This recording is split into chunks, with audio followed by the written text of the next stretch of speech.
Nidoume no Jinsei wo Isekai de L, A Second Chance at Life in Another World Volume 9.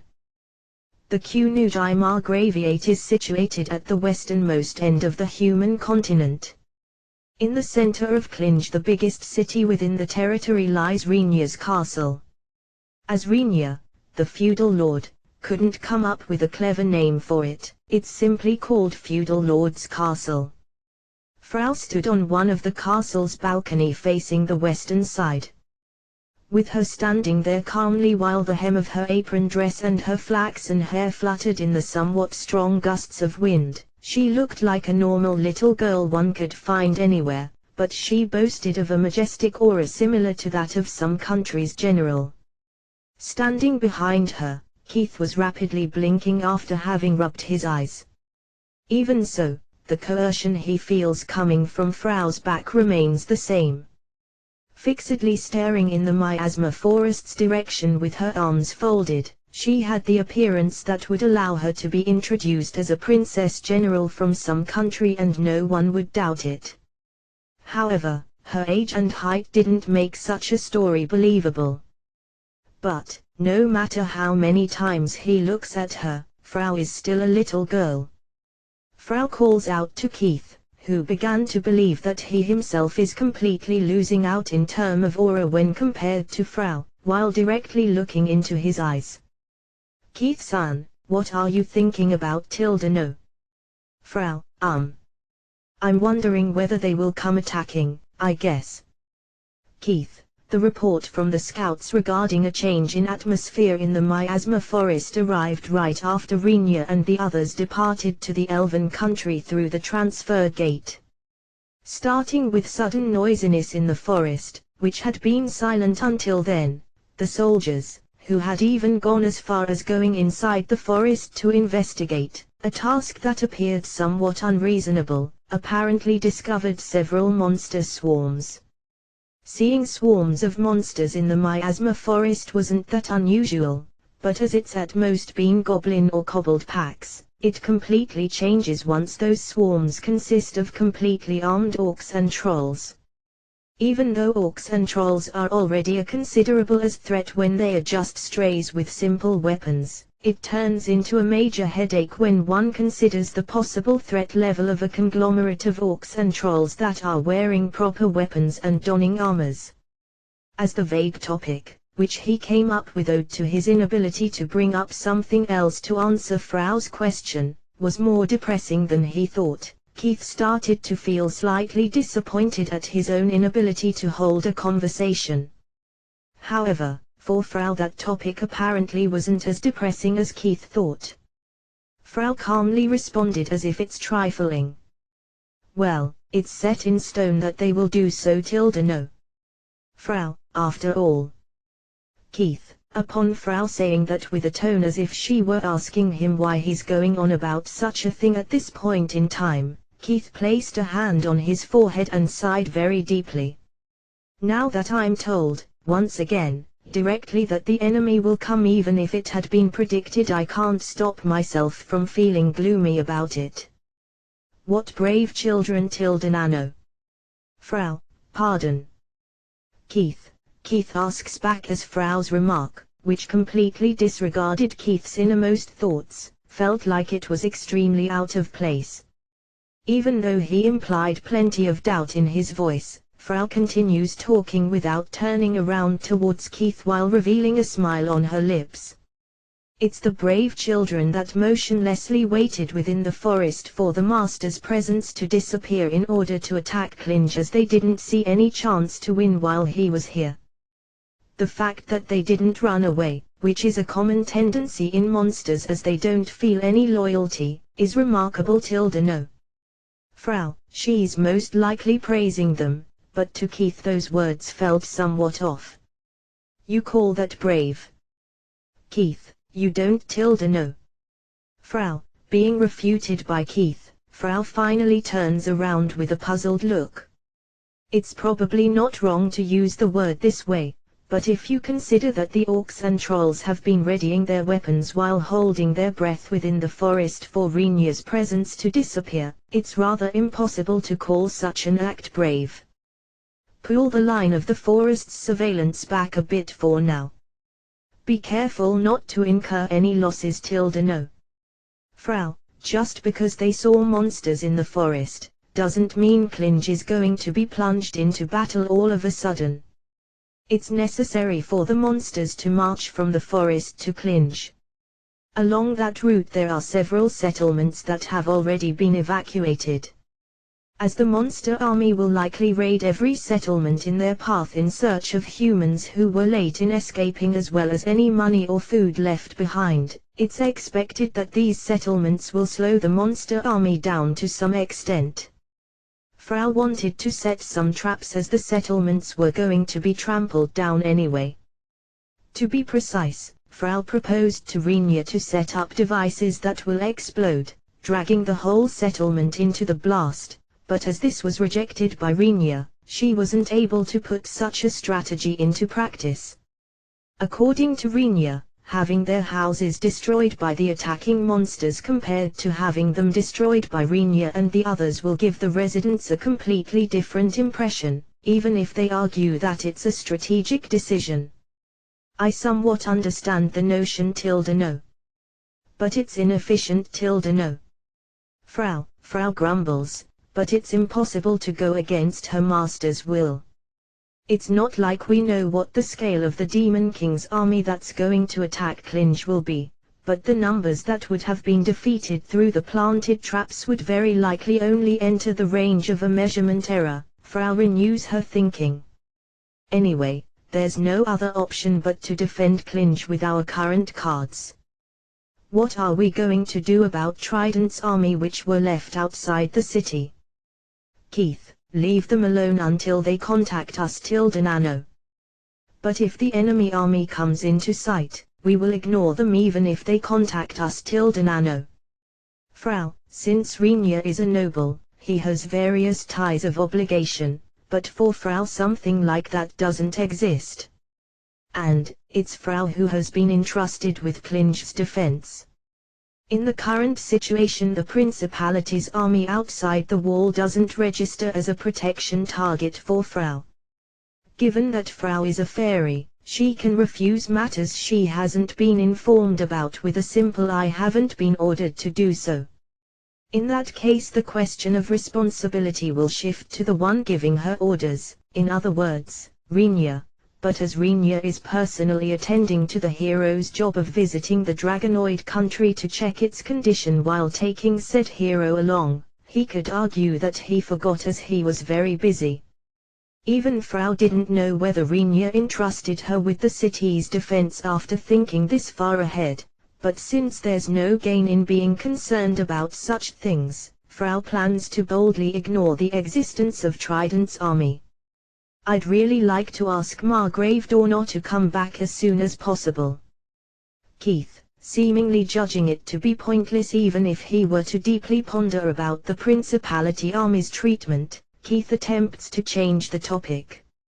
As Frau also doesn't want to talk about the Principality's army either, she decides to go along with Keith's topic change. It depends on the level of damage the Dragonoid country received. No. In the worst case it's possible to come back right away after having secured only the Dragonoid hero, but it's difficult to imagine Master doing so. No. Frau, going by Frau's opinion regarding Renia's personality, Frau considers the possibility of him abandoning everything in order to return after having found the hero as extremely low. If the Dragonoid country is at war with the demons, it's very likely that he will hurry to help the Dragonoids until they can take a breather. Rather, putting the hero aside, in case Renia encounters an inexperienced girl working as a soldier, who's courageously trying to face the Demon King's army, the probability of him annihilating the enemy army is abnormally high, Frau assesses. It's troublesome because Master's heartstrings are sometimes pulled in strange ways. No. Frau, what are you talking about? Keith responds at once as he has no way of knowing what's going on inside Frau's head. After answering to Keith's response with "It's nothing," Frau stops folding her arms and returns inside the castle while accompanied by Keith. The one who greeted the two once they came back inside was Maria. Maria had been told to remain in the castle as the one in charge of office work by Renia, but in addition to the documents related to the soldiers, even though there's only 500 of them, the documents related to the fief's population, the various formal procedures in regards to the city's defense, etc., plunged her into a situation where she was buried under a mountain of documents from the very beginning. Maria wondered whether she wouldn't have preferred accompanying Renia on a slightly dangerous trip if it was going to turn out like this, but if she were asked if there were any civil officials who could handle this amount of paperwork in her absence, Maria would have no choice but to shake her head in denial. If it's Rona, she might barely be able to stand in for Maria, but Rona is traveling with Renia as a priestess. Even if Rona had consented to switching with Maria, Maria didn't possess any priestess skills. In short, even if Rona is a somewhat suitable substitute for Maria, Maria can't serve as a substitute for Rona. If I consider it like that, it might only be natural for me to stay behind in Clinch. Maria persuaded herself. Maria ain't summer. You don't have to ask for Frau's permission for each and every little thing. You can suitably put Master's seal to use no. Frau says, obviously being somewhat fed up with Maria, who has been coming to ask for the approval of a huge amount of documents the minute she met Frau. Frau was extremely proficient in regards to housework as she is a silky, but as for filing documents, a task which has been carried out by Maria and Rona, her talent didn't go beyond average. Upon Frau saying, "It can't be helped as it's outside my field of expertise," no, Maria didn't withdraw, stating, "I will be troubled if I can't have you, Renia's representative, at least glance at the documents." It's very Frau-like to say that Maria can suitably make use of the feudal lord's seal. But likewise it's very Maria-like to not jump onto that offer, which would make any civil official, who is even a little bit sneaky, skip in delight. Isn't that a great chance to take away the majority of Master's fortune if you do it skillfully? Nano. Frau, in terms of materials and food, the Kunudai Margraviate, which is a new territory, has no other choice but to buy it from elsewhere. But if someone stated that because of this it didn't have any assets, they would be absolutely wrong. Frau has secured proper distribution channels for the normal-sized magic stones she keeps producing from Renia's manor, which is constantly provided to her. Accordingly, Frau sells these magic stones on a large scale at appropriate times so as to not cause a price collapse. If it's limited to liquid assets, the amount possessed by Margrave Kunudai won't lose to that of other nobles. Once Frau, who's walking through the castle's hallways while being followed by Keith and Maria, says that with a bored tone, Maria laughs scornfully. For me, who's almost guaranteed to become the next Archduchess, the fortune of a Margrave is nothing that entices me to do something completely unreasonable just so as to acquire it. Maria, come to think of it, that's true. No, I forgot. No. Frau, I wonder what I should think about the next Archduchess being entrusted with office work by a Margrave though, Frau thinks, but doesn't voice it out. If Maria stops handling the documents due to having her feelings hurt, Frau won't be overly troubled, but it would be very troublesome for Keith and other people. Even Frau seems capable of reading the mood to such an extent. Putting that aside, where are you headed, Frau Sommer? Keith, seemingly reacting to Frau's forgot Maria's face has turned sullen. Once Keith asked Frau whose was currently leading them, while trying to change the mood, Frau replied without stopping or looking back, "The pivot of this city's defense." Nano. Frau, the defense's pivot, you say? Keith, upon hearing something he has never heard of before, Keith looked at Maria as if asking her whether she knew anything about it, but Maria immediately shook her head. Since both of them were behind Frau, Frau herself didn't witness that exchange, but seemingly sensing the question the two were harboring, Frau continues to speak while still not looking back at them. This city was mainly planned by Frau and Emmeline Sommer. It's a city built by using cutting-edge technology even among the cities located on the human continent Nano. Frau, while talking, Frau keeps advancing further and further down via several descending stairs.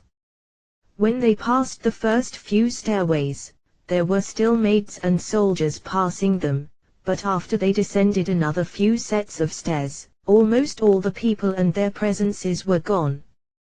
The windowless stone passages were only illuminated by cold, white sorcery lights. There were such passages. Keith, as someone managing the soldiers, Keith visited Rainier's castle many times. Of course it's not like he himself explored every nook and cranny of Rainier's castle, but he still believed he had grasped the majority of the pathways. From Keith's standpoint, he has no memory of ever having seen the path, which Frau is currently taking. If it was a hidden passage, it would be natural for him to not be aware of it, but he doesn't remember having passed through any hidden entrances or doors indicating the existence of such passages. Since a spell to keep people away is always active here, it's difficult to be aware of it. No. The reason why you can pass through it right now is because you are with Frau. No. Frau, if you told a Margrave that there were places inside their castle that couldn't be entered due to a spell that keeps people away being active, it would be unclear what kind of punishment would be handed down. However, that's only limited to common cases. Maria and Keith feel that it would quickly end with approval in Rainier's case. The pivot itself has been made by Frau herself. Nano. It's nothing that's fun to look at, but are you still going to come along? No. Frau, I am, for a change of pace. Maria, as someone who has been entrusted with the soldiers, I think it's necessary to see that pivot with my own eyes. Keith, their replies were completely different, but the conclusion apparently matches with them deciding to coming along. While thinking, it's really nothing enjoyable though, Frau shows no signs of being particularly against them visiting it either. Frau shrugs her shoulders once and slightly speeds up her walking pace. That room is located deep within the central basement of Rainier's castle. Such a room would never be reached by only passing through the normal hallways. At the beginning, sorcery light had been installed in the passages that must not be used, but before long the illumination ceased, and the leading Frau invoked a sorcery light at her fingertip, brightening up the passage for Keith's and Maria's Sake who were following her. That means that Frau would normally be capable of following this route even without light. Keith's complexion, who was moving forward through the dark passage while relying solely on the light created by Frau, is bad, but Maria has fear clearly showing on her face. She grabbed Frau's shoulder so as to not get separated. Tell me, why are you so scared? No. Frau, while apparently being very annoyed that her shoulder was being pulled by Maria probably because of the difference in their heights, Frau asks the two behind her. Wouldn't it have been fine if they hadn't asked to come along, if they were going to be so anxious throughout the trip? Frau wonders, but neither Keith nor Maria relaxed their worried expressions while seemingly being curious about their surroundings, bearing a sense of responsibility or more simply, going for the thrill of the scare, but as a consequence they haven't proposed to go back either. Even if you see it, it's nothing of interest. No. Frau, muttering that as a complaint, Frau soon arrives in front of a single door. Usually the doors set up in the castle were sturdy as they were made out of wood and metal plates, but the door at which Frau stopped is completely made out of metal. Its sturdiness exceeds that of the other doors by far. Densely packed, character-like symbols were carved onto its surface, but not to mention Keith, even Maria, who should possess a wide range of knowledge, doesn't know who uses such characters. Just what are these characters? Maria. At first Maria and Keith believed it to be some kind of patterns, but since they immediately realized that each of those patterns is lined up with some kind of regularity, they judged them to most likely be characters. However, even when closely looking at the characters, they are still unable to read them. Those are simple patterns nano. Frau says, obviously betraying their conclusion downright. It's something similar to a security system hindering people, who ended up arriving here by some kind of mistake, to become alert and touch it just because it seems to be something vaguely suspicious nano. Frau, I see. Keith, seemingly believing that there's some truth to that, Keith agreed, but Maria apparently couldn't come to terms with that explanation. She's still firmly grasping Frau's shoulder, but her eyes keep tracing the door's surface. You're too distrustful no. Frau, once Frau placed her hand on the door while smiling wryly, the door, which should be considerably heavy, slowly opened towards the inside without causing any sounds. Keith and Maria resolved themselves to the extent that they'd be able to say, no matter what I see on the other side of the door, I won't be surprised, but in the end they still end up surprised by the pure space, which was just like the deep part of a forest, spreading out on the other side of the door. The inside of the temple bell-shaped room, which possessed a considerable size, was overflowing with so much brightness that it made the two, who had advanced through a dark passage, feel slight pain in their eyes. Unclear about what kind of device it is, a brilliant, pure white light is pouring down from the ceiling. Something like a water well can be seen exactly in the middle of the room. The transparent water that copiously gushes out from the well is divided into several aqueducts that have been built in a radial setup spanning from the room's center to the walls. Once the water reaches the walls, it falls into a gutter-like channel. Even though there's plenty of water gushing out from the well, the water level in the gutter doesn't change at all. Upon closer inspection, a waterway, where the water seems to stream towards a different location, has been installed under the gutter. Various kinds of plants, which seem to weave their way through the gaps in the simple stone wall, are thickly populated with leaves. Moreover, quite a few plant roots, which are seemingly passing through the gaps in the wall, extend themselves towards the waterways, soaking in the clear water. Since there was a great water vein right below the castle, we're drawing its water to this place no. Frau, Keith and Maria, who imagined something a lot more frightening as Frau had said that it would the core of the defense, survey the room's interior with disappointed expressions. Going by the visible impression, it's a scenery that could even be called an exclusive garden. Speaking of slightly strange parts, you'd have to mention that there's not a single indication of soil being present, albeit it being a place overgrown with plants. This place is the core of the defense, you say?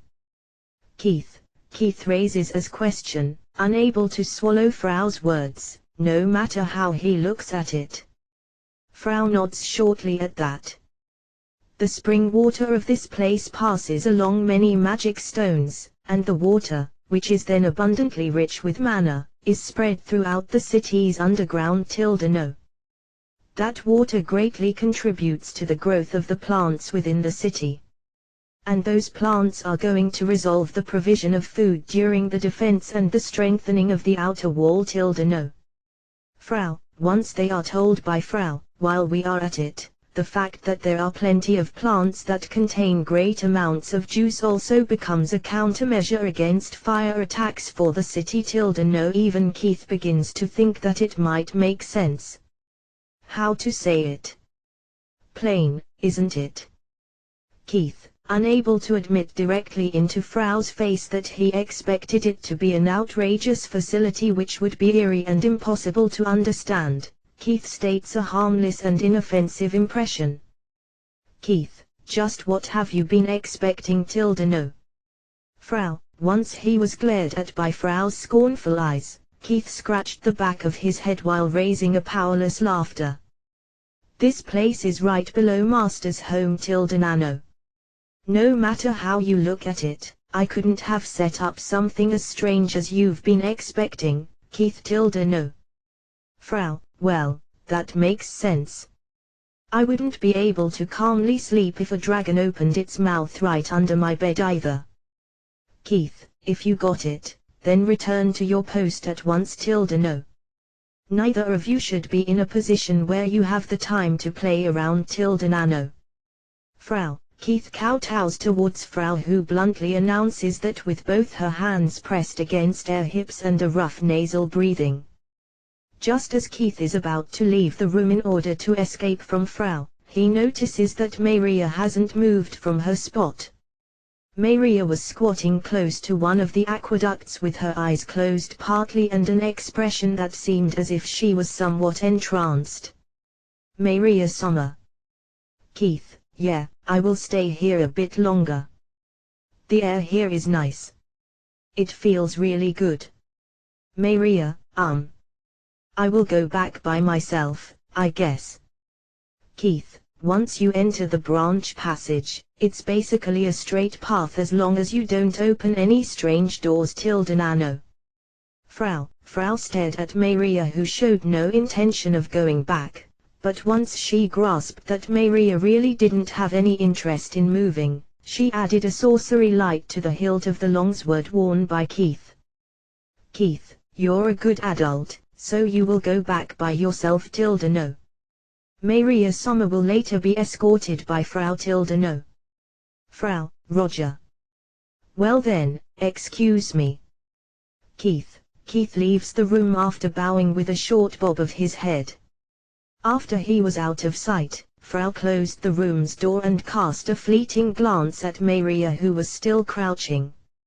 It was just a split second that Frau's eyes were turned towards Maria, but seemingly having perceived it, Maria opens her eyes, and said while looking at Frau with upturned eyes, "Now then Frau-chan, where's the real core?" Maria. I don't know anything about a real core or whatsoever No. Frau. Frau's voice is the same as usual. But, hearing her, Maria warped her expression a tiny bit and sighed. So you won't tell me either, huh? Somehow that's quite saddening. Maria. This place is truly the core part Nano. Frau. Location-wise you mean, right? Putting Keith-san aside, if I'm told that a water vein source and aqueducts, which provide the entire city with mana-charged water, are the defense core, then I wouldn't believe something like that, Maria. I haven't told you any lies No. Frau. Yes, I haven't said anything about you lying either, Frau-chan. But, there's something you haven't shown us, isn't there? Maria. Once Maria says that while cracking a smile, Frau dropped her shoulders and sighed. Silently Frau looks at Maria and points towards the entrance door with a finger, urging her to go outside for a moment. Maria, who judged that Frau felt inclined to show her the real core, stands up obediently and leaves the room along with Frau. In reality I don't really want others to see it No. Frau. Voicing such a thing out with a touch of reluctance, Frau closes the heavy, metallic door and makes her finger trace along the patterns drawn on the door's surface which she previously called simple. There seems to be some underlying principle in the places she traces. In front of the observing Maria, the parts, which were touched by Frau's finger, started to emit a white light. I won't take any responsibility even if it causes some kind of abnormality in your mental state No.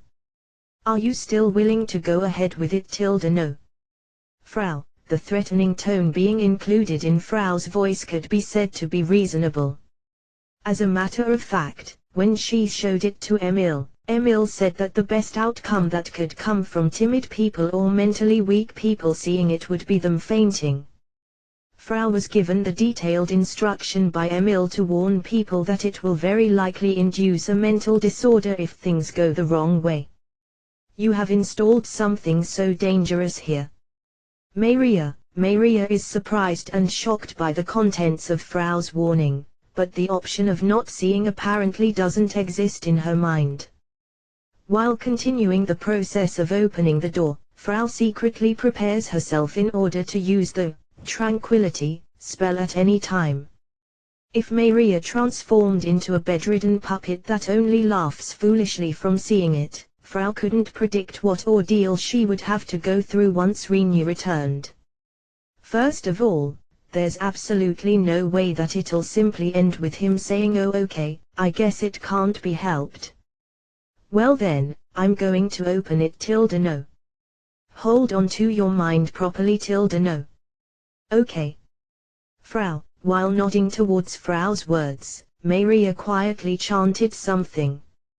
Frau immediately notices that it's the tranquility spell she was preparing herself just in case.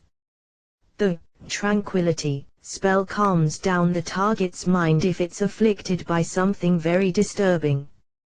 It's a spell that can suppress mental damage even if the target experiences something that would make them go crazy after some time under normal circumstances. If you take this action into consideration, it can be seen that even Maria herself apparently understood that the thing, which Frau had decided to deliberately show her, is something uncommon. Having finished the process, Frau opens the door. Just moments ago it should have been a door from which dazzling light and normal air leaked out, but now dark brownish light, a disgusting air blended with a nasty smell, and a heat that makes one want to turn away leaks out. Due to Maria instinctively covering her mouth, Frau quietly handed her a handkerchief. Once Maria receives the handkerchief, which was soaked with some herb-like scent which Maria didn't recognize, she tries to drown out the bad smells by pressing it against her mouth and nose, and follows after Frau, who had already entered the room first. The room had completely changed compared to the one she had previously entered with Keith. The room had the same temple bell-like shape, but there's absolutely no light pouring down from above, and there's only a wide gaping hole, from which the dark brown light seems to originate, located in the center of the room. Even the walls are riddled with many holes, but as they are filled with darkness, it's unknown as to what could be dwelling within.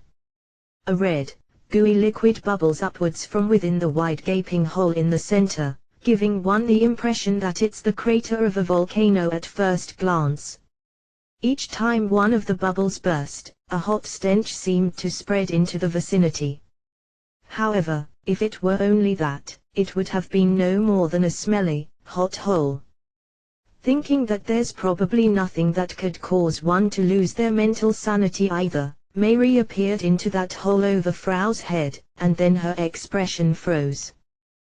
That red, gooey liquid seemed to have a degree of transparency which was unexpected given its viscosity. The peeking Maria's eyes directly met with something that's submerged within the liquid.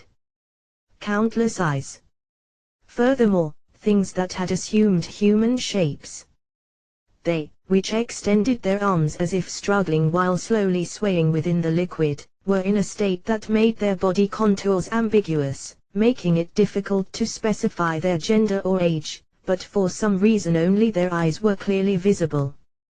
With the whites of their eyes becoming bloodshot and the pupils widening, they opened their eyes to the very limit, looking at Maria with gazes that seemed to be beseeching her in some way. The sight of countless such stares being submerged inside the liquid can't be described with only the word abnormal. Due to nausea reflexively welling up in her stomach, Maria tightly gritted her molars and endured. Frau Chan, those are Maria, they are still alive within the water that's full of mana no. From the start they were various spies or assassins from somewhere no. But, once they are dropped in here, the same fate awaits all of them no. Frau says with an emotionless voice. This is the power source for almost all sorcery interception devices located in clinch. It's the main body of the defense's core. Since they are conscious individuals, their negative emotions are exploited and converted into mana. It's a device that's referred to as Hell Furnace Nano. Frau, the name of the device mentioned by Frau, was something Maria had never heard before. Even Frau isn't aware of the details. No. Frau didn't design it, it was someone else that designed this furnace Nano. All that Frau knows is that once you toss magic stones and sacrifices into this place, the furnace operates by consuming a part of the magic stone's mana while feeding on the negative emotions of the sacrifices. Amplifying the remaining mana of the magic stones, it produces an even larger amount of mana than the original magic stones. The generated mana is conveyed to all over the city through certain things located at the bottom of the furnace. That's the extent of my knowledge. Nano. Frau, certain things. What do you mean by that? Maria asks, driven by her curiosity, but Frau shook her head, expressionlessly. It's better for you to know about it. No. It's definitely the best for you to not know about it. No. Because the sacrifices are pulled from the surface into the bottom of this furnace, and as it's for the sake of making sure that the sacrifices don't escape, huge clusters of tentacles are submerged in there in order to circulate the mana through the entire city. You won't be able to hear from Frau's mouth that something like massive tentacles are stretching out below the city. No. Frau, you've said it, Maria. Previously Keith said that it would be unbearable for him if a dragon were to open its mouth below his bed. However, if you consider the actual circumstances, those words still described a much better situation than this here, Maria absent-mindedly thought in a corner of her mind while still being paralyzed. After all, it wasn't only under his bed. She had been told that these strange things are transporting mana all over Clinch's underground and that there have been countless tentacles laid out for the sake of dragging suspicious people into this furnace. I wonder, isn't dealing with Frau and the designer of this furnace an even more urgent problem for humanity than the Demon King? While watching the surface of the red liquid that spit out yet another bubble with a blub sound, Maria strongly decided in her mind to consult Renia about this matter once he gets back. You know. It's said the minds of living beings which possess emotions or intelligence are extremely good when used as sorcery-like filters or amplifiers. The sorcery creatures at the bottom of this hell furnace. I call them Putri-chan. On top of allowing them to inhabit this tentacle-covered creature, they form the main body of the furnace. Once you put sacrifices inside the furnace, the Putri-chan seize them, and make them suffer while also pouring mana into them. Due to this, the negative emotions dwelling in the bodies of the living creatures are amplified, magnifying the inserted mana. That strengthened mana is once again collected by the Putri-chan and then used for other purposes. That's the basic function of the hell furnace. Emil, you've come up with something nasty once again. But I don't quite get the underlying principle behind the furnace. Renia, look, occasionally a protagonist, who was done in by their friends, will become strangely powerful and shout yoo-hoo or such, even though you'd usually think something like, if you have such power, then frigging use it from the start, right? There are also stories where a protagonist becomes unable to fight due to a single surprise attack that would normally be unable to injure them, no matter how you look at it, correct?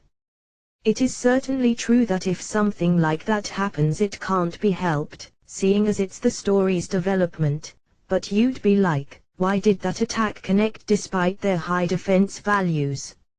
Something like that. I will refrain from commenting on this. In other words, if you take a human for example, you can say their intensity goes up and down depending on the fluctuations of their emotions, can't you? So, look at it like that.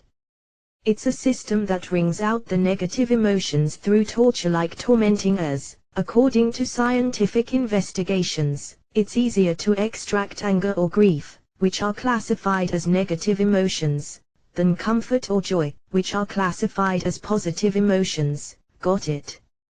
Emil, what kind of dangerous conversation do you guys have going there? Leopard, hearing Leopard's calm voice, both Rinya and Emil turned towards him. As they were squatting, Emil drew precise diagrams at their feet with a piece of chalk that she had suddenly retrieved out of nowhere. Those diagrams seemed to be the blueprints for the device called the Hell Furnace, which she mentioned, but for Leopard, who's completely unfamiliar with these kinds of things, they look like scribbles that combine straight and curved lines. Their current location is a cave called the Foreigner's Shrine by the Dragonoids, according to Krua. They stood alone in the deepest part of the fairly shallow cave.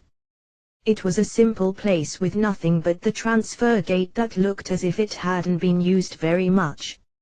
Location-wise, they are at the boundary line of the Dragonoids' territory, which ends at the miasma forest's edge, and the Dragon's Den, which is located at the northern tip. Once they left the cave, they found a reasonably well-maintained road in front of them, but there was absolutely no presence of people around them. In short, they came out at an extremely half-assed place where they could head in the miasma forest's direction to investigate the reason why the transfer gate paths were cut off, or go to the Dragon's Den to learn of the Dragonoid country's current state.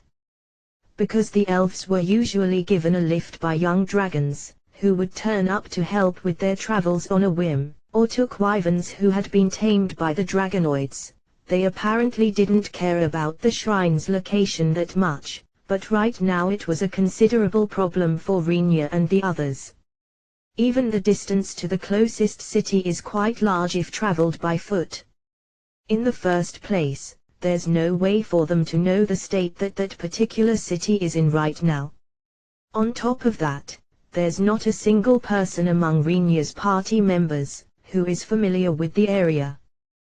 The humans and beastmen were out of the question, but even the two elves, Krua and Grun, never actually visited the Dragonoid country.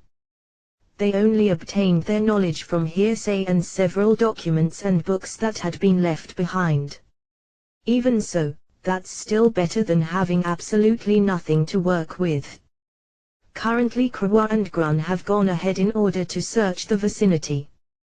The group that stayed behind is waiting at the Foreigner's Shrine since there's no other place where they can rest. In other words, it means the standby group has too much time on their hands. The group consisting of Kits and the two beastmen priestesses assigned to him are peacefully huddled together in a corner of the cave, and readily allowed themselves to drift off into the lands of dreams. Shin and Rona stood guard and checked the situation around them within their abilities, but apparently believing that there's no meaning in remaining vigilant in a place where there's absolutely nothing as far as the eye can see. They settled down close to Kits and the beastmen priestesses when Rinya and those around him took their eyes off of them, and soon started to sleep peacefully next to each other. Rinya, Emil, Leopard and Keed missed their opportunity to go sleep while still having too much time on their hands. They intently waited for Krua's and Grun's return, but during that time Rinya and Emil started a somewhat questionable conversation. There ain't no way that you can build such an inhumane device in a human country, right? Leopard, that's right, you too. No matter how superior such a device might be, something like that can't. Keed, immediately after Leopard, Keed started to speak, but seeing Rinya and Emil, who gazed at the two beastmen with puzzled expressions, she asks in a way that could be considered timid, be built, right? Keed, it's not a matter of whether it can or cannot be built, now is it? Emil, although it's just faintly. Leopard's and Keed's faces turn pale upon hearing Emil's words, which she said bluntly in a very indifferent manner. Well, as long as you don't put it into use and just build it for fun, it's a great story, I guess. Rinya, no, Rinya. I'm pretty sure some country will definitely put it to practical use if it's built, you know. Emil, for some reason Emil is full of confidence. As if not noticing how the couple of beastmen is gradually becoming paler and paler, Emil throws out her chest and says, it's a fact that there are many humans that are troublesome to get rid of, such as criminals and the like, in any country. It's a dream device that allows you to clean up those beings in one go, and on top of it use them for a long time as a big mana supply, don't you think? There's absolutely no reason not to introduce such a wonderful system with its low cost and high return, is there? Emil, it's a dream I can't consider as anything else but a nightmare though, Rinya. But listen, if that story was true, wouldn't it also sound good if the reverse of a hell existed as well? Leopard, apparently having noticed Keed's bad complexion, Leopard changed the direction of the conversation, obviously having hit upon an idea. Certainly, since they expressly added the name Hell Furnace to such a device, the idea that a device that has aligned its vectors in the opposite direction might exist isn't all that weird. As far as it goes, that kind of system, in other words, a furnace that uses positive emotions as a source, existed as well. Emil, while scratching her cheek with her index finger and smiling bitterly, Emil looks somewhat hesitant as she says, though it was discarded for various reasons in the end. The biggest reason for being discarded is a secret though. Emil, I'm sure it's for some very wicked reason. At least that's my prediction. Rinya, Leopard realizes that he failed at changing the topic while donning a dejected expression. Rinya, who thought, continuing this topic any further somehow doesn't seem to be overly good for them, takes it upon himself to change the topic. At any rate, they sure had the nerve to build the transfer gate in such an empty place, didn't they? Rinya, yeah, you're right. I guess the maintenance in such a place is difficult as well. Emil, did they hate other races getting close to their cities so much?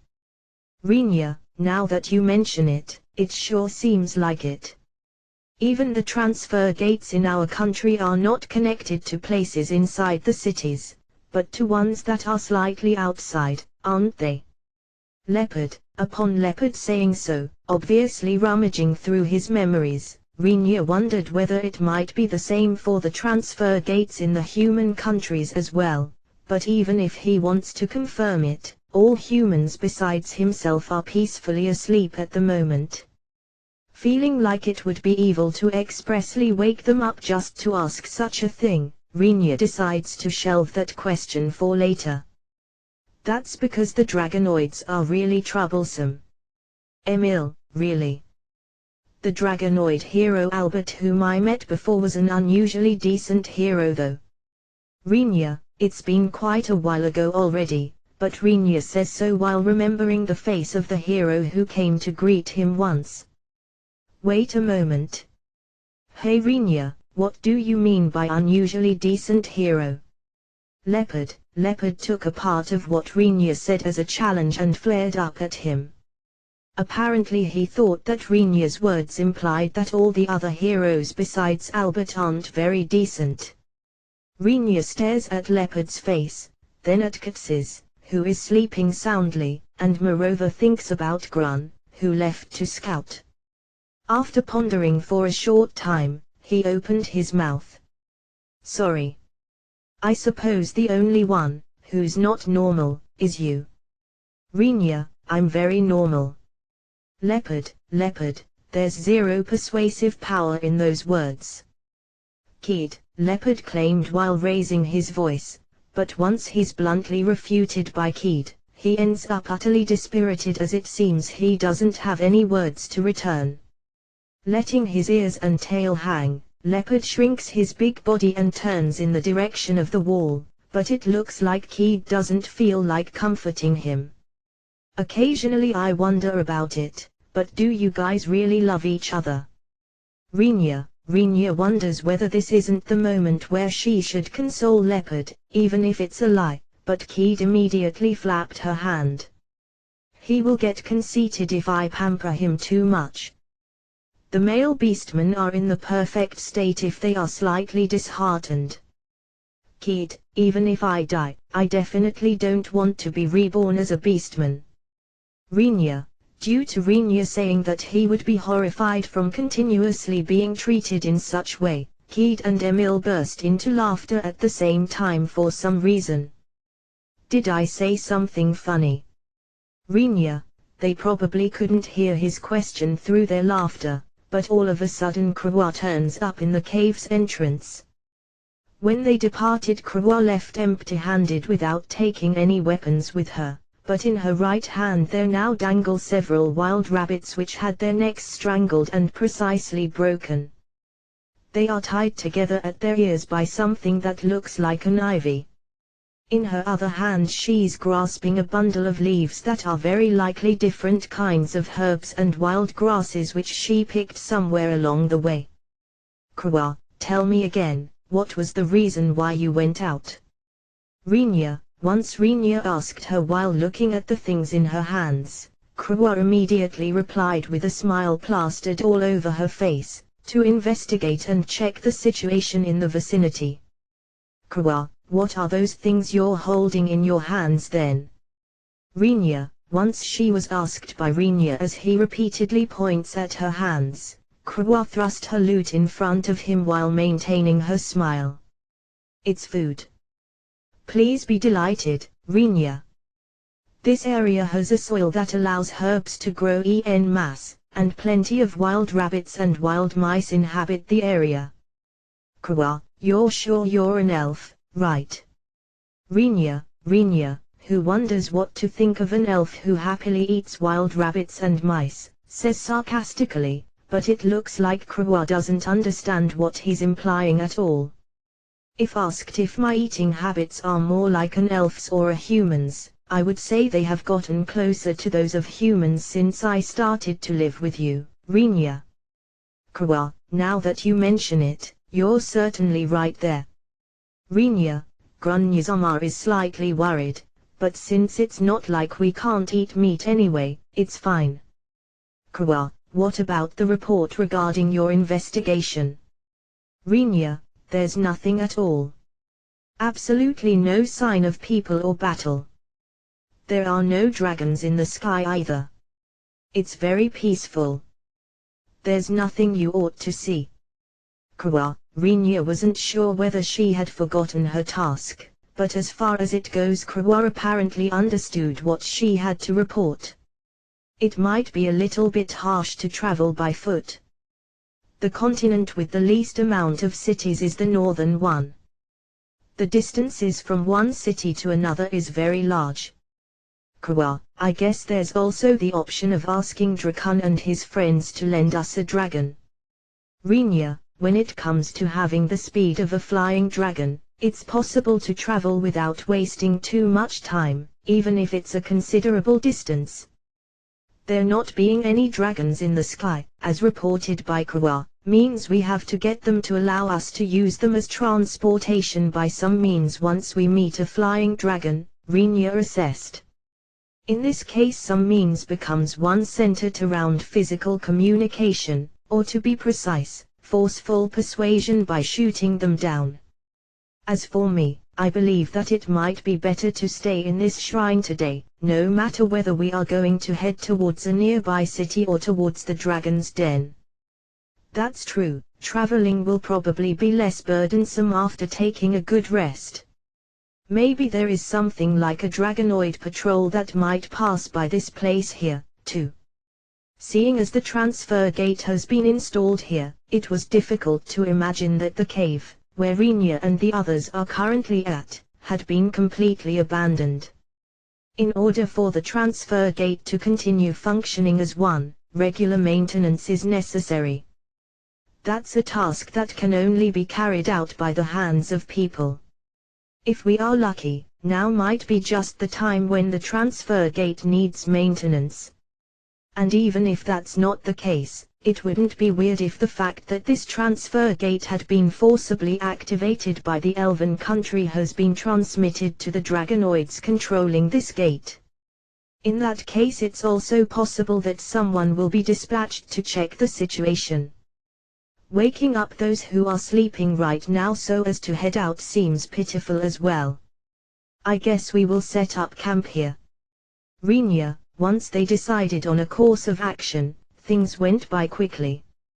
Given that the number of people in Renya's party, which included the heroes, is high, the amount of food brought back by Krewa wouldn't be able to feed all of them.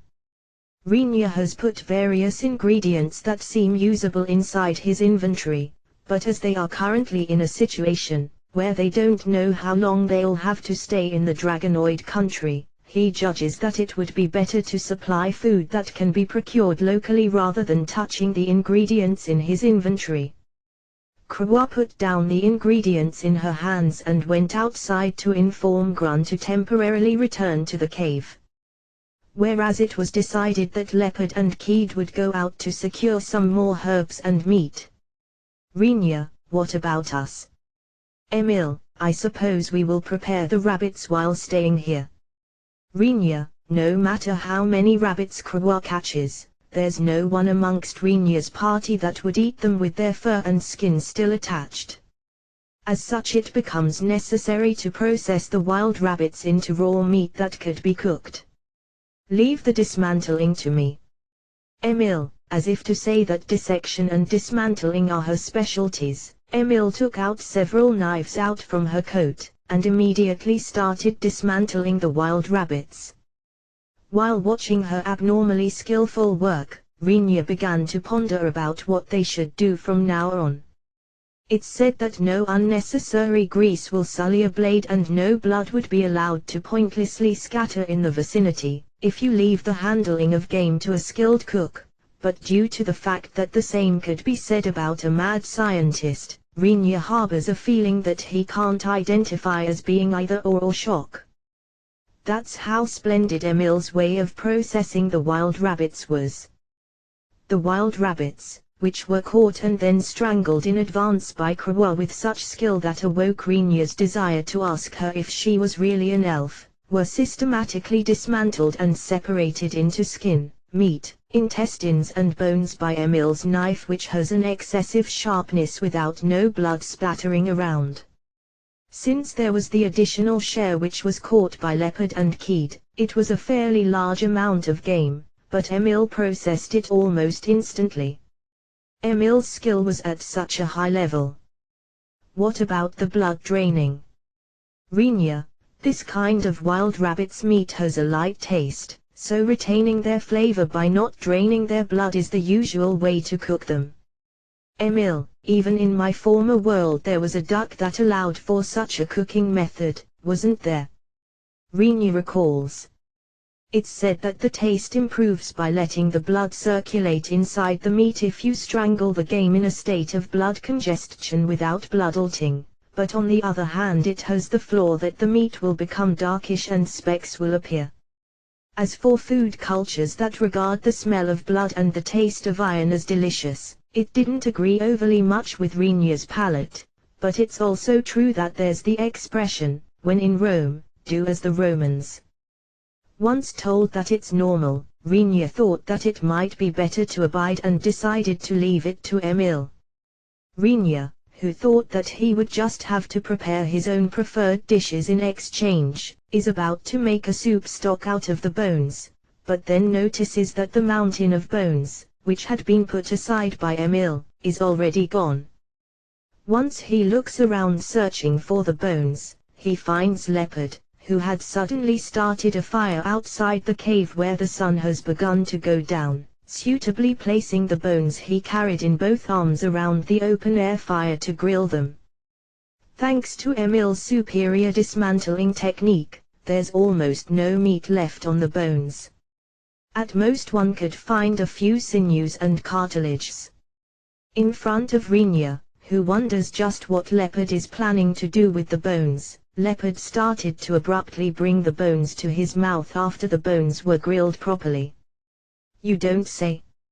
Rinya thought, but Leopard began to crunch those bones, seemingly enjoying their taste. Whoa, are those actually delicious? Rinya harbored the fairly rude impression, don't tell me that the beastmen are even idiots in regards to their palate. However, once he ponders about it for a bit, he recalls that there are also stories about the marrow inside the bones, even if it's different for the bone's exterior being considerably tasty. It's great, you know. I can't recommend it for humans, though. In reality it's best with a tiny bit of meat remaining, but these have been processed too skillfully. Kid, same as Leopard, Kid bites the grilled bones and munches them next to him. It was a sight that allowed one to actually experience once again the differences between the structures of the beastmen's bodies and those of the humans. If a human did the same, they wouldn't be able to chew bones so easily in the first place. Even after crushing them, the bones would block their throat or damage their stomach. To begin with, it's difficult to imagine that the stomach is capable of completely digesting bones. It's probably still impossible for the little ones sticking to cuts. Please share some meat with them. Leopard, you two are going to eat the meat as well, aren't you? Rinya, just a bit, okay. Kid and I will satisfy our hunger with these. Leopard, the spectacle of a woman with fox ears and a shrine maiden garb holding a wild rabbit's skull in both hands and biting into it felt like something related to a horror movie, making Rinya quietly avert his eyes from the two. At the same time he gave up on making a soup as it was obvious to him that the bones would end up in the stomachs of these two.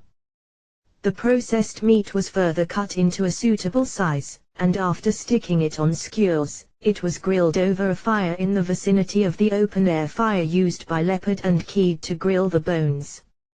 Simply flavoring it with salt is often seen as cutting corners and proof of being a bad cook, but it's a cooking that overflows with a wild taste.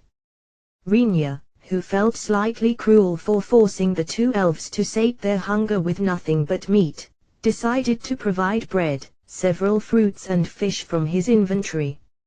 After watching Krua in the beginning he obtained the information that even elves, who are bad with meat, can eat fish for some reason. The flashback to Krua's early days is due to the fact that the current Krua is eating meat, fish and vegetables without being picky. However, even with Krua having gotten used to eating such abundant variety of dishes, a change in her figure isn't visible at all. I wonder whether that's not already on the level of a curse. Rinya ponders. Rinya has decided to put various ingredients into his inventory. I can use what I have one way or another, but things that I don't have, I naturally can't use.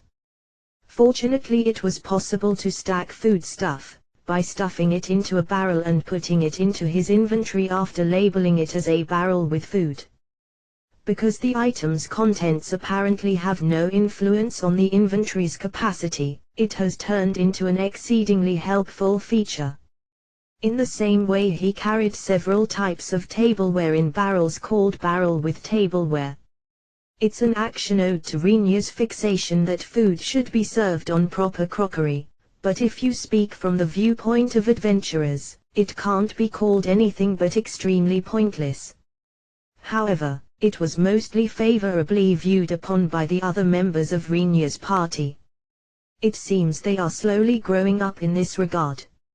As it's not possible for him to bring a table along, no matter how you look at it, Rinya properly clears away the hair from the wild rabbit's pelts, cuts them up into fitting sizes, and then creates an impromptu sheet by sewing them together with a needle. If one only hears the name pelt sheet, it sounds like being extremely wasteful, but even if the raw materials of wild rabbits are sold, they won't amount to a reasonable sum of money. If one considers it okay to discard the pelts after using them even if they get dirty, one can treat them quite carefreely. The grilled meat and fish and the various types of vegetables, either cooked or left raw, are dished up on plates. Thereupon the napping group, seemingly lured by the scent, begins to wake up with a restless stirring. "Ah, sorry, Rinya.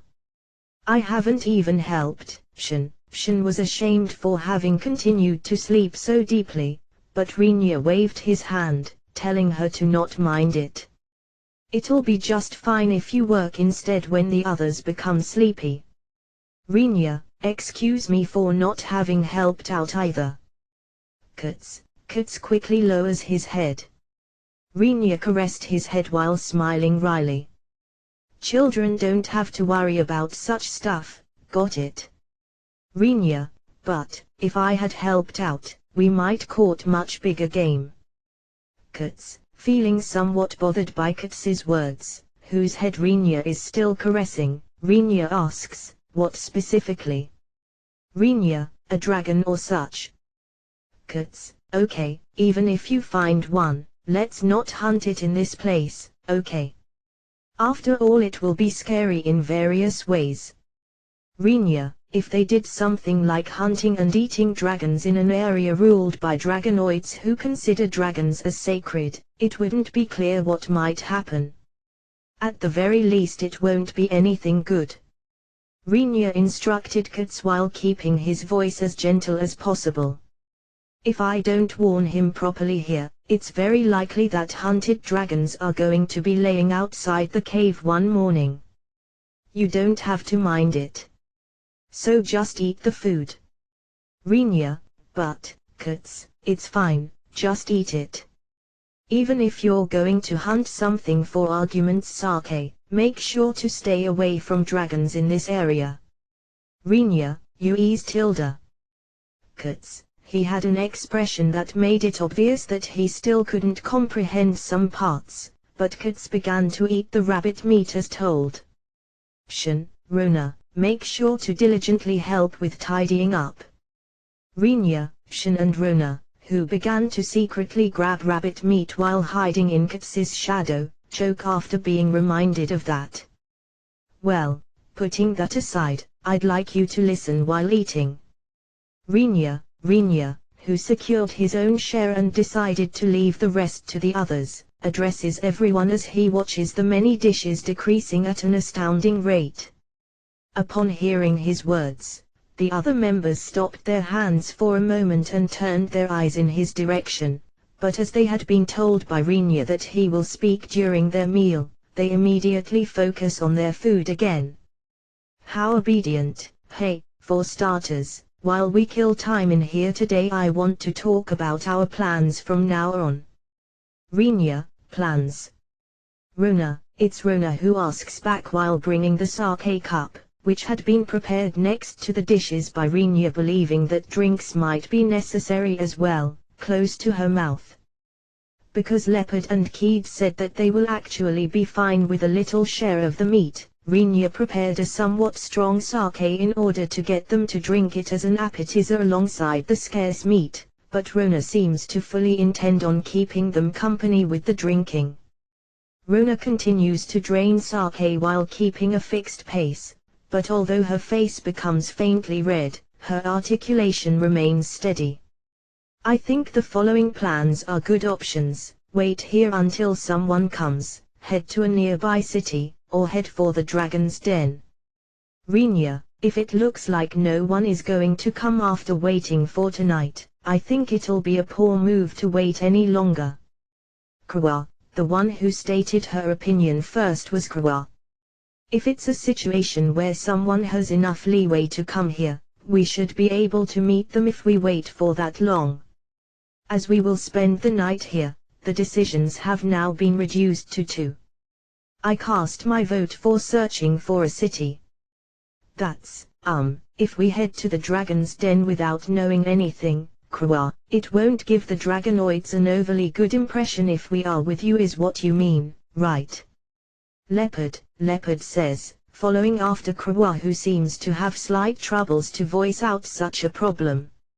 "As for me, I really wanna see that dragon's den at least once though, you know." Leopard's face seems to be very disappointed. Normally there's no one who would try to deliberately approach an area swarming with dragons that cannot be controlled, but as might be expected of a battle maniac, he appears to have a different thought process compared to the normal way of thinking. For our mischievous ancestors to have messed up things so badly after coming here, that's a bother for sure. Keed's cheeks, who said so with a sigh while placing a hand on her cheek, have become quite crimson. Seen from the side, her face is tinged by a mysterious seductiveness as it's illuminated by the campfire in the darkness.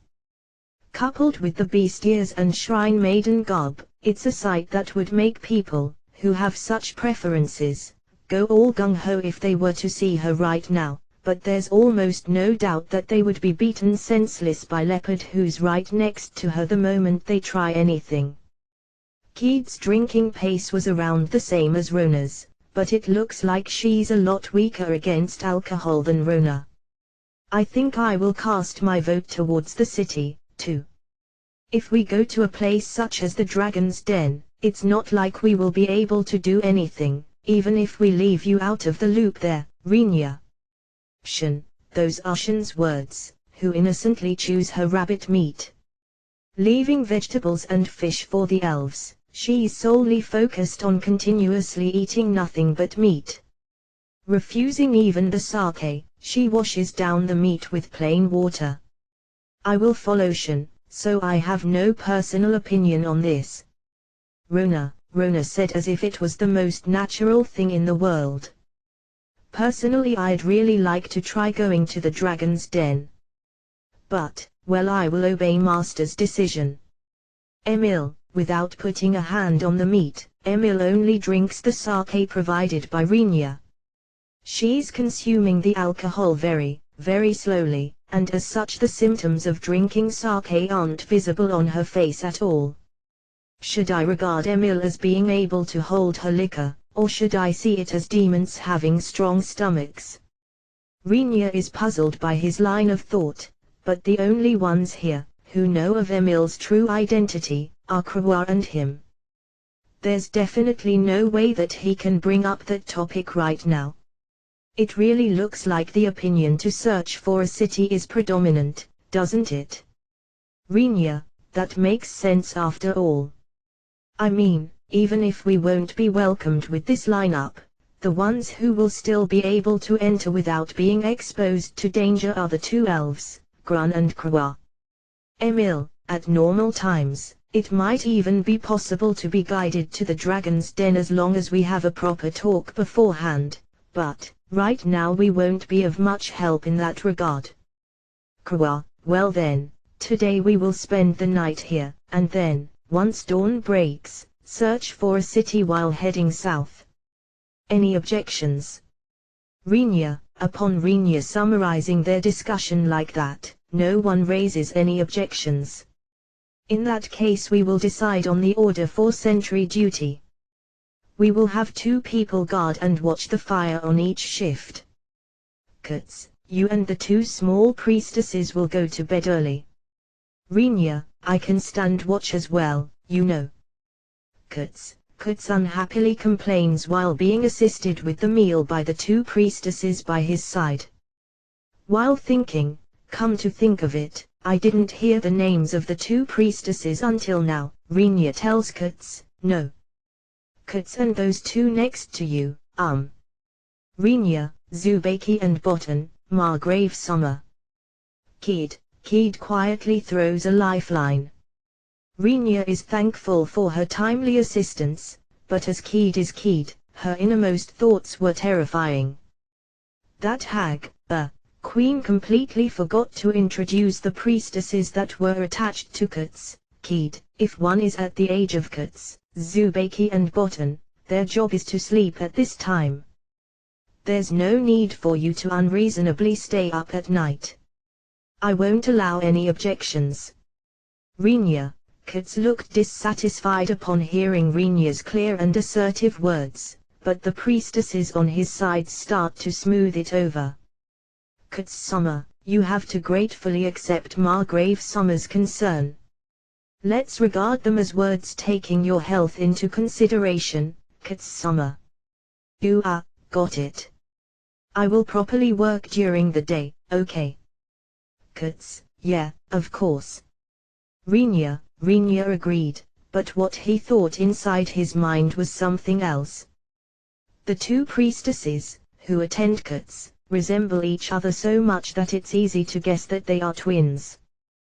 That leaves the question, which of them is Tsubaki and which is Botan, Rinya wonders. Being taken along by the priestesses, they form one clump deep inside the cave, and choose when to start sleeping at their own discretion. Kid draws close to Rinya and whispers, I will teach you how to tell them apart later.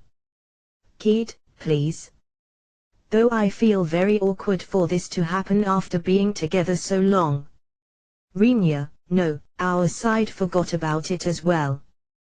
Kid, not knowing the names of the ones taking care of Kats was extremely impolite in Rinya's eyes. Even if there were various other things he had to consider, that is. Once things calm down a bit, I should probably apologize for that impoliteness properly, and thank them for taking care of Kats, Rinya decided. For that reason as well, we have to swiftly deal with the troubles taking place in this dragonoid country, he judged. Past midnight, when everyone had fallen asleep, Rinya, who stood guard, averted his eyes from the fire, feeling as if he had heard something. There seem to be a couple clouds in the sky, and the stars shining is mysteriously conspicuous. Although Rinya's sight is somewhat effective in the dark, he can't see anything in the night sky that might be the origin of the sound he thought he heard. What's wrong? Shin, who was likewise on night watch and was currently sitting right next to Rinya, notices Rinya suddenly raising his face and thus asks. As if I know that myself. After pondering for a little while, Rinya decided to give a neutral reply. I felt as if I heard something, but I guess it was just my imagination. Rinya turns his eyes back towards the campfire and throws some more firewood into the flames. The place with the small cave, where Rinya and the others are currently resting, is located in an environment with no forest in sight and only small trees that grow sparsely in the vicinity, making it difficult to secure firewood. They had brought some with them, but certainly not an amount that allowed them to keep a fire lit throughout the night. If they were to burn the trees growing around them just because there's no firewood to be found, smoke would rise, and there is also the fact that live trees don't catch on fire very well. If smoke were to flow into the cave, it would definitely not allow anyone to sleep. As a last resort, Rinya had to maintain the fire using the firewood they brought along while also drying the wood from the trees nearby with that same fire. But because smoke still rose, as it's not possible for him to completely dry the wood in such a short time, Rinya was forced to carry out two tasks in parallel: first, keeping the fire going, and second, using wind sorcery in order to make sure that the smoke doesn't flow into the cave. Missing the timing to change guard duty thanks to that, Rinya expected to continue standing watch until midnight, but Shin, who was told to keep him company, watched Rinya's work while smiling without raising any objections. Though it would be fine if she were to voice out her complaints, Rinya believes. However, in Shin's mind, doing her best so as to allow the others to have a quiet sleep is a great deed.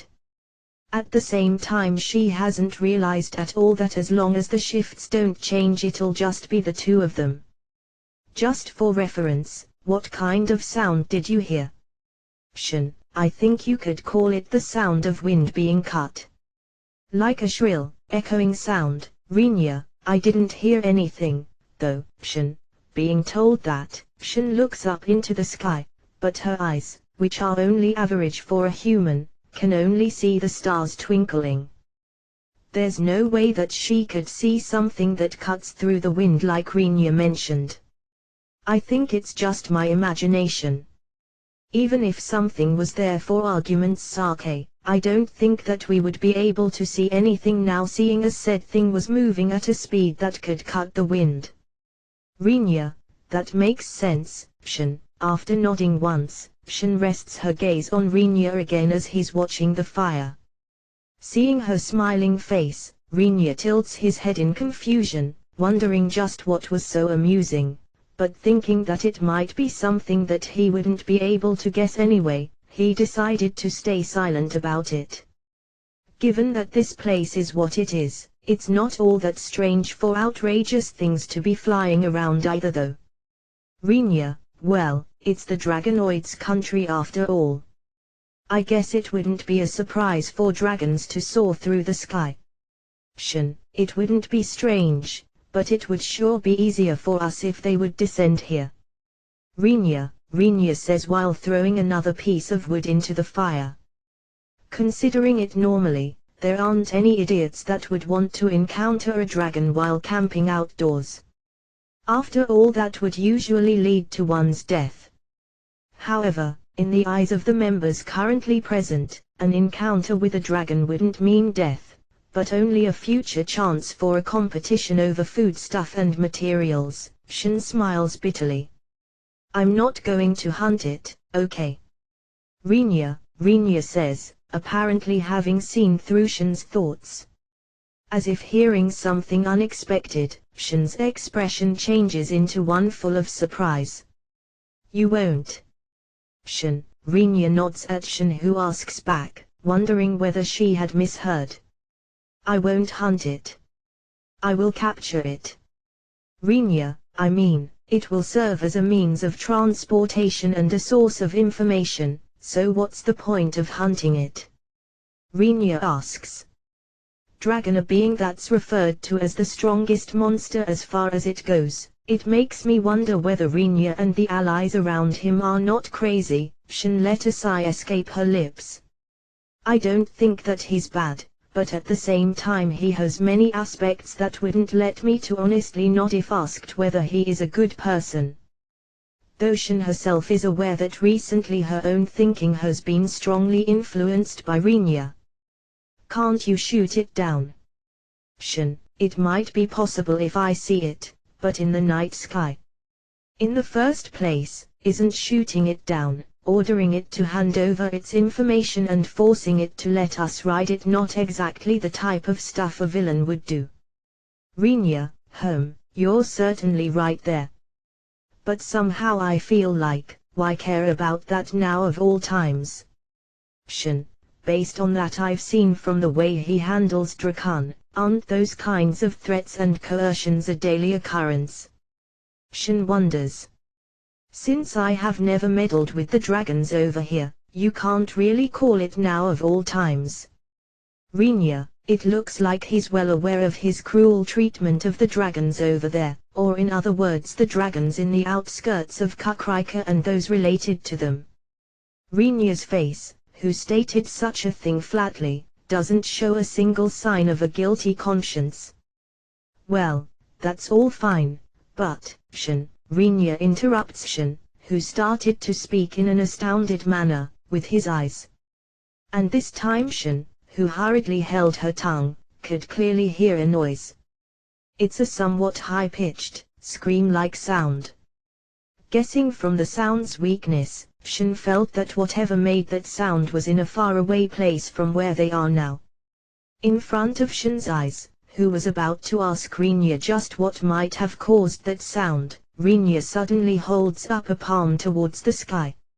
In the next instant, several small fireballs, drawing countless crimson trails in the night sky, were launched from his palm. Fireball. Shin, I don't know anything beyond it being a small-scaled spell that is visible in the dark and thus usable at night. Rinya, geez, what a waste, Shin thinks. Rinya's mana should be enormous, and yet he can't use anything besides really basic spells, if you exclude the void and wind attributes. Even though he should be able to become a world-leading sorcerer going far beyond the abilities of humans, if only he properly learned sorcery from a reliable sorcery teacher, Rinya wastes most of his mana pointlessly or provides it to Frau. Given that he should be disconnected from the supply line to Frau right now because of the distance, Rinya's huge mana pool seems to just be accumulating. The sight of the continuously fired fireball spells as if now was the time to go all out, which consequently colored the night sky crimson, is fairly beautiful, yet a magnificently pointless act. Rinya. Just what are you doing?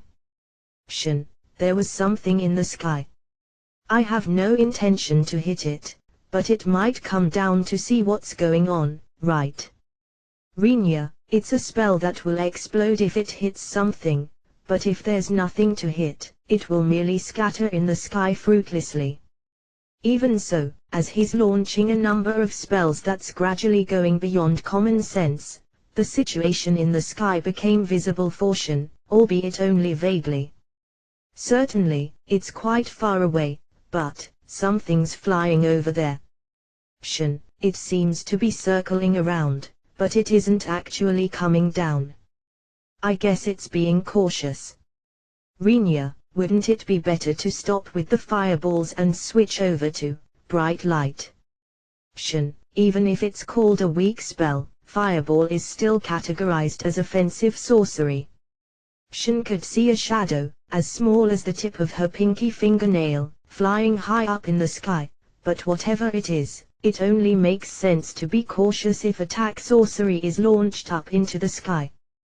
That's why Shin tried to propose the usage of bright light, which has no offensive ability, but this ends up being rejected by Rinya. Divine arts look like they can be fired, but you can't make the spell, bright light, fly. Rinya, oh, I guess it's Rona's turn then. Shin, Rona is sleeping inside the cave. Rinya grabbed Shin's shoulder, who was just about to go wake her up. Rinya. Shin, there was a response over there. Rinya, ahead of Rinya's gaze, the distant, small shadow cast a light strong enough to be seen even from their location. Seeing that light, Rinya stops releasing spells from his palm. Watching the small shadow, which had been circling around in the sky, it abruptly started descending in a straight line. Shin's face became stiff. Obviously its speed is too abnormal. The shadow, which had begun with the size of her fingernail at first, quickly changed into a huge shadow with spread wings, causing Shin to consider its speed as dangerous, even before asking what the true identity of the shadow might actually be. Rinya. Shin, it doesn't seem that it's going to cause us any harm, you know. Rinya, even without that being the case, I feel like the result will be the same anyway. If it comes down with such a speed, just the shock wave and the wind pressure will, Shin, a huge mass moves with a corresponding speed, and if it crashes into the ground, the generated shock wave will be fairly devastating. Also, the wind pressure needed in order to allow such a large mass to fly in the air shouldn't be anything to scoff at either. Shin called out to Rinya while feeling uneasy about those topics, but Rinya doesn't seem to consider such things as dangerous at all. Those guys flying in the sky has no relation to physical laws. Rinya, eh? Shin, being told as such, Shin stares at the descending shadow. The large build, which was landing at a fairly high speed while casting a light, was something even Shin had witnessed many times in Kakrika. A dragon. Shin, just as I was wondering who was randomly shooting spells into the sky at such a place, it's you, ha, the large build, which lowered its speed and calmly stayed in the air after getting close enough, was certainly a dragon. Moreover, Rinya feels as if he had seen that dragon somewhere before. We met somewhere before, didn't we? Rinya, you forgot, but I guess that's inevitable. I'm the individual called Imidra by you. Imidra-kun, eh? It's been a while. You healthy? Rinya casually raises a hand in greeting. The dragon with the name Imidra started to hover at a fixed altitude, but although it was vaguely, its astonishment was obvious from its behavior. There's no change in the physical condition of us dragons. We always maintain the most ideal state. Imidra, it doesn't feel like that applies to Drakan though. Rinya, such dragons exist as well. Imidra, Rinya and Imidra are having a light chat, but seeing that Shin is on tenterhooks. After all, the dragon flapping its wings above their heads is far bigger than Drakan. The intimidation triggered by its large build isn't a joke either. Shin. What's up? Rinya, seemingly having noticed Shin's nervousness, Rinya calls out to her. Shin gave him an answer while making sure her voice wouldn't tremble. Nah. I just thought that you sure are calm about this. Shin, calm, you say? You've met this one before, haven't you? Rinya, being told so, Shin looks at the dragon flying above her once more, but no matter how closely she looks, there's no way for her to tell apart the individual differences of a dragon's face. After scrutinizing the dragon for a while, Shin obviously gave up and shook her head. That dragon is unknown to me. Shin, it's the Imidra dragon who helped us during the war against the Holy Kingdom. Rinya, I haven't met often with the woman over there. Since even you, who rode on my back, forgot, it's not that unnatural for her to not know me. Imidra, for some reason a hint of apprehension could be sensed in that telepathic message. After perceiving the reality that she, who's no more than a human that might as well be equal to trash in the eyes of a dragon, is apparently causing feelings of apprehension to surface in a dragon, Shin feels shocked. Seemingly reading the stirrings in Shin's heart from her expression, Imidra said with a clearly apprehensive atmosphere, it seems like you had your share of hardships. You have my sympathies. Imidra, no, it's nothing of that level. Why? You can hear my voice as well. Shin, even without hearing it, you were anxious during our conversation, weren't you? Imidra honestly answers the surprised Shin, and gently lands on the ground. It was a soft touchdown that didn't produce any wind pressure or shock wave as had been worrying Shin.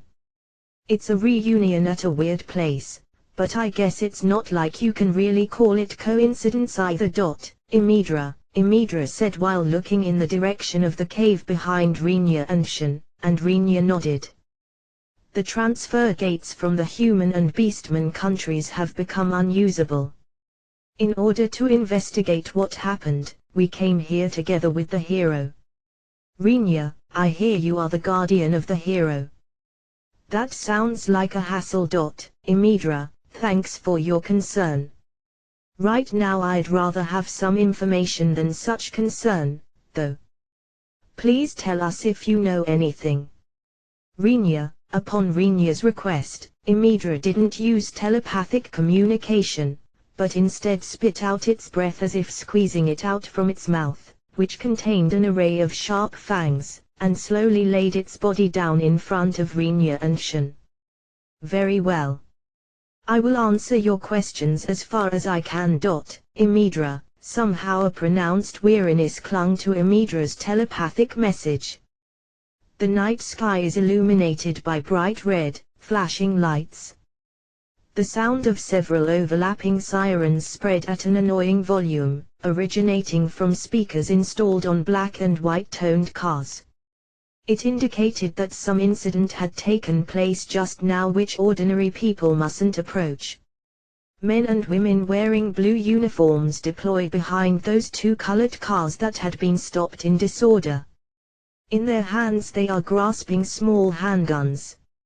Among them a woman with her black hair styled into twin tails took out a megaphone connected to a cord coming from within a car, brought her mouth close to the megaphone, and opened her mouth after pressing the switch on it. A grating, shrill sound suddenly reverberates into the vicinity at a volume that seems to overpower the sirens.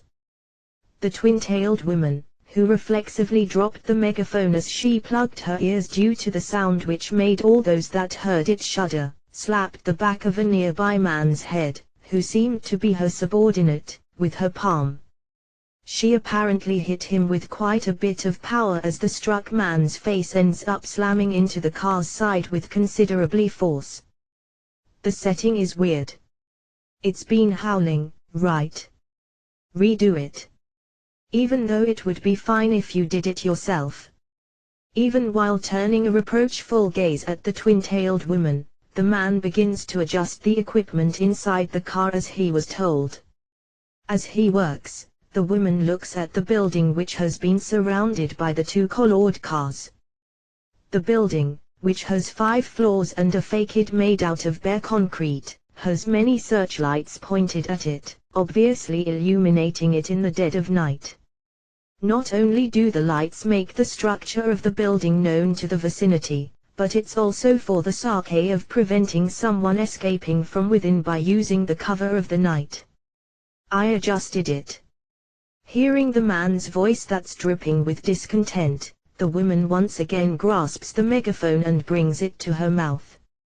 After inhaling, she shouted at the building illuminated by searchlights, "Criminal! Stop any pointless resistance and surrender yourself obediently." If we were to assume that this is a scene where criminals, who had committed some kind of crime, were demanded to surrender after being cornered, it wouldn't be strange for more tension to cling to the air. However, the current atmosphere is only one of weariness and shirking, not the slightest bit of tension can be felt. What's visible on the faces of the uniformed men and women participating in the encirclement are just feelings of "I wonder, can't we get over with this any time soon now, or I have been forced to participate against my will." The only one being all gung-ho about this is the twin-tailed woman holding the megaphone. Seemingly not noticing this, the woman speaks even louder into the megaphone. "Surrender quietly before you increase your charges." There's no response to her shouting. The woman glared at the building for a while, but suddenly she thrusts her upper body into the car, starts to search for something, and at last retrieves a long and narrow metal pipe with a heave-ho. She lightly places the pipe, which had a diamond-shaped warhead attached to its end, on her shoulder, takes aim by closing one eye, and pulls the trigger alongside an encouraging yell which lacks any motivation. Fire! A faint recoil afflicts the woman's shoulder. The warhead, which flew while leaving a white smoke trail behind, pierces into a part halfway up the concrete building, causing an explosion and flames to rise. Concrete splinters are scattered around. The uniformed men and women take cover from the fragments raining down from above by hiding in the shadows of their cars, but the twin-tailed woman remains standing with a daunting pose and throws the pipe away. Once again, criminal. Give some response. Don't make me look like some idiot here. It ain't look like. You're an idiot, right? The response shouted towards the woman's loud voice came from a man who showed up from the gaping white hole on the building's 3rd floor. He's a man with red, unkempt and ruffled hair, and wild looks, but for some reason his trained body is clad by a long-sleeved prison uniform with horizontal stripes as worn by prisoners in very old jailbreak skits. Handcuffs have been thoroughly clamped around his wrists. Shackles and, as bonus, iron balls have been attached to his feet. What's the idea? Just what the hell's going on with this setting? This is my domain, right? How did it come to this? Ha ha ha. The authority over this domain is already mine. The red-haired man, the supervisor of the beastmen, grinds his teeth out of vexation due to Giliel's, the twin-tailed woman's, loud laughter. Rewinding the time a bit, Giliel, who stole the dragon supervisor's authority after doing the same to the human supervisor, invaded the beastman supervisor's domain next, who is somewhat easygoing with the management of his domain compared to the other supervisors. Giliel, who had already invaded 2 domains, currently had an easy time surrounding and then invading the beastman supervisor's domain, who is someone rough and irresponsible in the way of using his powers, due to the little girl goddess's support. Once she had secured an invasion path, stealing the management authority for the domain became even simpler. Giliel, who usurped it completely, waited until the time was ripe and then moved on to the next stage of capturing the Beastman supervisor himself. Even so, what's with all this? Occasionally one has to have some fun. You have been completely surrounded. Come out obediently. Giliel, who's going to come out obediently after being told so? The Beastman supervisor is yelling, but the relaxed smile never leaves Giliel's face as she knows she has the upper hand with there being almost no chance of him overturning the situation. Even you aren't such an atrocious fellow in reality, right? You should have been a lot more decent in the past. Giliel, I don't wanna be told that by you. Your mother back home is crying, too. Giliel, back home. Mother? The Beastman supervisor asked back quizzically. After broadly grinning, Giliel looks back and confirms once, she then again shouts into the megaphone once again. For the sake of persuading you, I have called your mother here. Giliel, hey, you lass, who did you call? Who?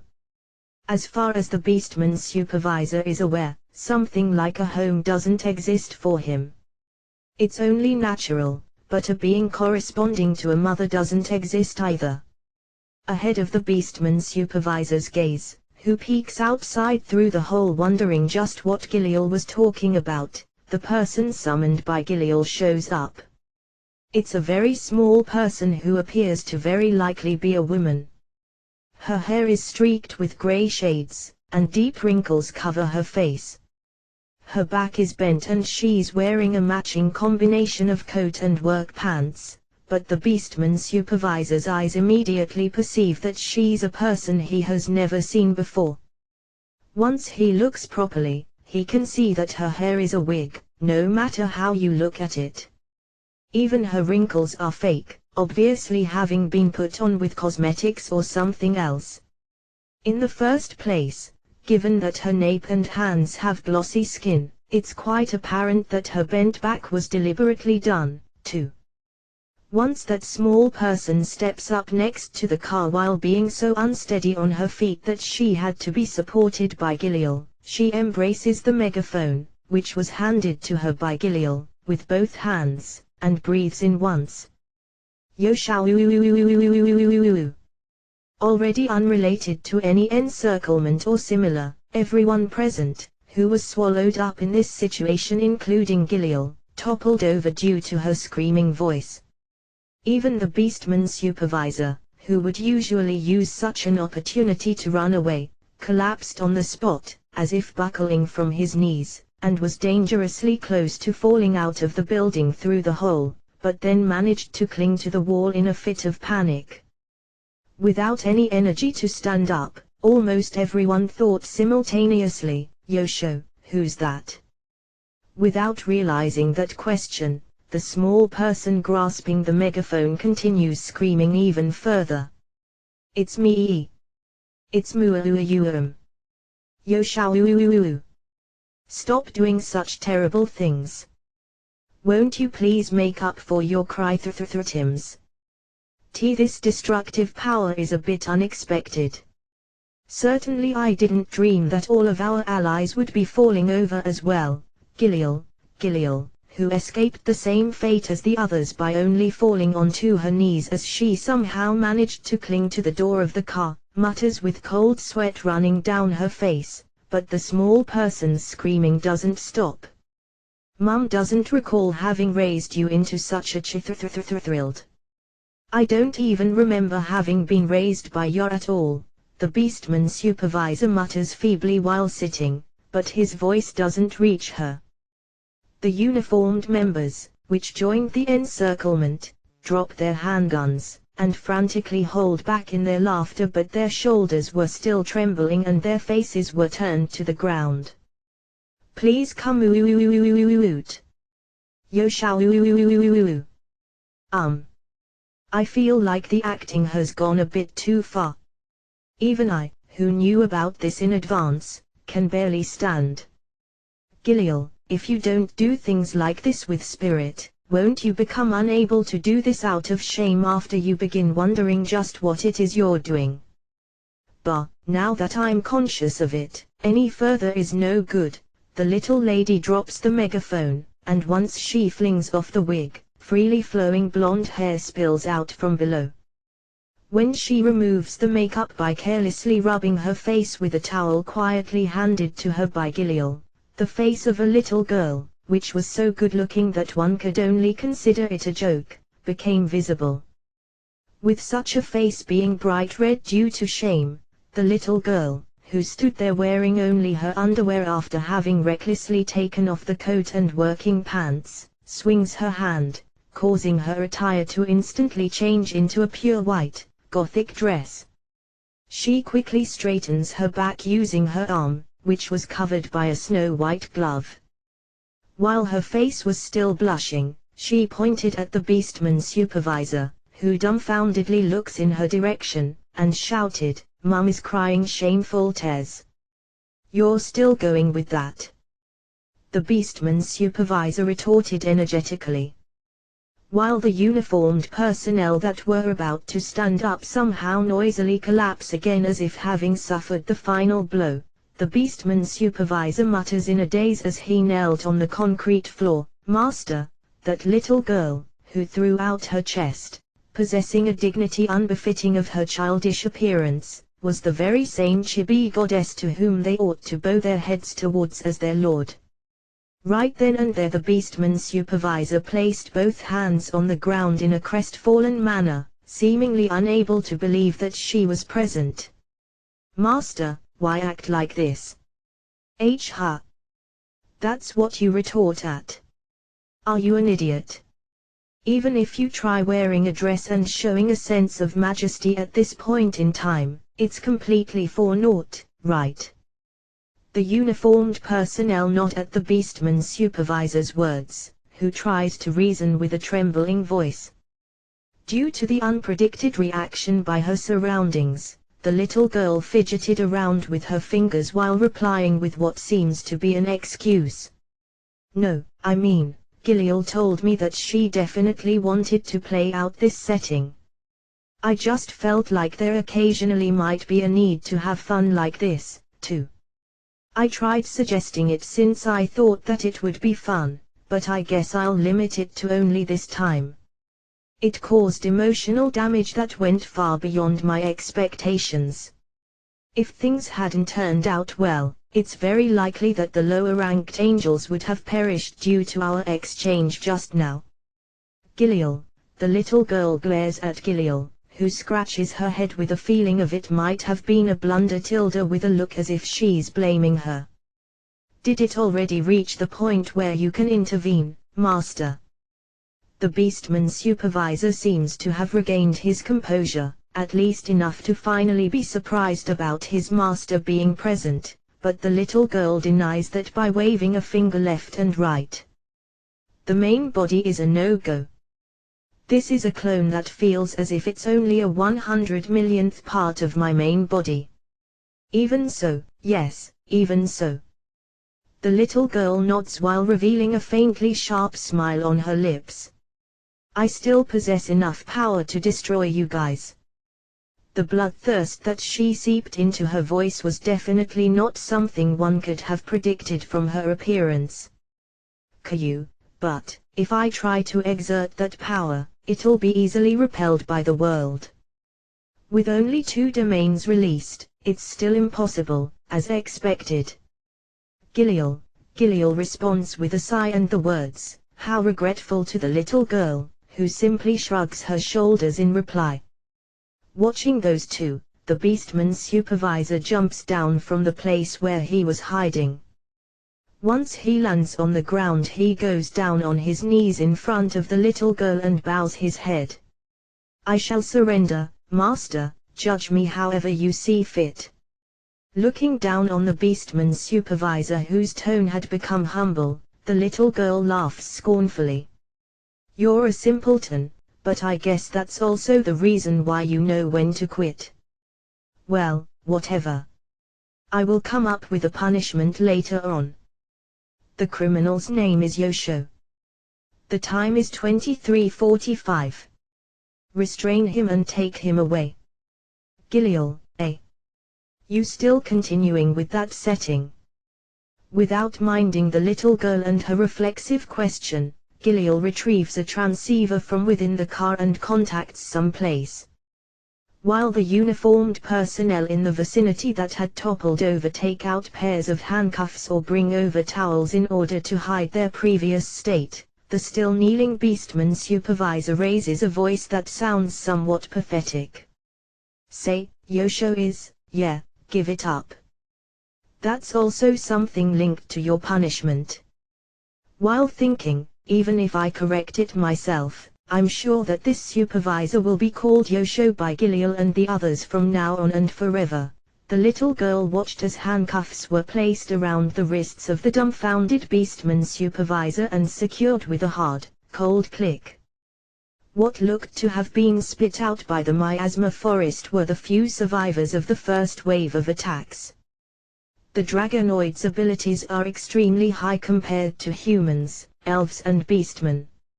It should be possible to say the same about their ability to sense presences, but apparently no one noticed the approach of the military forces until they were visible by the naked eye. Even so, the city closest to the miasma forest had adopted a policy of always being prepared for emergencies. The counterattack was swift, but being put into an disadvantageous position due to the scale of the enemy troops, which went beyond their assumptions, and because of the staggeringly high number of casualties in the first battle, the Dragonoids wanted to retreat.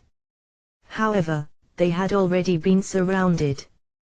The Dragonoids somehow managed to break through the siege, but they still had to pay a heavy toll.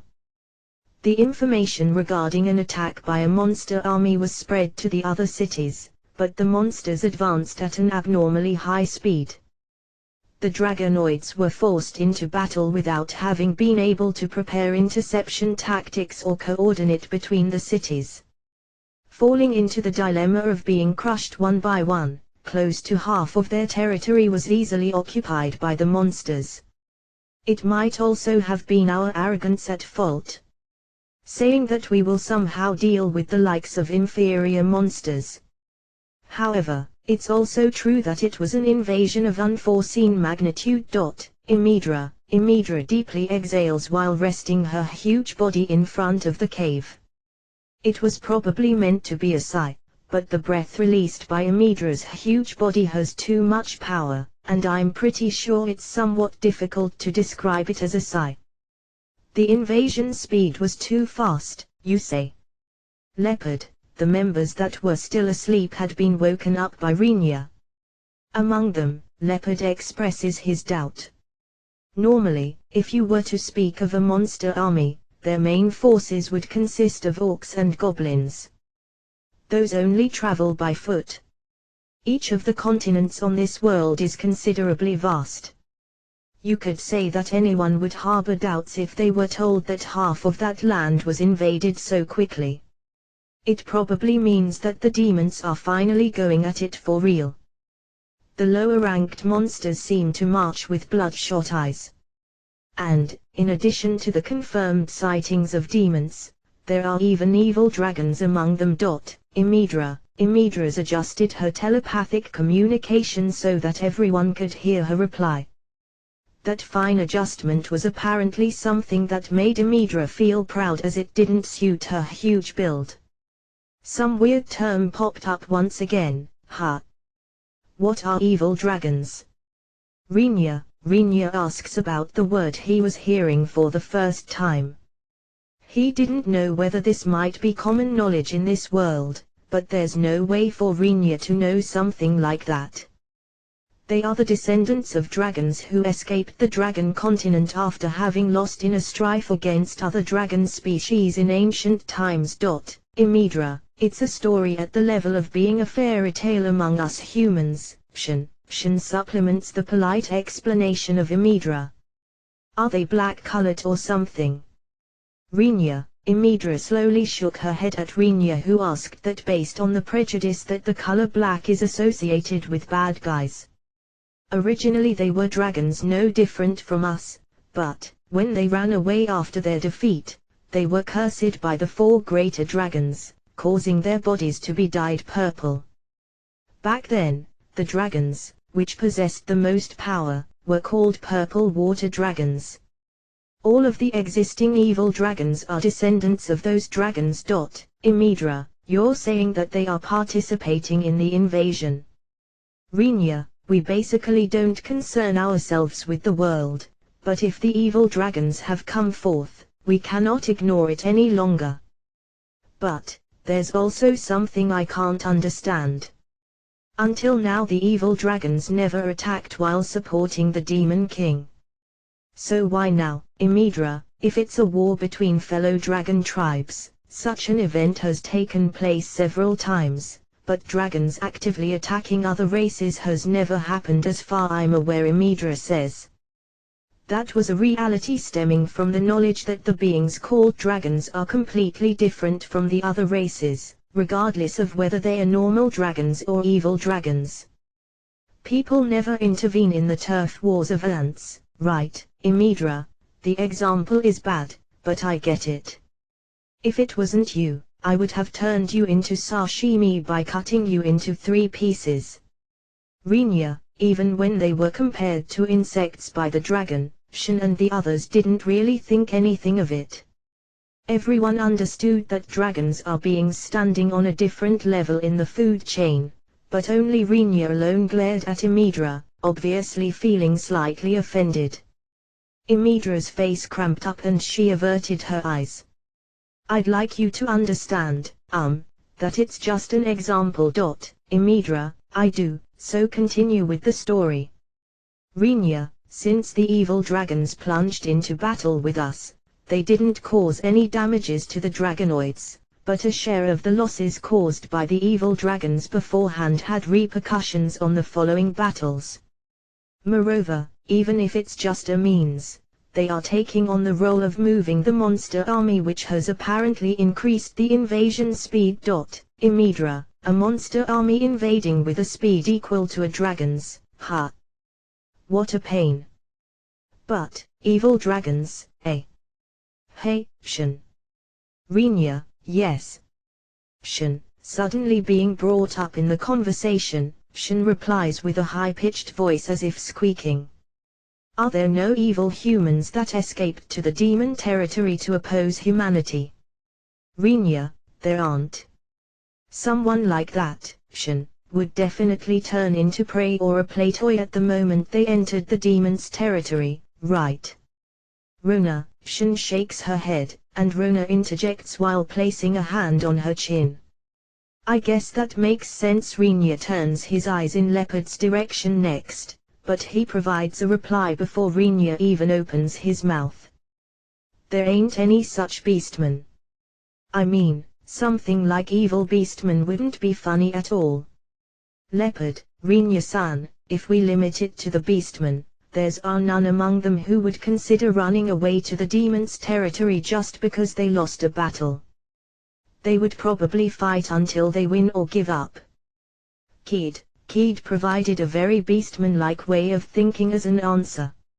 So far as it goes, those replies aligned with what Rinya had expected, but while racking his brain as to why these races have never been destroyed at least once, Rinya turns his eyes towards Kawa. Hey! Don't tell me that you're really going to ask whether there are evil elves or such. Kawa, no, in the case of elves, they would be called dark elves, I think.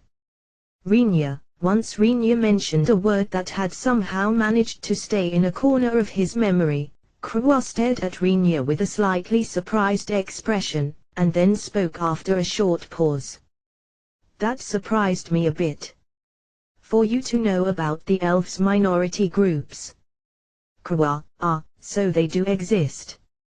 Rinya, they are different from what you're expecting, Rinya, but a tribe referred to as the Dark Elves does exist. Their main traits are a skin color that can range from dark brown to black, hair color ranging from silver to platinum, and red eyes. But it's not like they are actually an evil tribe. You can perceive them as elves with different colors. And their most prominent trait is Krua. At this point Krua clears her throat once and continues while straining herself to keep a calm voice. Many of their men have small builds. The women have, large builds, and their BB breasts are, Krua, they are huge, you mean.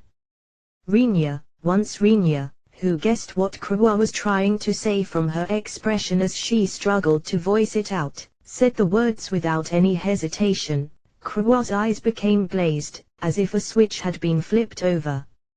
Hanging her head in shame with such stiff movements that one could almost hear creaking sounds coming from her neck, Krua replies with a subdued voice while making sure not to let her emotions tinge her words. Those are already so big that it makes one wonder whether a person's head could be crammed in between them. Krua, it's a tribe with low numbers which was once persecuted due to an unfortunate misunderstanding. There are some wildly enthusiastic people among ourselves. Nowadays that tribe is kindly sheltered because of their work. Their temperament is gentle, but they excel in covert actions like me. They are also called natural assassins. Gran explains while speaking quickly as if to state only the facts before Krua's words are taken as the whole truth. What are those reformists doing? Rinya ends up thinking, but as their hobby of admiring big boobs and the benefit of sheltering a rare tribe match in this case, he believes that it might be fine to let them be. As for the problems that might originate from that, Rinya doesn't care.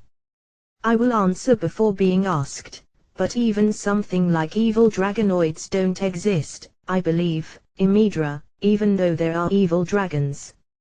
Rinya unhappily responds to Imidra, who said so as if it was her turn anyway. The tribes that received dragon elements are dragonoids. They worship the dragons. There's no way that they will admire dragons that became evil after losing in battle. Such dragons also won't create a tribe, as doing so would require them to grant their dragonic elements to others either. Imidra, I see. Then I will change the topic. Rinya looks up at Imidra's face and asks, why were you flying around here? Rinya, I was scouting. As a matter of fact, even our side's performance is disappointing when fighting evil dragons. Imidra casts down her eyes. A pronounced fatigue is clinging to her telepathic messages. After all, everyone including Rinya focused their gazes on Imidra's face reflexively. Probably because we haven't involved ourselves with worldly matters too much, our way of fighting was insufficient compared to the evil dragons. We surpass them in numbers, but we found out that we are inferior to them in terms of individual fighting strength. There have been quite a few losses. Imidra, in addition to the unfamiliar combat, they had also suffered heavy losses among their brethren. The battle against fellow dragons seems to be the reason for Imidra's strong feeling of exhaustion. However, this was apparently a story that wouldn't earn any sympathy from Rinya's group. It's only natural for there to be victims in a war, isn't it? Leopard nods and Rinya tilts his head to the side in confusion, wondering what the problem might be. War without victims ain't possible, you know. Leopard, it's sad, but that's how reality works. Shin, that's reality for you. Rona, Shin and Rona say as if rubbing salt into the wound.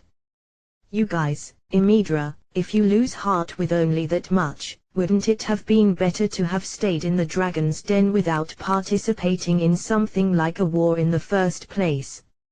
Rinya, or rather, the 4 greater dragons are outside the norm anyway, so wouldn't it be best to have them do something about it? Leopard's words are more than reasonable. When Rinya asked what she thought of this idea with his gaze, Imidra dropped her shoulders in a skillfully although crestfallen manner. If the 4 greater dragons were to leave their den, it will spell the end of this continent. Imidra, so they can't leave even if they want to because of their excessive destructive power, you say? Rinya, the whole matter would probably be finished in an instant, but probably no one would be able to live on this northern continent anymore. At least the dragon's den would be safe, but the rest would be beyond hope. Imidra, each of the 4 greater dragons pack a ridiculous punch. The geographical features would change with just a single breath attack coming from them. Just how much damage would they cause if all of them departed to attack to their heart's content is something that's difficult to imagine, but all members present somehow understood that nothing remotely decent would come out of it. Putting that aside, what do you plan to do from now on, Imidra? Being asked that, Rinya ponders. It seems like the situation doesn't differ much from what I predicted before coming here. Shin repeatedly and reservedly nudged the side of Rinya's abdomen as he thought, as long as I know that, it doesn't matter whether I know the rest or not since it's the Dragonoid's problem. You said that we will confirm the whereabouts of the Dragonoid's hero-san for the time being. Did you forget that? Shin, now that you mention it, we talked about something like that, didn't we? Rinya, if asked whether he had forgotten it or not, Rinya has clearly forgotten about it. Albert, was it? If he's alive, he should still be fighting at the front line. Imidra, as can be expected of a hero, even Imidra apparently knew his name. Front line. Where's that? Rinya, from here. I don't really know how far away it is for human feet, but for me it's a city a short flight away. Over there the Dragonoid's main forces are fighting against the monster army. The battle between us and the evil dragons is taking place over there as well, though. Imidra, monsters versus Dragonoids, and evil dragons versus dragons, both battles at the same place, huh? Then it's a free-for-all fight, I guess. Rinya doesn't want to head in the direction of an overly chaotic battlefield. That's because battlefields, where many different sides are fighting each other, always tend to have something unexpected occur. That would be his sentiment if it were just himself, but in the present situation of his comrades accompanying him, that won't work. I wonder what we should do. Rinya, what we should do, you ask? We don't really have the option of not going, do we? Leopard's eyes, who said so, are sparkling with anticipation for some reason. No matter how you look at it, a part of his battle mania, his bad habit, is peeking through on his face. I'm not all that eager, but as that's the only lead we have, turning our back on it is no option, is it? Shin, those are Shin's words, who looked sullen. Next to her Rona nods, obviously assenting. Next to Rona, Kurtz, who held the fox-eared priestesses in his arms on both sides, calmly slept with a happy face, apparently having lost out to his drowsiness again, despite looking awake for a while. If us elves can lend our help in some way, since we honor the dragons quite a bit, once Krua said so, it was similar to the opinion being approved of by the majority. In that case I suppose we will try going to the front-line city. Rinya, if you have decided for it to be like that, I will carry you until the city. Imidra, due to the sudden offer by Imidra, the elves looked surprised and the human team dumbfounded. The beastmen don't even try to hide their joyful looks. While thinking, the thoughts are indeed different for each race, Rinya asks Imidra, is that fine? To carry us so readily? Rinya, it will likely be to our and the Dragonoid's benefit if I take you along. Since that's the case, my workload is nothing worth mentioning. Imidra, closing one eye really skillfully, Imidra winked at Rinya. Due to Emidra's opinion that it would be dangerous to fly with people on her back while the sun's still not up, Rinya's party decided to spend the night at the cave as was initially planned. The other members felt slightly worried about Rinya as they hadn't taken proper shifts in the guard duty, but as Rinya provided the excuse that he had forgotten to alternate as he was busy with the adjustment of the scarce firewood, they calmed down by accepting it as being inevitable. However, for some reason Shin took Krawa and Rona to the side as there seemed to be some kind of dispute going on between them, but Rinya didn't find out the reason for their dispute nor the conclusion. Although he didn't understand, he lowered a fist on Emil's head who was grinning broadly next to him. Isn't that far too unreasonable? Emil, once Rinya grabbed Emil's shoulders, who was stroking her head with teary eyes, and draws her to himself, he checks the vicinity. Leopard and Keed said that they would return back into the cave to go sleep, and since Kats and the two priestesses couldn't be woken up, both likewise carried the young ones into the cave. Grun is talking with Imidra about something and doesn't look in Rinya's direction. What do you think about Imidra's story? Rinya, once he asks that in a whisper, Emil touches Rinya's left ear with her right hand after pondering about it for a short moment. Isn't that question way too vague? Emil, seemingly perceiving that it would be best that no one to heard their conversation, she replied to his question through telepathic communication. You just have to think about what you want to say without worrying about it since it's bidirectional. Emil's words held Rinya back, who was about to speak up as he thought that he had to voice out his thoughts. While keeping his mouth shut, which he had almost opened, again, Rinya asked Emil anew, the scale of the monster army. The sortie of evil dragons. The abnormal invasion speed due to these dragons. Rinya, all of it is probably related to the Demon King. Emil's thoughts were entwined with a somewhat bored feeling.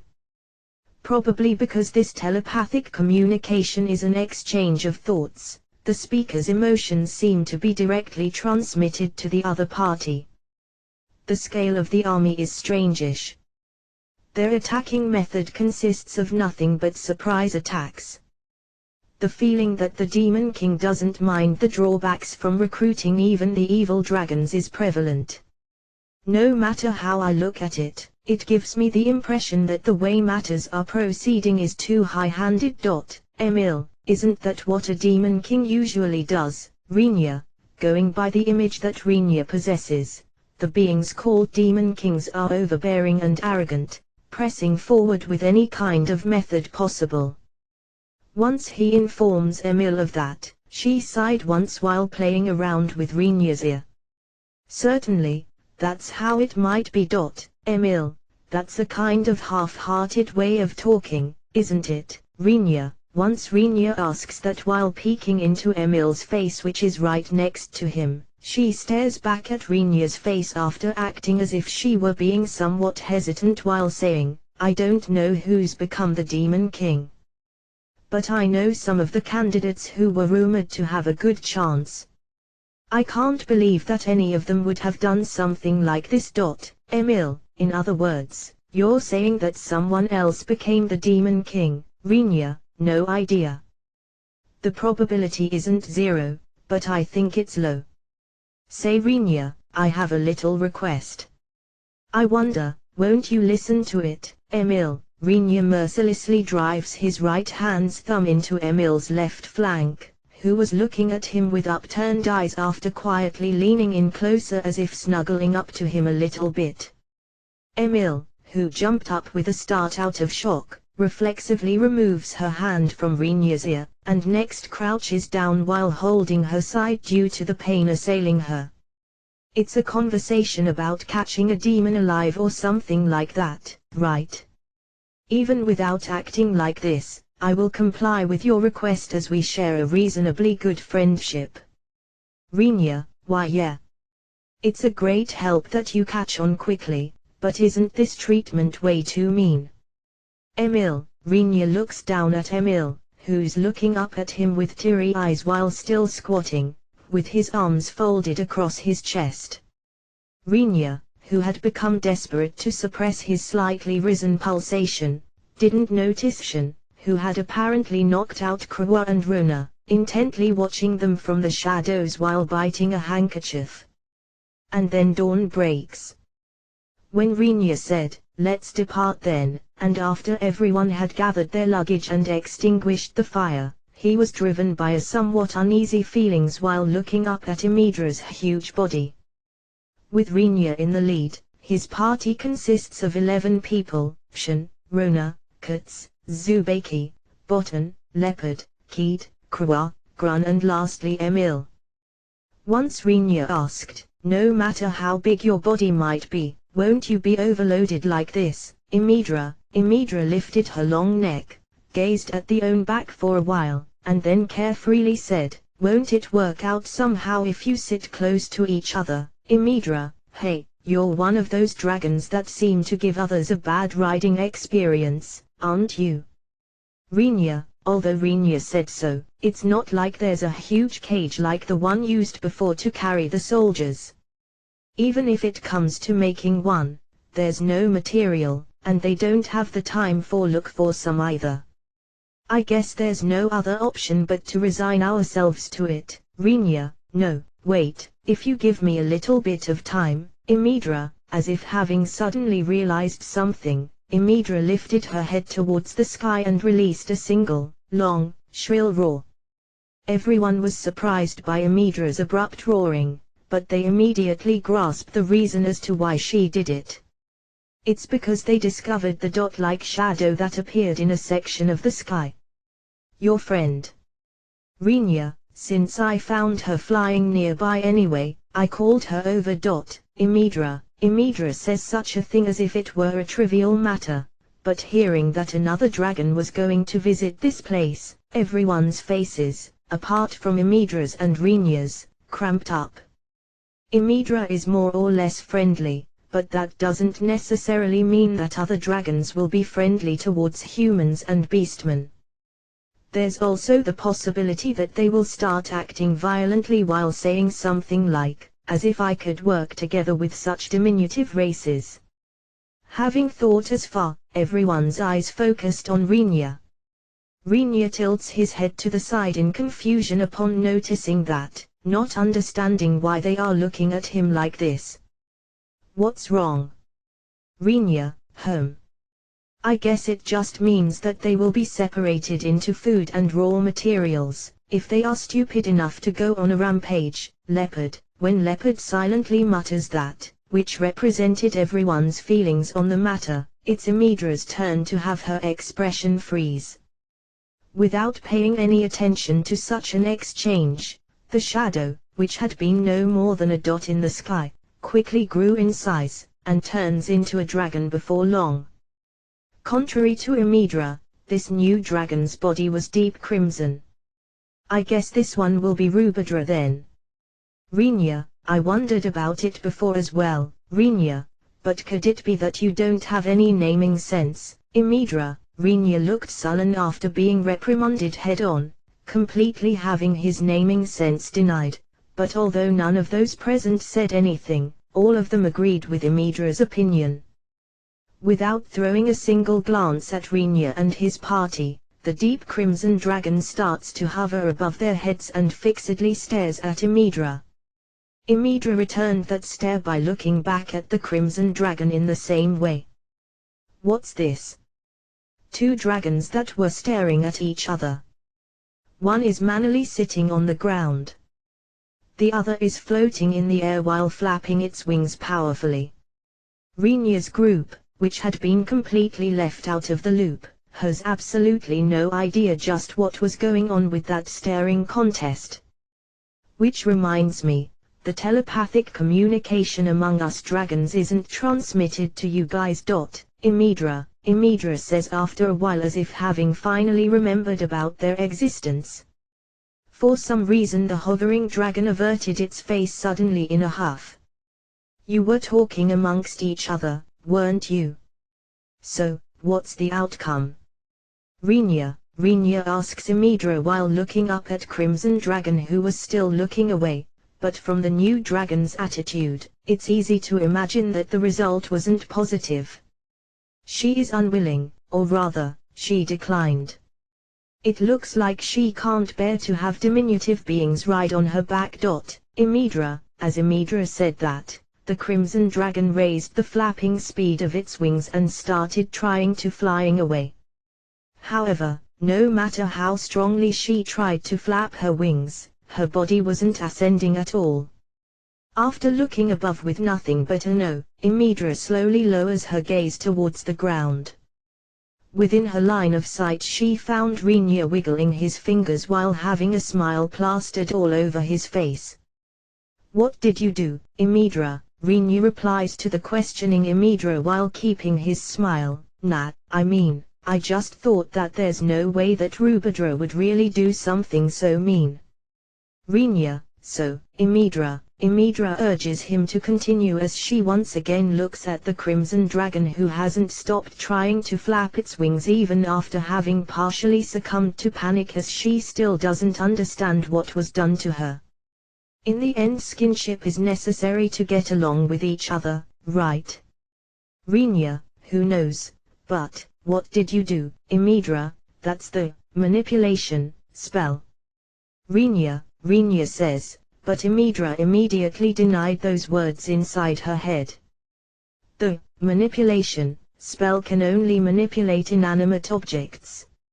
Even the occasional armor throwing performed by Rinya only consists of throwing a part of the armor through sorcery while letting the other parts fly while attached to said armor. The atmosphere is an inanimate object, right? Rinya, although it's unclear whether Rinya knows of Imidra's thoughts or not, he explains so. Certainly the atmosphere itself is an inanimate object, and it's not like you can't move it with the manipulation spell. However, the amount of mana needed to restrain a flying dragon by just manipulating the atmosphere is not something a normal sorcerer could realize, even if they exhausted all of their mana. Rinya, did you ever hear about something called common sense, Imidra? How rude. I'm applying the proper usage method of manipulation, am I not? Rinya looked offended, as if being upset, but Imidra has no other options left anymore but to give up. With the phenomenon taking place in front of my eyes, I'm pretty sure that all sorcerers around the world would deny that this is a proper use of manipulation. As Imidra ponders about such things, the movements of the Crimson Dragon, who continued to flap its wings, changed. As if being tightly held by a huge, invisible hand, the dragon stopped flapping its wings and started to writhe in midair, still maintaining the same posture as before. Averting her eyes from the Crimson Dragon that struggled fervently while raising a cry that sounded like screaming, Imidra is careful not to let her emotions leak into her thoughts and asks Rinya, just what the heck are you doing now, Imidra? In order to become good friends through skinship, I do this, tickle, tickle tickle, tickle tickle. I suppose. Rinya, while still wiggling the fingers of his hand to manipulate the atmosphere, he adds motions as if needing something. Seeing that, Imidra somehow managed to grasp what's happening. You mean you're kneading her entire body, Imidra? If my knowledge is correct, it's the official way of forming physical bonds with animals. Rinya, the daredevilry of treating dragons the same as animals shouldn't exist in this world, but even Imidra, who might have set everything on fire in a fit of rage if a normal human had talked to her like that, only feebly laughs at those words coming out of Rinya's mouth. What he's doing is awfully worthless in Imidra's eyes, but the power spent on it not only hindered a dragon's ability to fly away, but also crumpled its entire body. It's something so colossal that it completely rendered the power of a rampaging dragon useless. Moreover, even though he is using such outlandish power, Rinya is still smiling and completely looks as if he's casually doing some odd job. For just an instant Imidra considered whether she should save her brethren. But it was really just for an instant. Imidra decided to leave the dragon, who's in a spiral of agony, alone as is. Is it because dragons are beings situated close to the top of the food chain in this world? At any rate, they have the tendency to look down on everything other than themselves without even investigating properly. If the Crimson Dragon had been careful, it should have realized Rhaenyra's existence, who's far beyond common sense even if limited to the aspect of manner, on top of the three heroes among Rhaenyra's party. Its current situation, a consequence of him not doing that, can't be called anything but reaping what you sow according to Imidra. Although it would be really great if she had the discernment to apologize before it becomes a matter of life and death. Imidra secretly shrugged her shoulders while looking at the state of the Crimson Dragon, who had started to spasm in somewhat strange ways. In the end they departed after the sun had already risen fairly high into the sky.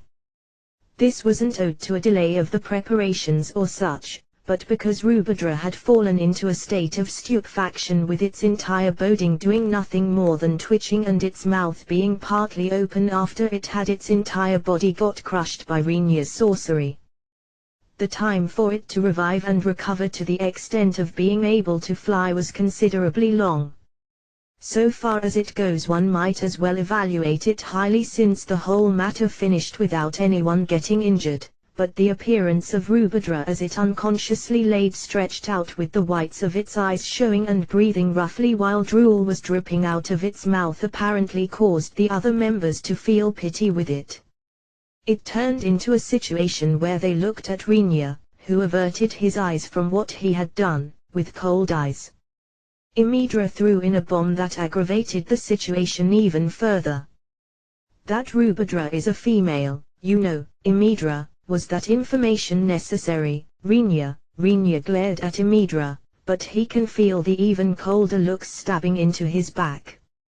Moreover, among the dragons, she belongs to the category of young dragons. I think she is what you humans would call a little girl. Imidra, the additional information causes an increase in the chilliness of the looks stabbing Rhaenyra's back. As if in proportion to that, Rhaenyra's look became even grimmer. The head of Imidra, who wondered whether she has stepped in too deeply with this, was tightly grabbed by an invisible hand. You have made your resolve, right? Rhaenyra, my life's in danger all of a sudden. Imidra, Rhaenyra's manipulation spell possesses power, enabling it to counter the strength owned by a dragon and to apply it to the dragon's entire big frame. What would happen if that power was to be focused only on a head was something so obvious that anyone could predict it. Even Rhaenyra doesn't seem to have the intention to crush her all of a sudden. While the pressure rises slowly, Imidra sends a very composed telepathic message. Can't you kill the enemy with this much power, Imidra? This is unexpectedly tiring. If the consumed power becomes big, it's troublesome to control it. Rather than using such a technique, it's easier and quicker to cut them down normally. Rhaenyra, I see. By the way, my skull has begun to make strange creaking sounds. I wonder, if you don't intend to kill me, can I have you release me after I apologize? Imidra, what a calm bugger. Rhaenyra, if Imidra were a normal creature, she would have difficulty to form the words or suffocate thanks to the atmosphere being forcibly manipulated, but probably because dragons speak telepathically, their words won't become disturbed as long as they don't lose control over their emotions. Not losing her composure despite her head being crushed might be an aspect that makes it worth to say as expected of a dragon. Rhaenyra cancelled the spell while thinking that even teasing you is a life and death gamble, Imidra, if you understood as much. Rhaenyra, after glaring at Imidra once more, Rhaenyra shifted his attention to the sources of the cold gazes piercing him from behind. Resolve yourselves and speak up. Rhaenyra, just as he said so, the cold looks dispersed, and the other members all at once turned their eyes away, looking anywhere but not at him. Among the members, who seemed to expect something unknown and outrageous happening to them, if they matched their eyes with Rinya, only Shin alone took Rinya's gaze head-on for some reason. Rinya, something like messing around with an innocent girl. Shin, just how have you perceived the current conversation and situation? Rinya asks as he looks at Shin, who states her opinion while bending forward, with half-opened eyes. The area around Rinya's cheeks is twitching as he's obviously subduing his emotions, but Shin doesn't notice that. If you have such desires, I will accept them with this body of mine. Why, sorry, cancel that just no, wh. Shin, very likely Shin wanted to imitate Imidra and make fun of Rinya, but if she had correctly understood the circumstances, that would have been an action she should have avoided by all means. With slightly glazed eyes Rinya activates his sorcery, without giving Shin or anyone a chance to say anything. Having both her flanks attacked instantly by a sensation as if several hundred long, thin fingers are groping her, Shin frantically covers her mouth. With her legs, which lost all strength, having become unable to carry her weight, she falls down to the ground. Seemingly because of her good upbringing, Shin neither releases a coquettish voice nor does she roll about with laughter. With her face being bright red, she covers her mouth with all her might. Her whole body is twitching occasionally while she's still laying on the spot. Rinya planned to bring Shin down, who poked fun at him in this situation even if it actually was a thoughtless deed, by fondling her until she's in the same state as Rubadra so that she never feels like doing something like this ever again. But Shin's appearance as she desperately endures while being in agony is a sight that gives him an odd feeling. Sensing that things will develop into a very dangerous direction if he keeps this up, he quickly cancels the spell. Shin, who was released from the spell, blushes and breathes roughly while remaining on the ground due to having all her strength drained from her body. Seemingly because she frantically tried not to move or make a noise, she looks up at Rinya with slightly moist eyes, making Rinya understand, I see.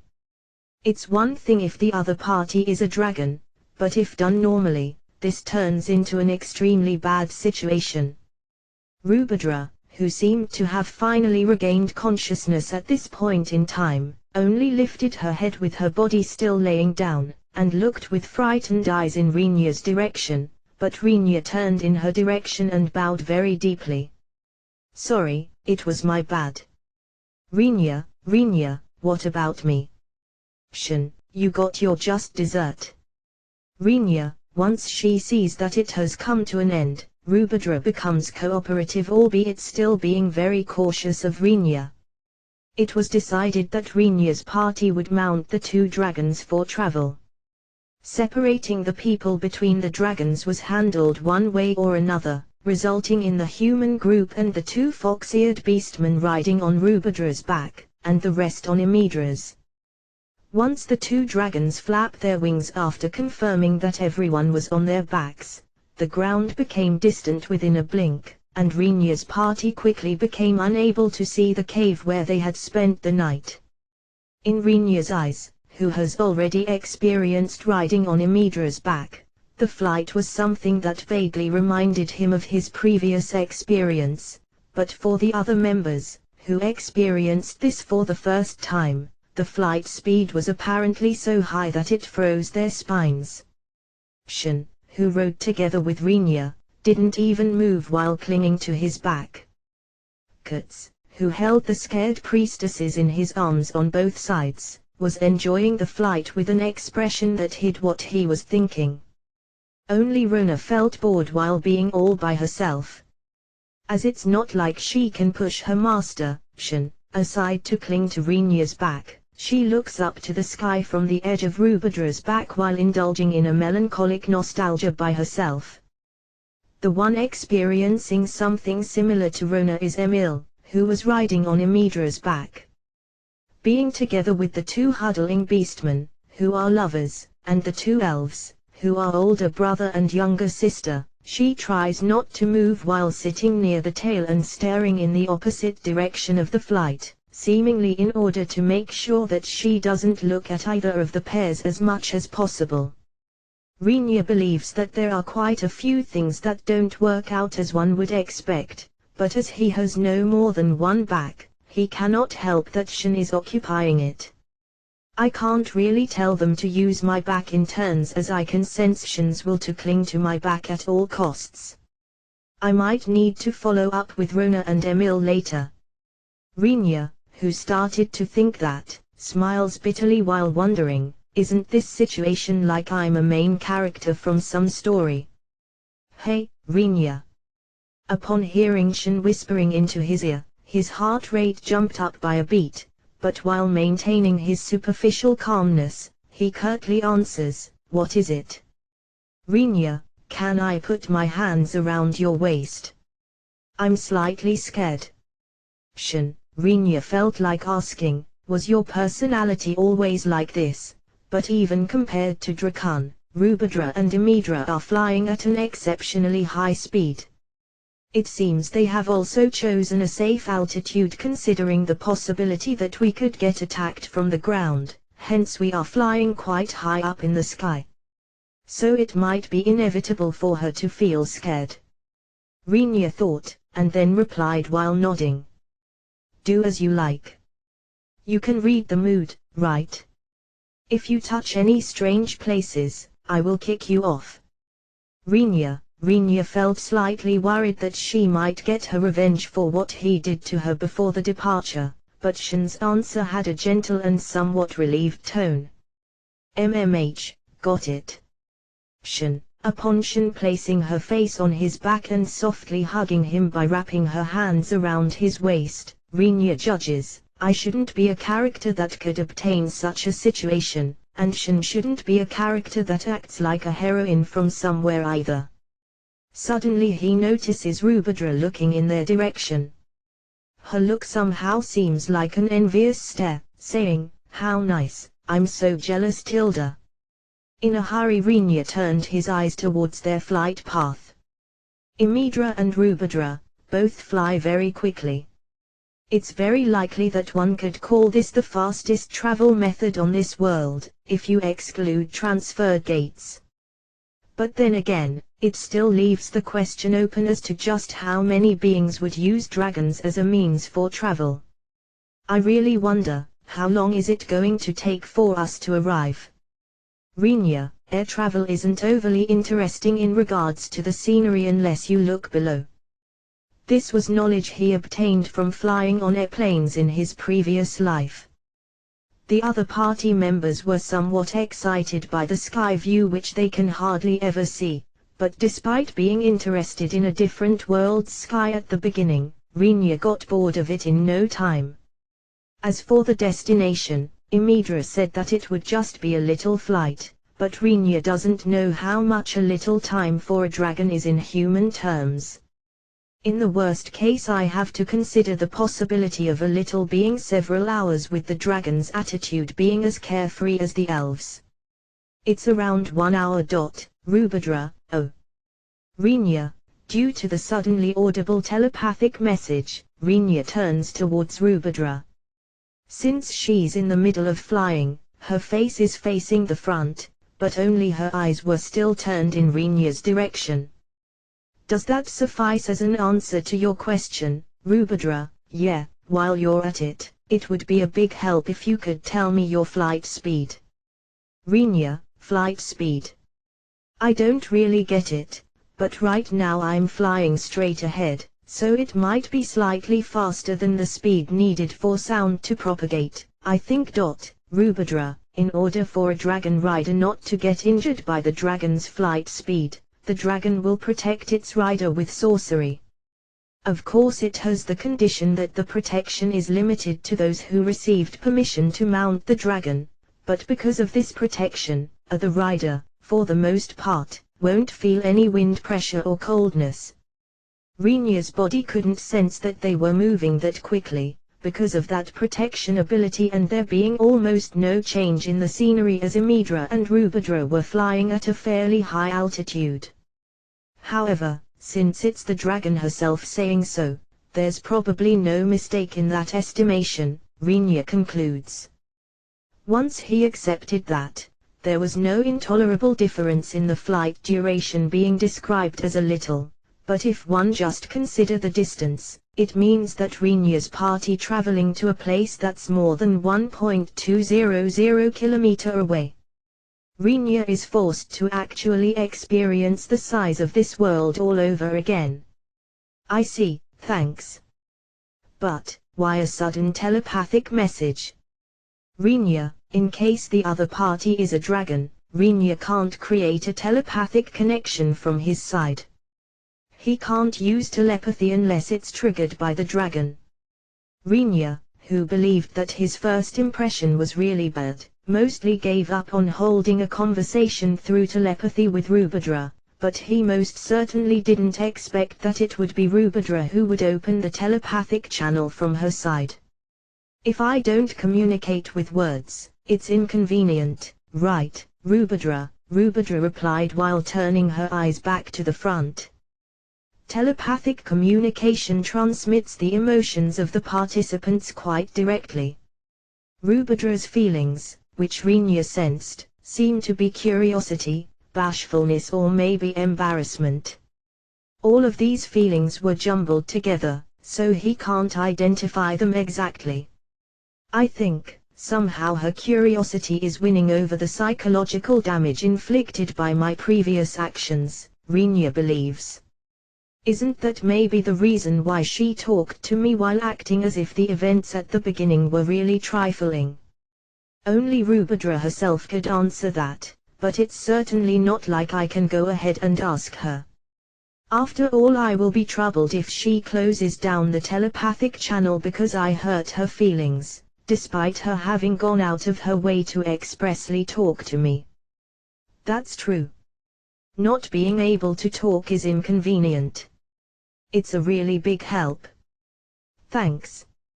Rinya. Once Rinya frankly stated his appreciation, an indication of her feeling somewhat shaken was transmitted from Rubadra. Rinya wonders whether he said something wrong right now.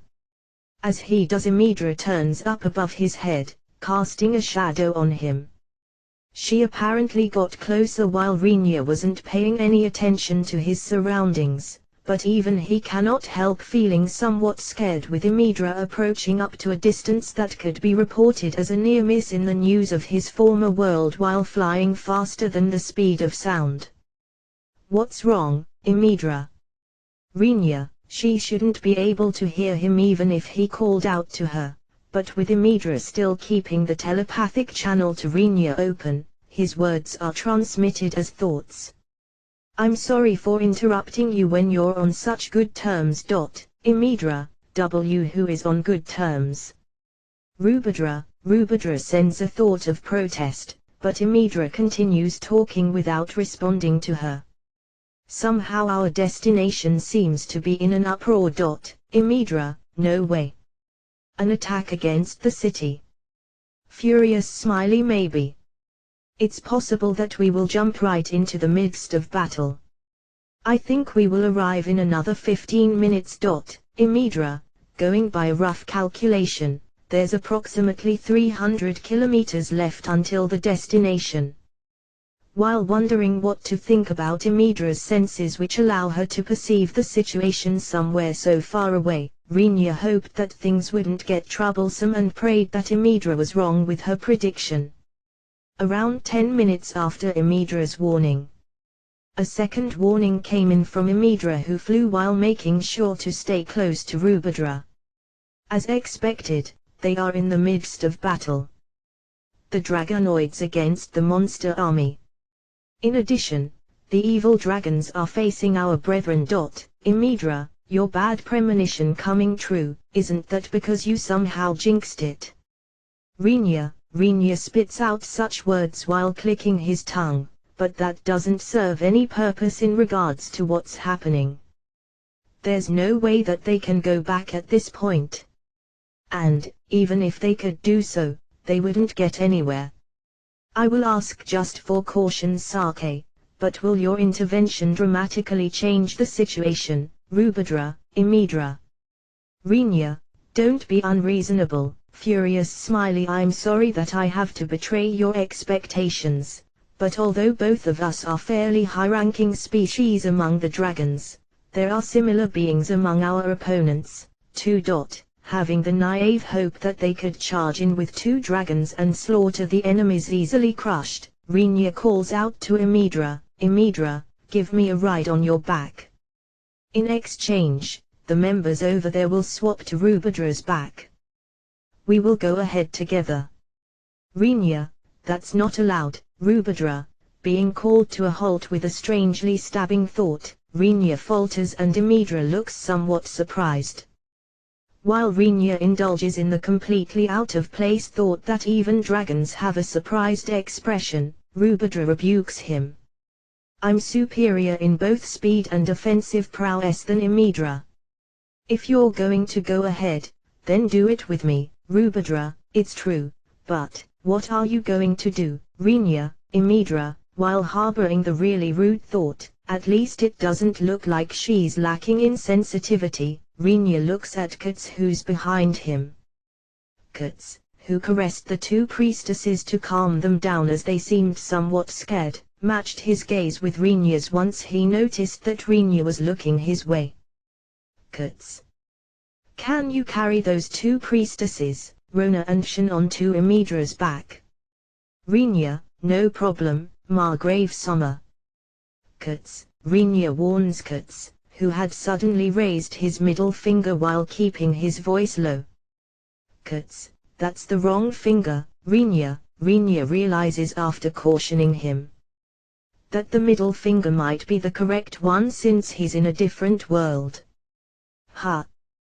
Was it the pinky finger then? Katz, it's the thumb. The thumb, Katz.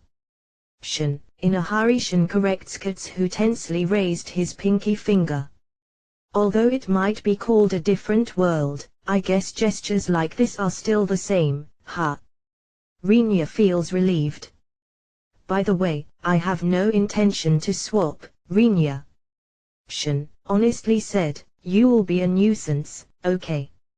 Rinya, even then. Shan. Rinya quickly gives up on persuading Shan, who stubbornly insists on not pulling back. Somehow he felt like he heard a sound similar to tongue clicking in the corner of his mind, but he ignored it, thinking it was his imagination, and gave Katz his instructions. Katz, take the other members along on Imidra's back. Once you get there, tell Leopard and Grun to follow from behind since I'm going ahead. Rinya, as you wish, Margrave Summer. Katz, 2 strings of black mist gushed out from Katz's back as he carried the 2 priestesses under his arms. One of those obviously ominous strings instantly coils itself around Rona's waist, who was taken aback, and lifts her body up with a sudden jerk. The other one smoothly stretches out and coils itself around Imidra's foot. Without minding Imidra putting on a very reluctant face, Katz waves at Rinya while grinning, jumps into the air while manipulating the black mist, and easily lands on Imidra's back. 1 second later Rona lands, or rather, drops on Imidra's back. Those are really handy. I wonder whether I'll ever be able to use them as well, if I train it. Rinya, I think it would be better if you don't make such careless remarks. Shan didn't know the true identity of the mist, but she somehow intuitively perceived that it's nothing too good. That statement stemmed from her not wanting to touch something like that, if possible, but apparently Rinya didn't grasp that part. Those are no good. Rinya, no, well, if you talk about convenience, they sure are, but not wanting to use them much is. Shan, can you cut out the pointless chatter? Since we're in a hurry, I'm off. Rubadra, don't try the impossible, okay? Certainly, your firepower is higher than mine, but you fall behind in defense. Rubadra. Rinya, please support her. Imidra, a dragon asking a human to follow up on a dragon is normally an abnormal thought. Rinya, who has difficulty telling Imidra to leave it to him, limits his response to an ambiguous smile. Rubadra threatens Imidra by baring her fangs. His support is unnecessary. Rubadra, you heard her, but, well, I will at least do my best so that she doesn't get injured. Rinya, no, you guys, just because you're going ahead, there's no need to go into battle, you know. Just come back if you think that it's too dangerous. Okay, Imidra. Being told that by Imidra, Rinya and Rubadra look at each other for an instant. Going ahead means exterminating everything in the path, right? Rinya, plunging into battle and returning without attacking, are you an idiot? Wanna die once, Rubadra, got it. Do whatever you want as long as you don't die. Imidra, without even noticing that Imidra's words were completely filled with the feeling of giving up, as it would probably be pointless even if she did say anything more. Rinya fixes his sitting posture on Rubadra's back, and Shin clings to Rinya's back. Hold on tight so you don't get thrown off, Rubadra, boy. The rider's protection, Rinya, in order for no accidents to occur regardless of how fast the dragon is going. They protect their riders so that they don't get thrown off. Rinya was about to mention that to Rubadra, who gave such a warning despite all this, but Rubadra's next words easily denied that. It might become loose since I'm going to turn up the speed. Rubadra, is that fine? Something like that, what? Rinya's voice turned high-pitched and unstrung due to an impact as if being kicked in the back. While hurriedly propping up Shin, who clings to him, Rinya realizes that it's thanks to Rubadra's sudden acceleration, and lightly hits her nape. What, Rubadra, you really let go of the protection, didn't you? Rinya, 90% for acceleration and 10% for protection. Rubadra, idiot, we're going to die. Rinya, since it likely wouldn't end nicely for Rinya and Shin. If Rubadra had really distributed her power in such way, it was likely a Rubadra-style joke, but it didn't seem like a mistake that the current state was fairly close to that power distribution. Otherwise there would be no way for a rider to suffer an impact due to the dragon's acceleration. At least Rinya never felt such an impact when he was riding on Imidra's back. A dragon's wings fly through mana. I consider it a natural measure if we have to hurry. Rubadra, the upper limit of mana a dragon can save is fixed.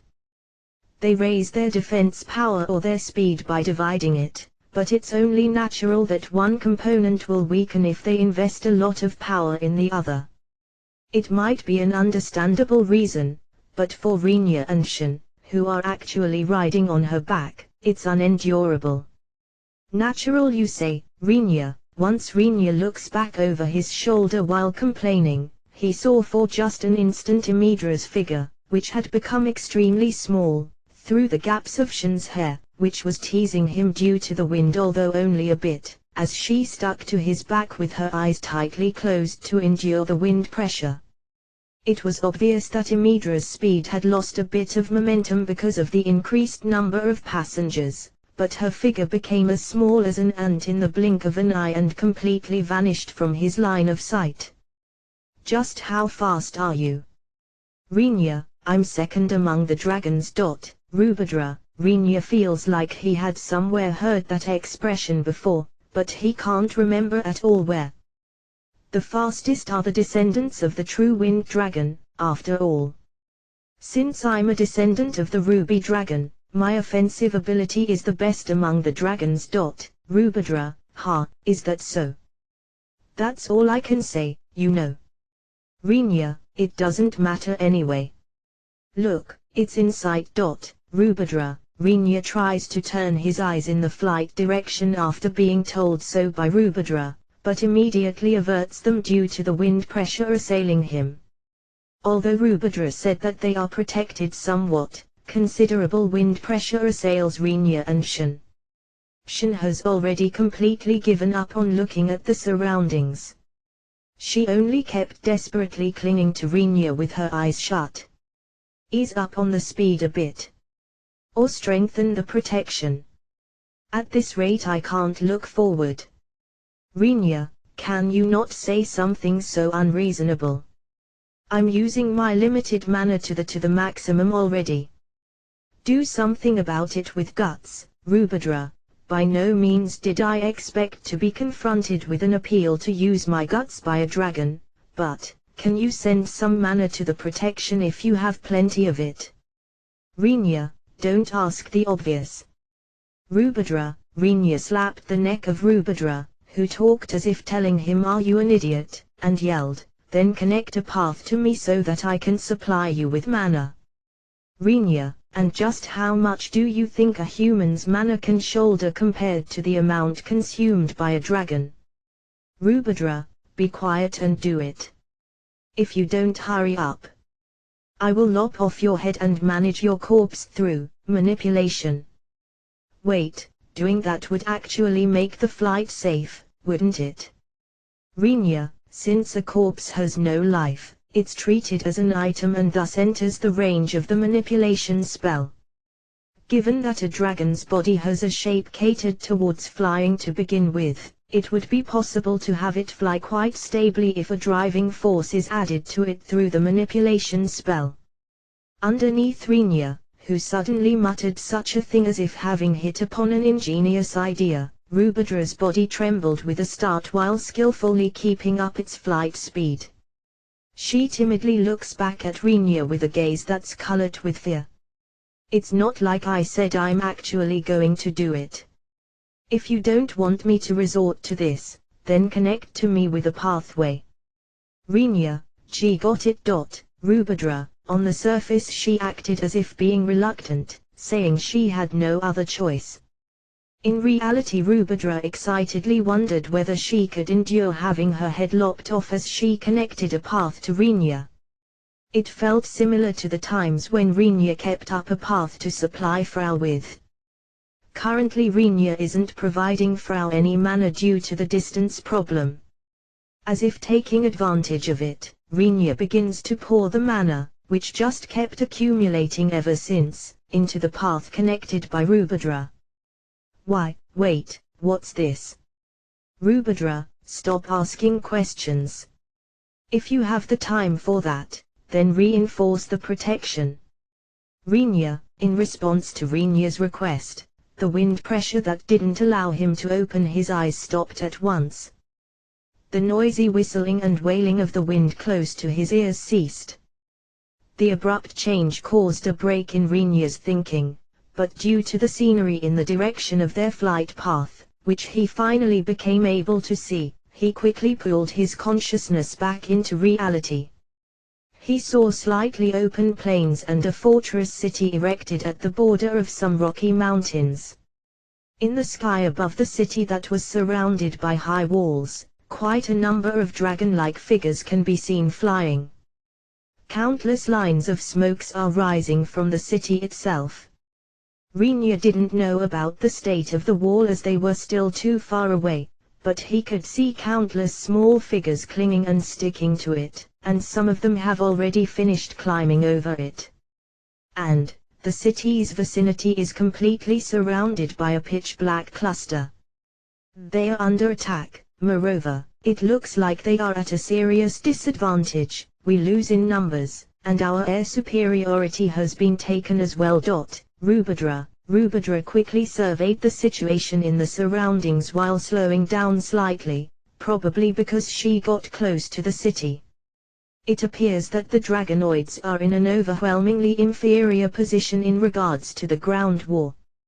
In addition to the exceeding difference in combat forces on the ground, the evil dragons also have complete control over the air. The reason why they gained the air superiority immediately plopped into Rubadra's eyes. My brethren who joined the defenses, have been killed. Rubadra, although you might say that they were still young in regards to their age, they should have been fairly vigorous and enthusiastic dragons with skill. However, those dragons had been cruelly torn apart, and tragically died on the plains or in sections of the burned city. With a slight delay Rinya noticed it as well, but he didn't voice out what came to his mind. He considered those words to be too lacking in consideration of the situation. As if in exchange for that, Shen whispers into Rinya's ear, "That's me, Shen, I thought so too, but right now is not a good time to speak about that. Rinya, you guys definitely thought about meat and raw materials, didn't you, Rubadra? Now's not the time to discuss this." Rinya states clearly, but him not denying it makes it obvious that she actually hit the nail on the head. Even Shen realizes anew that what she's currently riding is a dragon and pretends to not know anything by burying her face in Rinya's back in a hurry. "Let me just tell you in advance. If you try to take them with you, it won't end nicely for you, Rubadra." Rubadra gave them a warning, but somehow she couldn't suppress the premonition that one or two bodies will have gone missing before she has even realized it. "Have you decided what you're going to do, Rubadra?" Being urged on by Rubadra, Rinya matches his gaze with hers. Rubadra took a large detour the moment she saw the city. That was their destination, already in the midst of battle, and on top of that in a disadvantageous situation, which effectively postponed any approach for the moment. "What am I going to do, you ask? Rinya, move forward or turn back. Rubadra herself doesn't expect for the overall battle progress to change drastically with her, Rinya and Shen joining the battle. That's because she's aware that she's not an overpowered existence, no matter how high-ranking of a dragon species she might be. But, having said that, it doesn't mean that she had as much farsightedness so as to choose an obedient retreat after seeing the scene of her brethren fighting in front of her eyes. Hence she tried to leave the decision to the humans riding on her back, but Rinya readily replied. There was an option of turning back. Rinya, so you were serious about going ahead and annihilating the enemies, Rubadra? Even her astonished telepathic transmission caused no change in Rinya's expression. Since it's an enemy I'm encountering for the first time, it's important to give it a try first. Rinya, I feel like your thinking resembles that of the beastman. Shen, there's a fed-up voice coming from behind him, but Rinya decisively ignores it.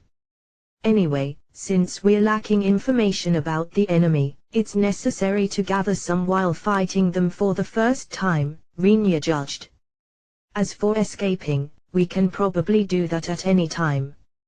If that's your decision, I will try plunging into them once. Do you guys have any means of attack, Rubadra asked while altering her flight course towards the airspace above the city.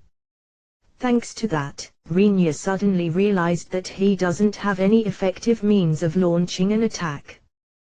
The katana is too short, making it unsuitable for slashing at flying dragons. If he could freely launch a sword flash like Yuuki, whom he had fought before, it might have been fine to use that, but although Rinya used it once, it's not like he can command it at will. Now that you mention it, I don't have many projectile weapons on me. Rinya, isn't the sword flash you used in the battle against the hero good enough? Shen, I can't really control it. If it's okay to disregard any damage to the surroundings, I will use it, but, Rinya, the biggest problem lies in his inability to adjust the slash strength. If he unleashes one slash after the other at full strength, the aftermath and stray slashes will not only deal devastating damage to his targets, but also to the surrounding environment. You can at least use the fire-based spell, Fire Lance, can't you, Rubadra? Rubadra's flight path had already changed towards the city. The evil dragons, which noticed the new dragon, cautioned each other by screeching and getting ready to intercept. While feeling disappointed that a surprise attack was now impossible, Rinya answered Rubadra's question. I can only use small fireball from the fire-based spell repertoire. Rinya, I will send you an image through our path, so memorize it. Rubadra, isn't it enough with just use roaring lightning or lightning bolt? Rinya wonders, but faster than he can ask, he was sent a single image through the path he was using to supply Rubadra with mana. After transforming into some kind of picture in Rinya's head, the image promptly vanished. You can chantlessly cast, can't you?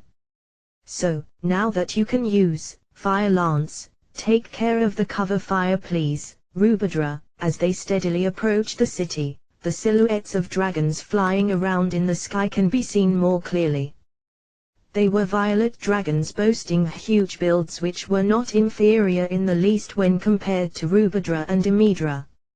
Mixed in among the flock of dragons there are some that have even bigger builds than Imidra. Start attacking, Rubadra. There was an indication that mana was being gathered in Rubadra's mouth. The clump of mana, which shone white at first, transforms into a red flame that emitted heat after having Rubadra's attribute added to it. While cutting through the evil dragons that were flying around above the city, Rubadra spat out her fire breath at the dragons as she passes them by. Rather than a flame, it's a crimson beam attack that resembled a laser in Rinya's eyes. One dragon that was slightly late in dodging among the evil dragons, who were taking evasive maneuvers, was pierced by that crimson flash, blowing up into a blaze in no time. While tightly clinging to Rinya's back due to the vibrations and thunderous roar that immediately assailed the vicinity, Shin takes a look over her shoulder at the evil dragon that received the beam attack, and is assaulted by a sense of disbelief. Even though it was hit by flames that produced a shock strong enough to make the atmosphere tremble, the part of the evil dragon, which was directly hit, was only injured to the extent of having been gouged out a bit. Even so, the evil dragon was falling, unable to remain airborne as the wound was apparently too deep. While following its fall with her eyes, Shin mutters in a daze, aren't they way too sturdy? Shin, it's our win if they crash, Rubadra. The moment Rubadra said, they will suffer some damage due to the crash, and we will be able to deal with them later on one way or another since they won't be able to fly again. A white, glittering light penetrates the falling evil dragon. Ahead of Rubadra's and Shin's eyes, who looked around wondering just what had happened, the evil dragon, whose entire body trembled with a start at the moment it was pierced by the light, burst into flames as if exploding from within. Its flesh, bones, skin, and scales are jumbled together and turn into pitch-black charcoal. Its process of turning into pieces after breaking apart due to the wind pressure caused by the fall apparently shocked the other evil dragons, too. They merely chased the plummeting lumps of charcoal with their eyes, having completely forgotten to attack Rubadra who was cutting past them in the meantime. Rubadra, that just now, Shin. While Rubadra and Shin were still unable to understand what exactly happened, Rinya closely stares at his right palm, and then said as if complaining, a failure, Rinya, Rinya. What's a failure? Shin, Rinya answers Shin, who grabbed his shoulders from behind and was lightly shaking them, in a mood that could be considered as not amused. I blundered with the power output. This, Fire Lance, thing is unexpectedly difficult. Rinya, that just now was sorcery. Shin, while fully harboring a feeling of disbelief, Shin raises her voice into something close to a scream, but Rinya is doubtful, wondering just why she's so surprised. Although she doesn't express it in telepathic thoughts, even Rubadra was frantically suppressing the urge to scream out like Shin. The evil dragons are opponents. She has to do her best to reasonably injure them with her dragon breath, even if she says that she didn't put all her power into it. A heat, which pierces through an evil dragon in one blow and furthermore burns its entire body down to nothing in an instant, is originally impossible for the Fire Lance spell. To generate a heat that should otherwise be impossible would mean increasing the output by consuming a lot more mana than usual for the spell, but as far as Rubadra knows, the original, Fire Lance, is a spell that releases a crimson burning flame in the shape of a lance. She never heard about its shining white. To begin with, it's not like there are many spells that can exceed the power contained in a dragon's breath attack. As Rubadra's breath delivered some damage, I tried unleashing the spell while using her breath as a reference. Rinya, no, I'd like you not to come up with spells while referencing my dragon breath, though.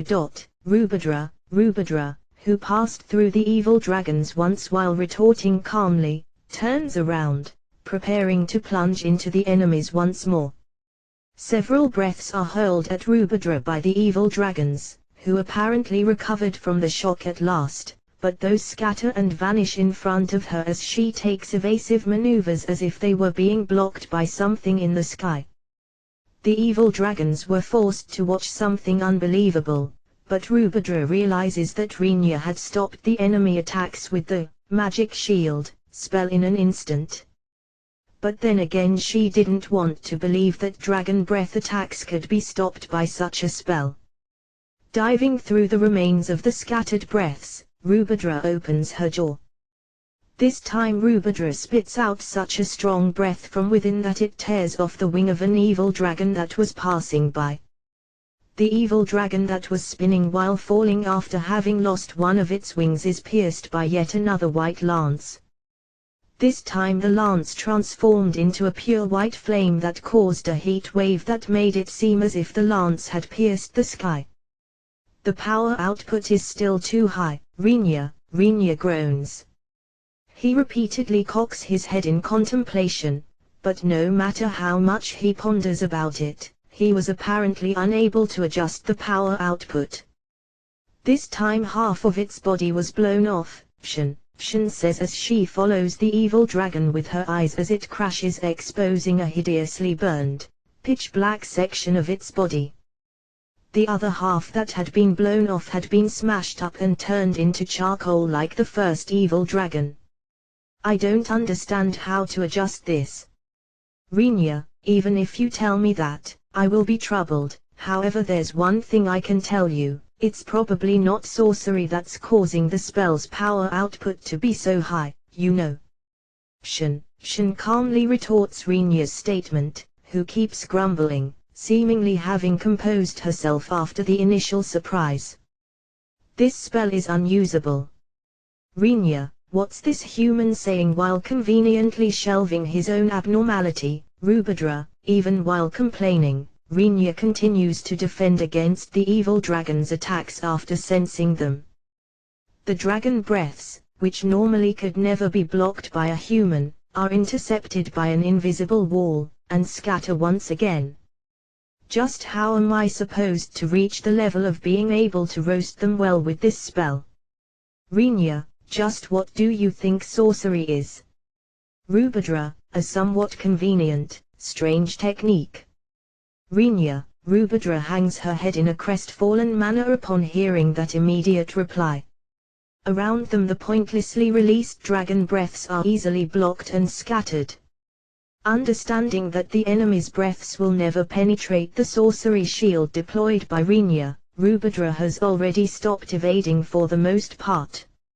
She chases evil dragons with her claws and fangs, and uses her fire breath as her main attack, but it doesn't bear much fruit. Both sides should originally be struggling for supremacy due to their similar combat abilities, but as if wrecking that balance, Rinya's hands release fire lances, causing the targeted evil dragons to slowly drop towards the ground while having parts of their bodies turned into charcoal. Rinya, it's a waste to aim at the head. There's a big magic stone inside a dragon's head. Shin, you're mentioning something like magic stones now after all this time. For real, Shin.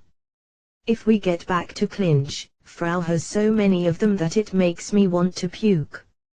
Rather than that, I won't be able to obtain the meat if I blow up their bodies. Rinya, are you going to eat them? Hey, You intend to eat evil dragons. Rubadra felt that the attitude of the surrounding evil dragons had become somewhat indecisive, but she cannot help the feeling of wanting to retort, so she cuts into the conversation between Rinya and Shen. Are you sane? The other side is composed of evil dragons, you know. Rubadra, however, that doesn't change the fact that they are dragons, right? Rinya, unless you say that the meat has been contaminated by something, it's normal to eat them, no? Shen, due to Rinya and Shen declaring that with such serious expressions, Rubadra thought for the first time in her life since having been born that humans were a very scary race. Rubadra believed humans to be a diminutive, powerless, short-lived, irrelevant race, but she was forced to revise that thinking at this point in time. But then again, even if you leave out Shen, taking Rinya as representative for the average human will very likely make humanity raise an objection to spare them from that once they hear about it. Hey, you've become negligent with your evasion. Rinya, once Rinya raised his voice in order to caution her as he scatters a breath attack, which was on direct hit trajectory. With a wave of his hand as if swatting a fly, Rubadra returns from her reverie in a hurry, and raises her flight speed. Several breath attacks vanished in empty space while grazing her tail. As if returning the favor, the two fire lances released by Rinya precisely pierce the foreheads of the two evil dragons, which had spit out breath attacks, ending their lives by making their heads along with their brains evaporate. You didn't defend on purpose, didn't you? Rubadra protests while enduring the pain coming from her tail that comes in waves. Rinya snorts at that. It's because you're letting your mind wander since you're being protected by me. Rubadra wanted to object with whose fault do you think this is, but as it's a fact that she had lost focus, she grits her teeth, unable to rebut Rinya. Feeling uneasy about something noisy in her perception, Rubadra retreated while taking an unreasonable flight path at a quite unreasonable speed. At the same time a dragon breath, which was remarkably more powerful from the ones so far, pierced the space where Rubadra had been just now and swallowed up several of the evil dragons present nearby. What was that just now? There's a really big one. It's just one dragon, though. After Rinya pointed it out, Rubadra turned her eyes towards the breath's origin, and immediately let a small gasp leak. The one that calmly flew over was a violet dragon with a body that was more than twice as big as Rubadra's. Rinya wondered whether an opponent equal to the four great dragons had appeared from the evil dragon's side, but Rubadra's next thought, which was close to a mutter, denies such a premonition. An ancient dragon of the purple water dragon family, for even someone like that to come out, Rubadra, is it a dangerous opponent? Rinya asks, seemingly perceiving Rubadra's nervousness from the places where they are in contact. While paying attention to other evil dragons' movements, Rubadra cannot take her eyes off that huge dragon. It's natural that my brethren were hunted down. That one is a significantly higher-ranked dragon when compared to us, Rubadra, I see, in other words, he's the boss. Rinya, in contrast to Rubadra, whose voice is tinged with panic, Rinya's voice sounded somewhat happy. Since he's a formidable opponent, it's inevitable even if the surroundings get a bit damaged, right? Rinya, just do whatever you want, it's not like I can hold you back anyway. Rubadra, who can't imagine a future where she's able to stop Rinya even if she tells him that this whole situation is avoidable, answers Rinya's question with a voice full of resignation. Time to have it eat a full blow with some spunk behind it. Rinya lifted his arm and 16 white flame lances surged out of his palm.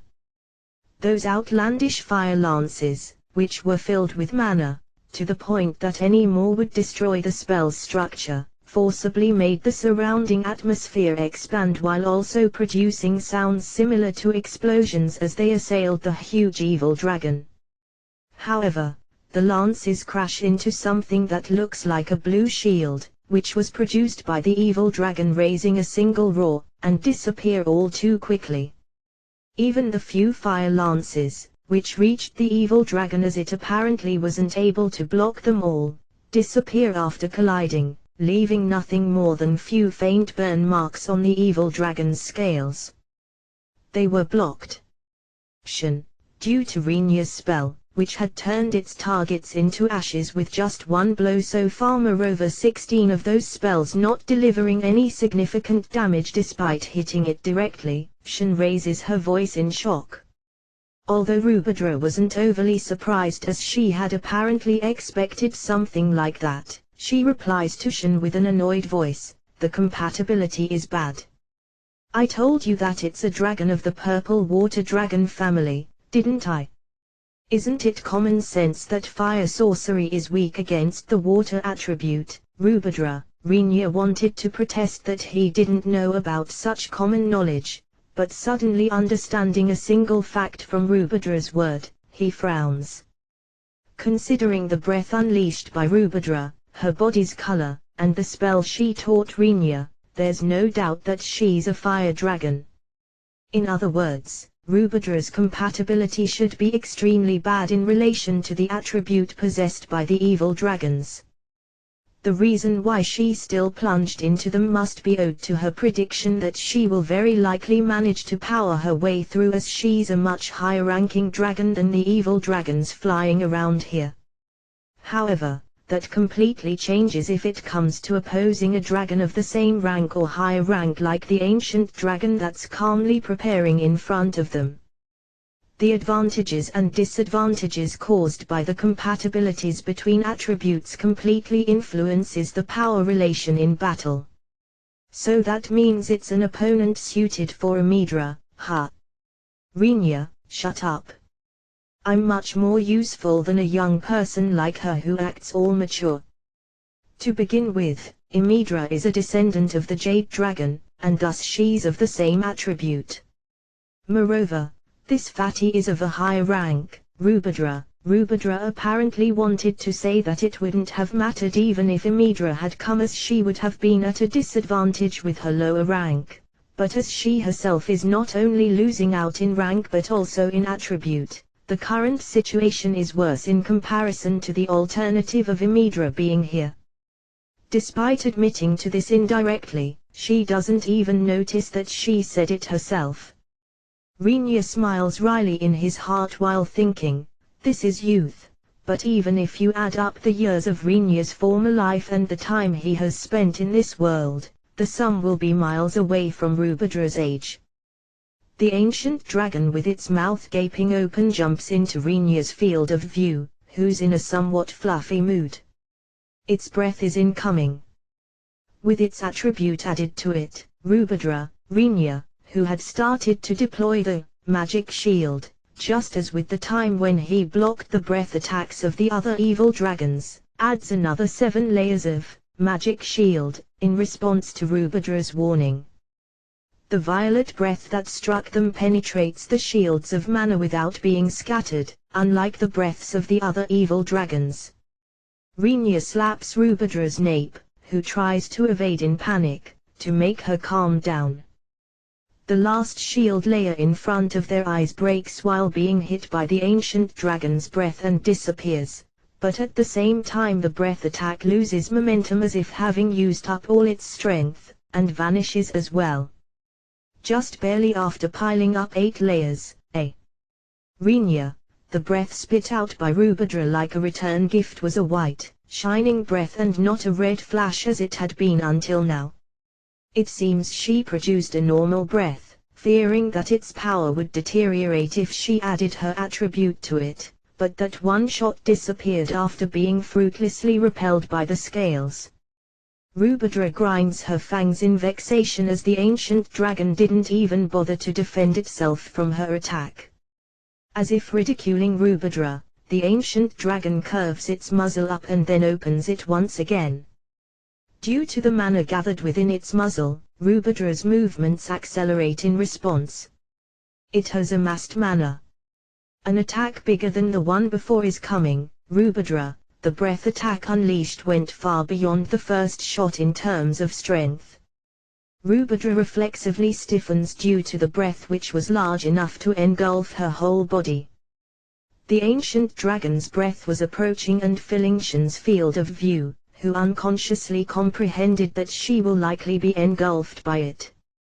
Rinya's right arm crossed in front of Shin, who was about to give up due to the scale of the breath that made her think that even Rinya's magic shield wouldn't be able to defend against it. In a flash, once cut with a cross slash in midair by the katana, which Rinya was grasping in his hands before anyone noticed, the breath with its overwhelming size disperses and vanishes as if it all had just been a bad joke. Then he stabbed a white, burning, fire lance into the ancient dragon's mouth, which had become frozen in mute amazement with its mouth wide open due to the spectacle that greatly deviated from its expectations. Immediately after, there was an explosion bursting forth and a scream. While several fangs that broke due to the impact fall out of its mouth, the ancient dragon struggles and writhes in pain. Several of the evil dragons that got hit by its movements are flicked away by the huge body and fall to the ground while scattering bodily fluids. Toog. Even that bastard's mouth is frigging hard. Rinya, who looks like he wants to say that he's flabbergasted, shakes his head while pressing his left hand against his forehead, but neither Shin nor Rubidra have the composure to concern themselves with Rinya. Both of them are unable to break out of the shock caused by the fact that it all ended with them being completely unhurt just after they had resolved themselves to suffer damage that would almost definitely put their lives at risk. What was that just now?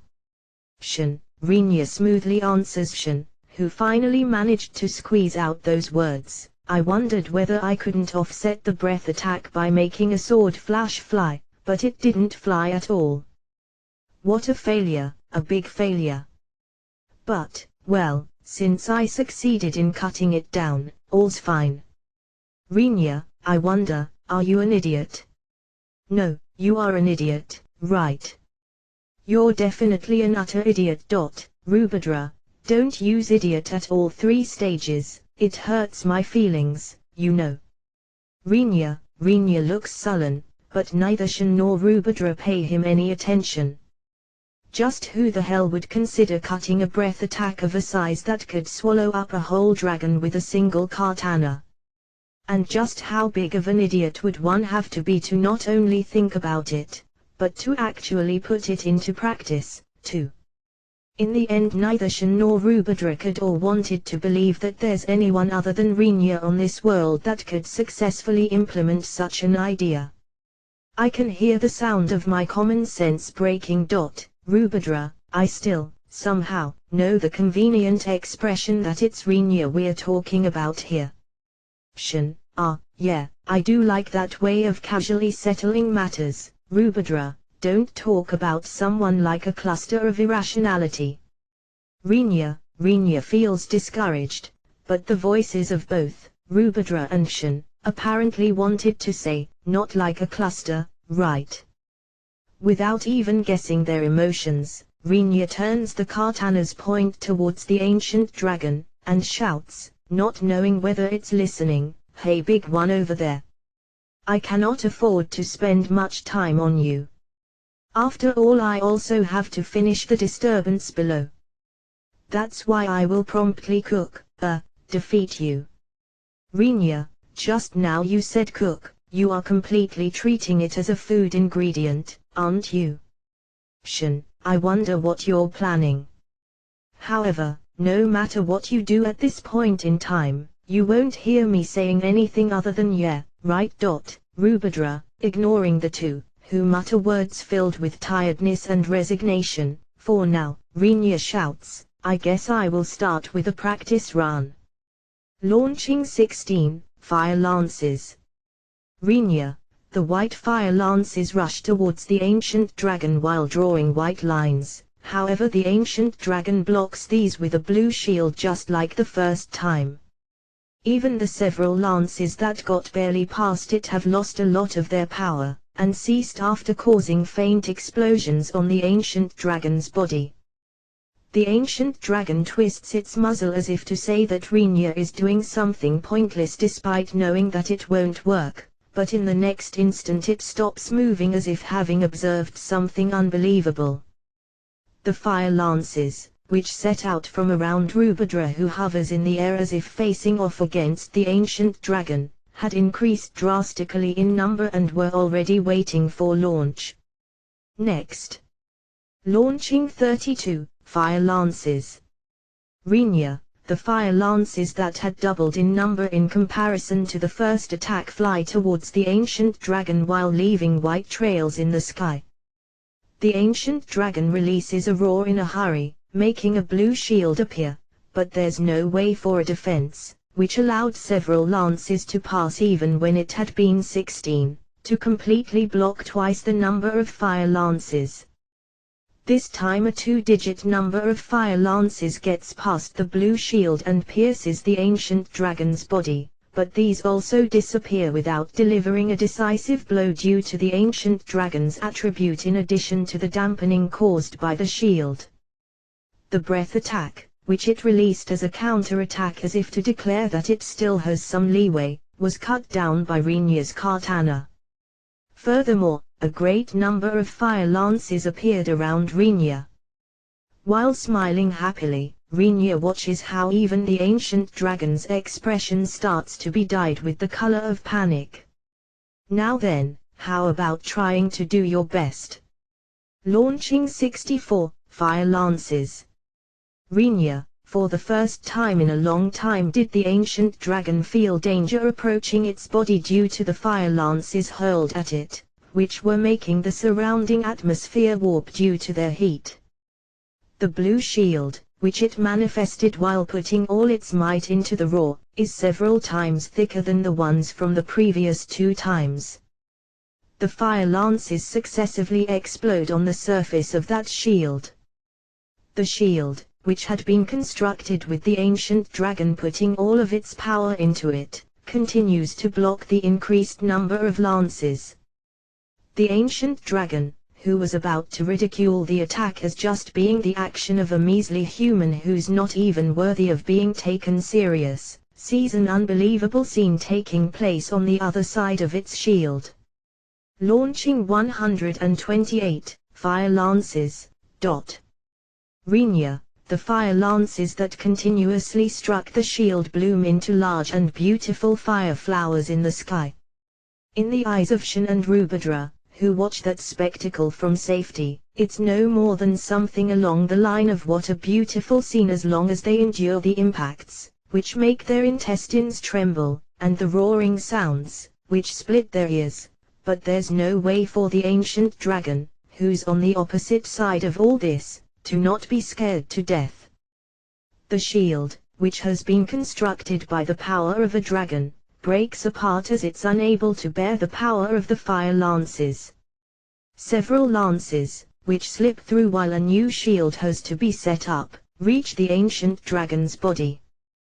Their power is lowered due to the difference in compatibility, but it's not like they don't cause any damage at all. The ancient dragon has lost the ability to ignore the accumulated damage, once it's pierced by many lances all at once.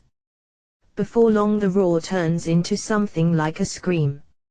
And then, for some reason, Rinya's voice reaches the ears of the ancient dragon, who frantically continues deploying shields, throughout all the explosions. Shall I increase the numbers? Launching 256 fire lances. Rinya, the frequency of impacts and explosions accelerates even further. The number of destroyed shields begins to remarkably increase, and so does the number of lances that get through in proportion. Even though the ancient dragon considered running away, it immediately understood from the flood of fire lances, which rushed at it at full power as soon as it came out from behind its own shield, that it wouldn't be able to get away. Even when it tries to launch a counterattack, its defense is overtaken in an instant as the power, which is used for the breath attack, is taken away from the new shields. As for what the ancient dragon, which could neither advance nor retreat, could actually do, it had no other choice but to merely pray that the human's mana would run out sooner or later. No matter how much training he might have piled up, it's impossible for the mana of a human to be infinite. If only the downpour of fire lances stops for a single moment, it probably won't be all that difficult to run away, the ancient dragon believes. As if smashing such a hope, Rinya quietly declares, launching 512 fire lances. Rinya, at last the fire lances, which should lose out in regards to attribute compatibility, broke the defense level of the shields produced by the ancient dragon into smithereens. The lances reach the defenseless ancient dragon's body without experiencing any dampening of their power, and stab into it. Since it's not like the attribute superiority of the ancient dragon itself has vanished, the lances lose power when they hit its body, but if it's hit by several dozen lances all at once, it will be unbearable for the ancient dragon, even if its body is fairly sturdy. Even though it tries to remake new shields, the damage caused by the impacts, shocks and heat of the fire lances snatch away the ancient dragon's composure to wield its own power. Having its whole body jostled by the impacts, and being grilled all over by the flame's heat, the ancient dragon heard its death sentence while having its sight completely filled by fire. I guess this is the last one.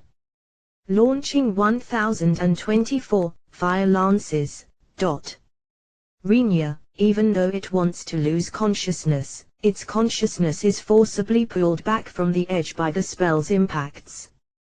Having already lost the power to set up a defense, the ancient dragon doesn't even know whether it's still flying or already falling due to the overwhelming heat and the countless impacts assailing its entire body. I wonder, how do you feel about being finished off by attacks with an attribute that ought to be inferior to yours? Rinya, in the space that should be dominated by explosions, only the words of that human were clearly audible for some strange reason. The experience of being violated by an overwhelming power is unpleasant, isn't it? Rinya, indeed, the ancient dragon thought, but until just now that was something the dragon itself did to others as well. In that case, I wonder, does this conclusion mean that I reap what I sowed? The ancient dragon asks itself. I expressly stepped up the number of attacks to the next level for the sake of you being chewable after all. It's fine for you to perish after I can fully savor your taste. Rinya, the ancient dragon wanted to spit out curses such as "You're malicious, you have a nasty character, and isn't your heart pitch dark?" However, its body doesn't listen to it anymore, and even if it could open its mouth, nothing more than a coarse groan would leak out. Well, if you have learned your lesson with this, I think you will live a more honest and modest life in your next reincarnation.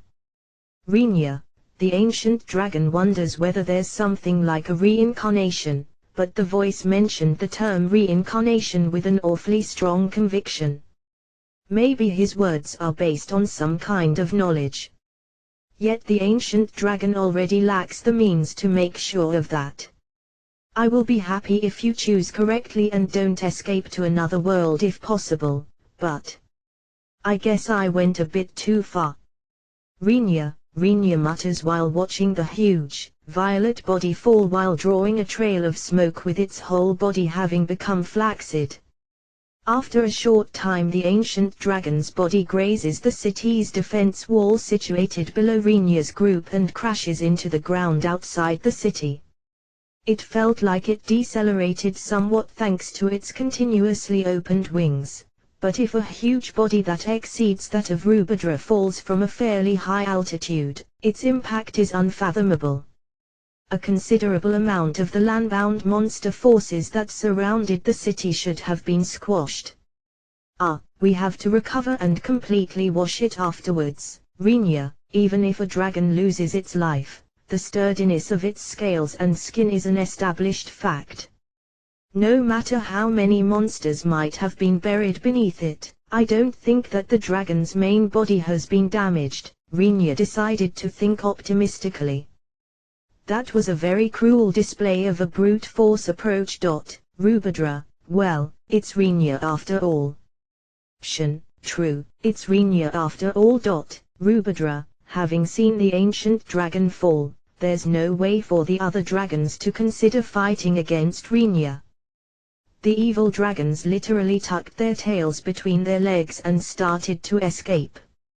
And then, while slowly circling in the empty sky, Shin and Rubadra couldn't help but to pray for the fallen ancient dragon's happiness in the next life, despite it having been an enemy due to their feelings of pity towards it after having seen how the dragon was thoroughly trashed by an overwhelming power. No, you two, sorry for bothering you just as you had calmed down, but do you have a moment? Rinya turned around and looked into Shin's eyes while tapping Rubadra's back. Even as she grumbles in complaint saying that she hasn't actually calmed down yet, Rubadra asks, "What is it, Rubadra? The battle still hasn't come to an end, you know. Those below are still at the same disadvantage as before, no?"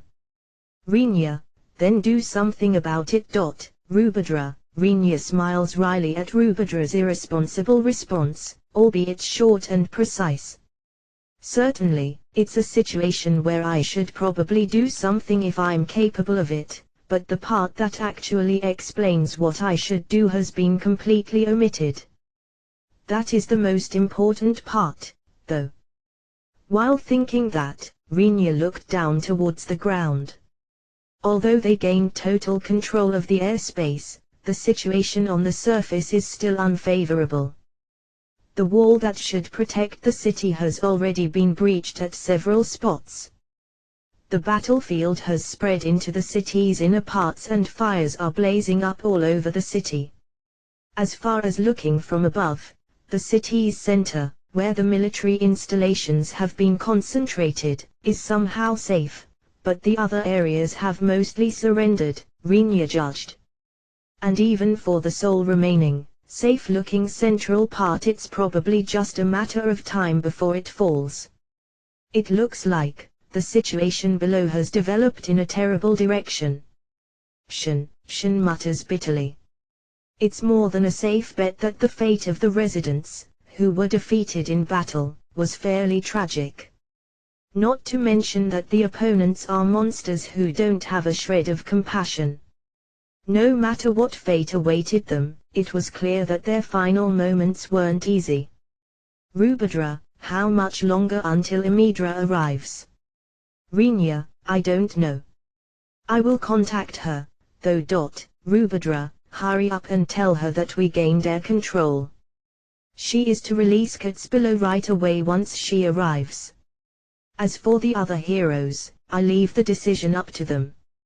Rinya, the only one Rinya can order around is the human hero who is under his patronage. Given that he has no choice but to treat the elven and beastman hero as visitors, he can only appeal to them, but not give them any orders.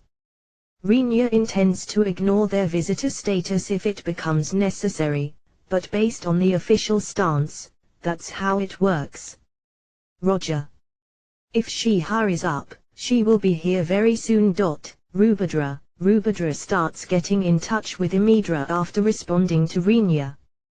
Meanwhile, Rubadra continues to circle above the Dragonoid city while paying attention to her altitude. In Rinya and Shin's eyes, they wanted her to lower the altitude a bit to allow them to examine the situation on the ground, but if she descends to a height where arrows and spells could reach, it's very likely that they will be exposed to a rain of anti-air attacks. As expected, the probability of Rubadra crashing due to arrows was exceedingly low, but her maintaining the altitude wasn't limited to protecting Rinya and Shin from stray arrows. There's also the possibility that Rubadra will crash if she's attacked by spells, given that demons are mixed in among the army. As a result, Rubadra remains at a height where those attacks can't reach or will very likely be blocked by her defense due to losing power over the distance even if they reach her, but there's no way to see what's happening on the ground from such a height. This is unexpectedly boring, isn't it? Rinya, no, wait Rinya, those below are in the middle of battle, Shin, we can't make a move from our side, and they can't make a move on us either. We have free time without having anything to do, right? Rinya, yeah, you're not wrong there. It's a correct opinion, but I wonder what it is, this feeling of not being fully satisfied with such an explanation. Shin groans while having an expression full of mixed feelings. While thinking that she likely won't reach an answer even if she ponders about it, Rinya suddenly looks above and discovers a shadow overhead. March tilde gr tilde ve sa tilde ma tilde due to the voice that's audible from very far away and which is likely Kats's, Rinya knits his brows. At the same time as that voice reaches him, something leapt into the sky without any hesitation from the shadow flying overhead. Rinya, that's Shin, someone jumped off, ha. Rinya, it seems to be the human hero. Rubadra, after Shin and Rinya looked at each other upon Rubadra's calm voice, they both look up again in a hurry. Rubadra said that Kats jumped off Imidra, who's flying higher up than Rinya's group, who's already flying at a considerably high altitude.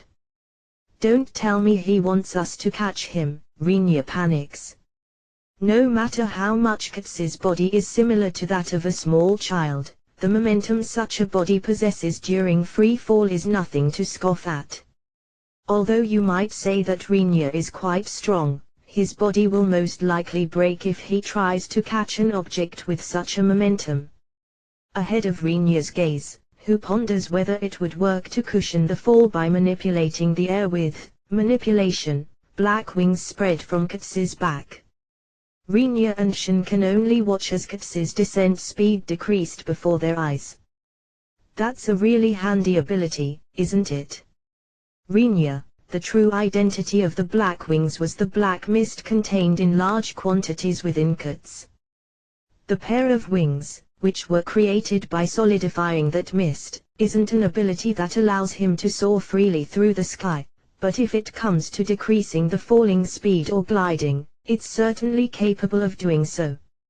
As he draws an elegant spiral trajectory, Kats shouts loudly while waving his hands with a smile as he approaches Rinya's group. Margrave Summer. I'm off. Kats, be careful, okay. Rinya, you ease tilde.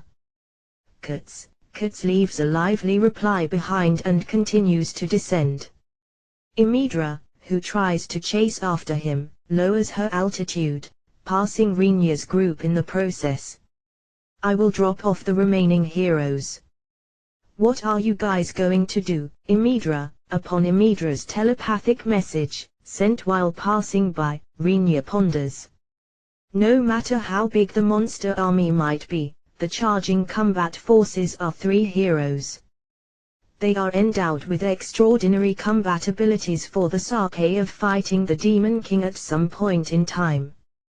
Actually, even Rinya couldn't imagine the maximum output of their powers, but deciding to consider it under the assumption that there were 3 of himself, who's just a swordsman, Rinya mutters after a short time, doesn't that feel like overkill? Rinya, if the heroes had been able to listen into Rinya's thoughts, they would have simultaneously told him to stop bullshitting while shaking their heads. It's a story where the surroundings would be suspicious whether he's messing around if they heard of it, but Rinya is very serious. The situation might change if the demons come out. I guess we will wait and watch how things unfold. Rinya, since it's not a game, there's absolutely no problem in going for an overkill. Rather, annihilating the enemies promptly with excess firepower should lower the losses amongst our allies. However, it's not like Rinya wants to particularly annihilate the monsters and demons. The more obedient they are in staying in their own territory, the less necessary it becomes to hunt them down. In other words, Rinya is harboring the faint hope that they'll escape by themselves in front of a huge combat force like the three heroes. Of course that's not owed to a benevolent heart. It's an action stemming from the truly calculating thought that having the enemies run away will put an end to this ordeal with the least amount of troubles. They probably won't escape, though.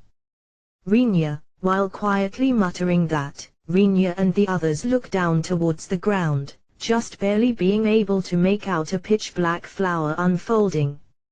I tilde T tilde is tilde W tilde O tilde R K tilde, Kurtz, who was surrounded by monsters as soon as he landed on the ground, shouts with a loud voice alongside a broad smile while hardening his clenched fists without the least sign of agitation. F tilde rho tilde M tilde ma tilde R tilde G R tilde R tilde V E tilde sa tilde ma tilde, Kurtz. The black wings on his back lose their shape, and at the same time as they turn into mist, more black mist vigorously gushes out from Kurtz's entire body. Seen from above, it looks like a black flower suddenly unfolding in the middle of the battlefield. At the same time as the mist touches the monsters crowding around Kurtz, it bares its fangs and attacks them.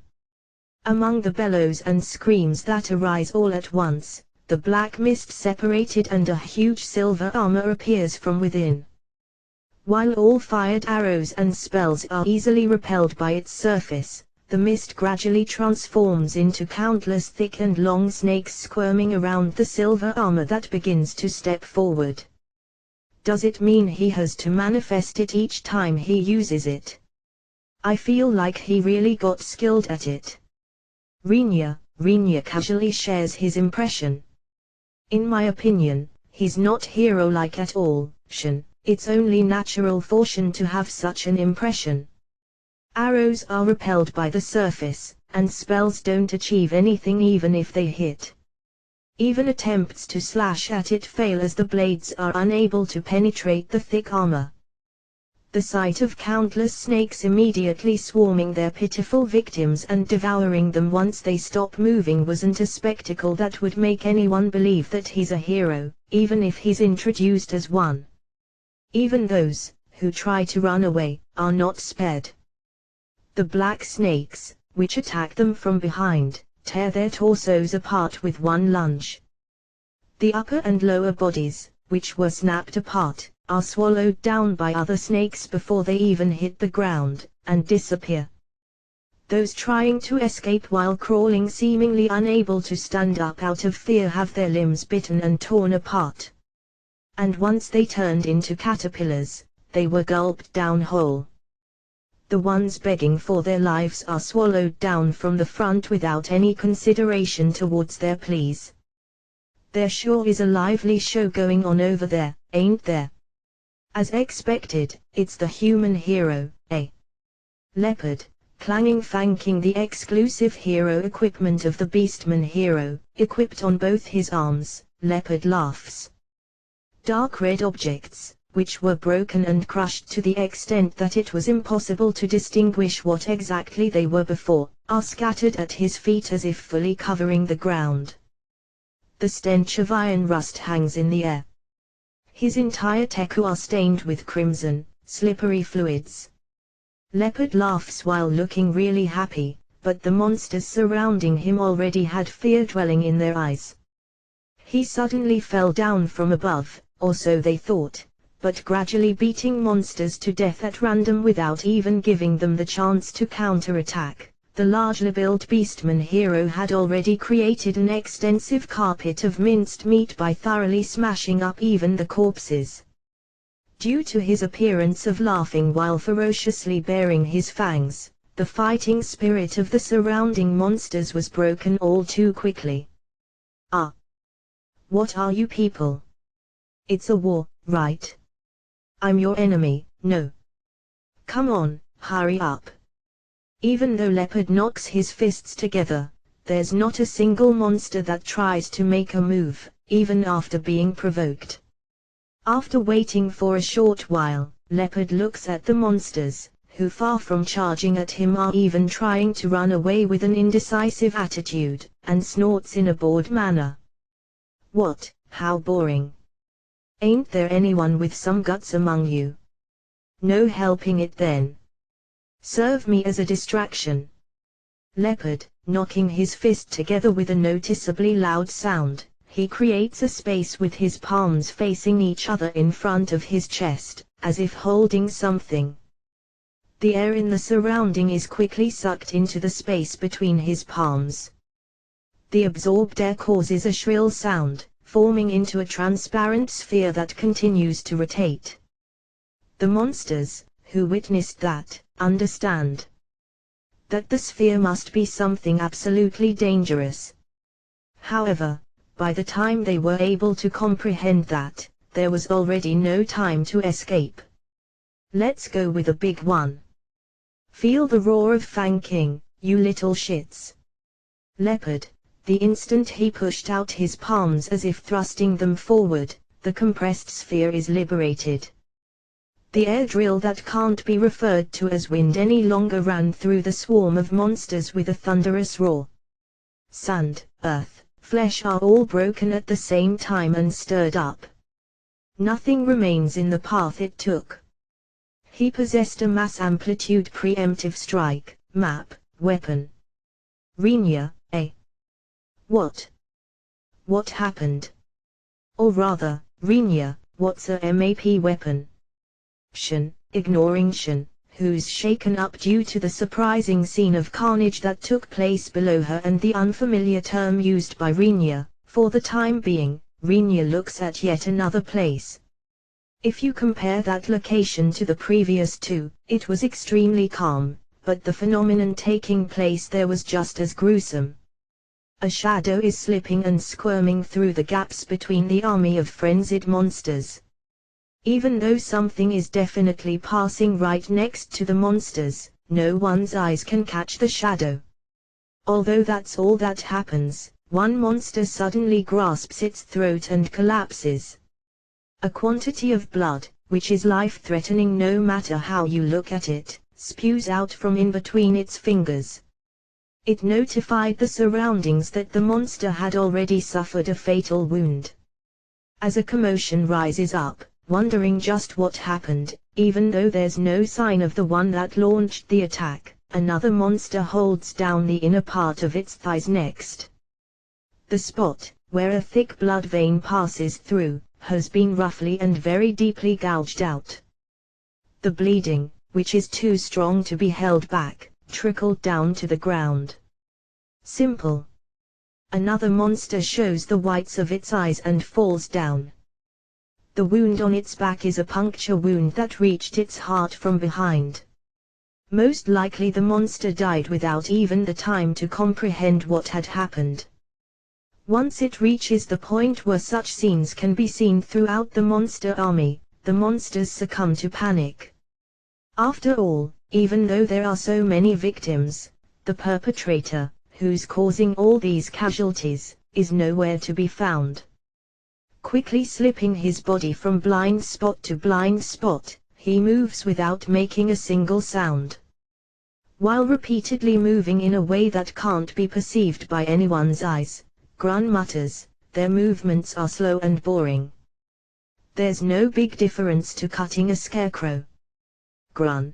That mutter reached the ears of several monsters that were nearby, but when they looked towards the source in a hurry, they didn't find anyone.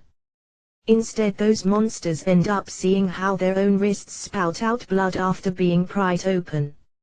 It's such a large monster army that Rinya doesn't know how many tens of thousands troops there are in total, even after looking at them from the sky. That army was little by little driven towards annihilation by the hands of only 3 heroes. This battle seems to be heading towards an unexpectedly easy conclusion, isn't it? Shin, who's looking down onto the battlefield from Rubadra's back, says to Rinya, but he doesn't answer. Shin believed that to be odd, but since Rinya's back, which she was clinging to, remains stiff, she realizes that Rinya is watching the situation below while still keeping up his vigilance and tension. Rinya. The enemy army is too brittle. Besides, even though the three heroes expressly made a flashy entrance, the bigwigs haven't come out. Rinya, don't tell me, Shin. Rinya looks over his shoulder with partly closed eyes due to Shin's trembling voice. He sees how Shin stares back at him, tightly gripping his shoulders, with an expression as if she had seen something unbelievable. Did you possibly perceive what I said as me using the heroes in order to bait out the bigwigs? Rinya, you probably intend to attack the heroes along with the bigwigs, while at it, don't you? Shin, being told as such with a serious expression, Rinya's face twitches. Shin, who saw that, quickly glued herself to Rinya's back for some reason. Rinya guessed that she did that to avoid a light spanking from him. But even if he tore her off, there would be no way to attack Shin, who's right behind him. Just who do you think I am? Rinya, isn't that a sound and simple method? Shin, I'm not that much of a villain that I would use my friends as bait. Rinya. Shin reveals a relieved expression towards Rinya, who looks slightly hurt. As for Shin, her still having a tinge of worry left despite knowing he wouldn't do such a thing is something that can't be helped, even though she understands that it's bad to think that Rinya would do such a thing. Precisely because that would be just the usual with him, she can't discard the possibility in her mind completely. As for Rinya, he does understands those circumstances one way or another, but it's not like he won't feel somewhat hurt if he's treated like this. The heroes entered the stage from the start because the battle progress was too disadvantageous for the Dragonoids. I judged it necessary to use excessive firepower, even if it's overkill, to promptly overturn the situation. Rinya, and while at it you probably thought that it would be nice if the bigwigs showed up because of the war situation seemingly being reversed, eh? Sorry, that was a bit mean. Shin smiles wryly due to Rinya's tone, which sounded like he was trying to make excuses. She made that suggestion with the intent of teasing Rinya a bit, but now she regretted it as she had accidentally stabbed deeply into one of Rinya's soft spots. Don't worry about it. You're probably harboring such impressions because it's me after all. Rinya, no, Rinya, are you sulking? Can't you cheer up? I just wanted to tease you a bit, really. Shin visibly started to panic due to Rinya's remark that was mumbled softly as he turned back to the front while dropping his shoulders. Ignoring Shin, who's shaking his shoulders from behind, Rinya watches the surface with a serious gaze, which contrasts with his woeful tone. Speaking honestly, even Rinya, as a human, possesses a heart that can be hurt. The fact that Rinya was doubted on whether he used his friends as bait could be considered him getting his just deserts, but in the end it was still painful. Nevertheless, it's not like Rinya, who has exceeded an age of 90 years, if you only take his mental age into account, has such a weak mind that it would break from just that much. Him acting slightly depressed and sulky was like an appeal towards Shin. That doesn't mean that he's asking her to comfort him since his feelings got hurt, but it was an appeal that tried to stop her from reproaching him since it was painful. It's great that you're getting along well, but could you not kick up a fuss on my back, please? Rubadra, seemingly believing that things won't progress no matter how long she waits if she leaves the panicking Shin and Rinya, who's pretending to be depressed, alone. Rubadra sends a telepathic message to both of them while feeling fed up. Shin completely changes her attitude from her previous flustered state, and becomes meek, seemingly feeling ashamed. Rinya, who wasn't depressed to begin with, asks Rubadra while tapping her body, "Can't you sense something?" Rinya, no way. The demons should be somewhere, but they are hiding themselves quite skillfully. Rubadra, no matter how powerful the demons might be, there's no way for them to be strong enough to face the three heroes who are the combat forces for the final battle against the Demon King's army. The demons have chosen to hide in order to deal with the sudden appearance of the heroes. They are most likely holding back while analyzing the combat power and the fighting style of the current heroes to repel them if possible, and if not, to retreat, Rubadra guesses. Are they going to run away?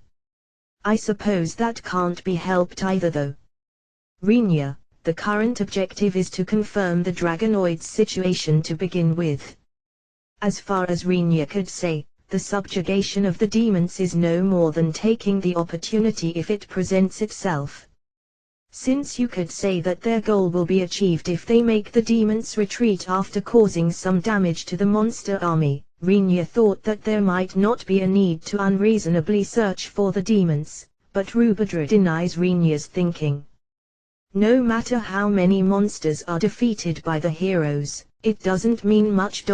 Rubadra, why? Rinya, because it's easy to replace them.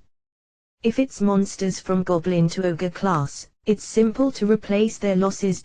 Rubadra, the monsters slaughtered by the heroes on the battlefield have high breeding rates due to their brimming reproduction urge, and moreover, rapid growth rates. Even if their numbers were to be decreased by hundreds or thousands, they are capable of making up their numbers, or even get more than what they lost, Rubadra says. Those guys are really spawning in swarms, Rubadra, so you're saying we won't deal a serious blow even if we decrease their numbers here, huh? Rinya, if you're trying to force back the area under their control, it's indispensable to kill the demons. Rubadra, clearly being told as such by Rubadra, Rinya pondered for a bit and then, Rubadra, can you tell the heroes to fall back? Rinya, no problem. Rubadra, responding to Rinya's request, Rubadra sends a telepathic message to the heroes fighting on the ground. After the three heroes looked up for an instant, they immediately fall back close to the city's wall as instructed. While watching how the monsters close in on the city once again in response to the heroes' retreat, Rinya hurled an instruction at Rubadra. Rubadra, prepare your breath. Rinya, sure, but my breath won't be able to cause any damage on such a vast area. Rubadra, Rinya starts pouring his own mana into Rubadra through the mana supply path that was still active as she began amassing mana in her mouth. Yeah. That is, if you add that kind of mana, the power of my breath will rise as well. But, hey, Rinya, Rubadra, without answering Rubadra's questioning tone, Rinya continues to pour mana into her. Even when he threw more than 1,000 fire lances at the ancient dragon, Rinya remained calm as if he didn't feel any significant burden, but this time his forehead started to sweat faintly, and even his palms, which are pressed against Rubadra's back, began to become damp. Shen, who was clinging to his back, seemingly believed that something absolutely no good was going to happen, judging from Rinya's state, and thus wrapped her arms around his waist and clung to him with all her power. Imidra, who sensed something was about to start, hurriedly left the area by increasing her altitude. The three heroes, who looked up from the ground, exchanged some words and quickly evacuated into the city by climbing over the wall behind them. Hey, listen to me. What's going on with this? What are you planning? Geez, how about an explanation? Rubadra complains, but Rinya remains silent. While feeling sweat starting to run down along his chin line, he continues to inject mana. Even Rubadra might have spit out the mana inside her mouth once she sensed an unusual phenomenon, but she was confused by the vast amount of mana compared to the mana she usually uses. By the time she realized what was going on, she had already fallen into a situation where she couldn't spit out her breath as she was completely focused on just controlling and compressing the mana inside her mouth so that it wouldn't go out of control. Impossible, impossible. I'm telling you, it's impossible, Rinya. I don't know how to handle something like this. I don't know how to handle something so amazing, Rubadra, how noisy. Focus on controlling it if you don't want to be blown apart. Rinya, impossible. Such a big one like this is impossible. It doesn't fit Tilda. It's scary. I'm scared, Rubadra, since it's pointless to close it at this point in time, give up and open it up. Around half has already entered. There's only the other half left, so be obedient and accept it. Rinya, I don't want to Tilda. Impossible, impossible. It's going to break, it will break Tilda, Rubadra, somehow. If one just listens to your conversation, it sounds as if you're doing something terribly obscene. How mysterious. Shin listens to Rinya's and Rubadra's exchange while laughing feebly. It's at the level where I would call the guards if I came across such an exchange inside a city. What's actually being described as oversized or not fitting is Rinya's mana. The matter of closing and opening up refers to the mana supply line. If they used proper nouns, it would be a totally harmless conversation, but by just omitting them, it turns into a criminal-like interaction. That's the mystery of words. It's already impossible. I'm telling you, no more. Any more won't fit. Please let me off Tilda, Rubadra, hey, don't push since it will spill out. Just relax your body and accept it. Rinya, I'm dying. I will definitely die Tilda, Rubadra, the cluster of mana inside Rubadra's mouth, who's kicking up a fuss, is beginning to emit such intense brightness that it could burn someone's eyes, if they looked straight at it, and reflected its image on the retina even with one's eyes shut. When the white radiance began to gradually be tinged crimson with a burning glittering, even Shin, who doesn't have any profound knowledge regarding sorcery, started to have a bad premonition. Rinya. How much power is this going to have? Shin, let me see. I don't know unless we try firing it, right? Rinya identifies himself as a swordsman.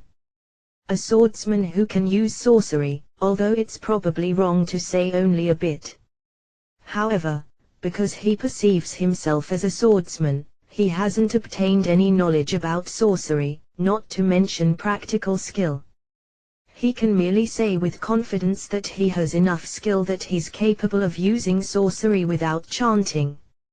However, as to what might happen if he uses an X amount of mana with YS spell formula is something Rinya can't predict at all since he's somehow controlling it with nothing more than his own intuition. Shin is no different as she's just a swordswoman too, but although she's a complete novice in regards to sorcery as a technique, she was at least taught the basics about it due to her position as a princess.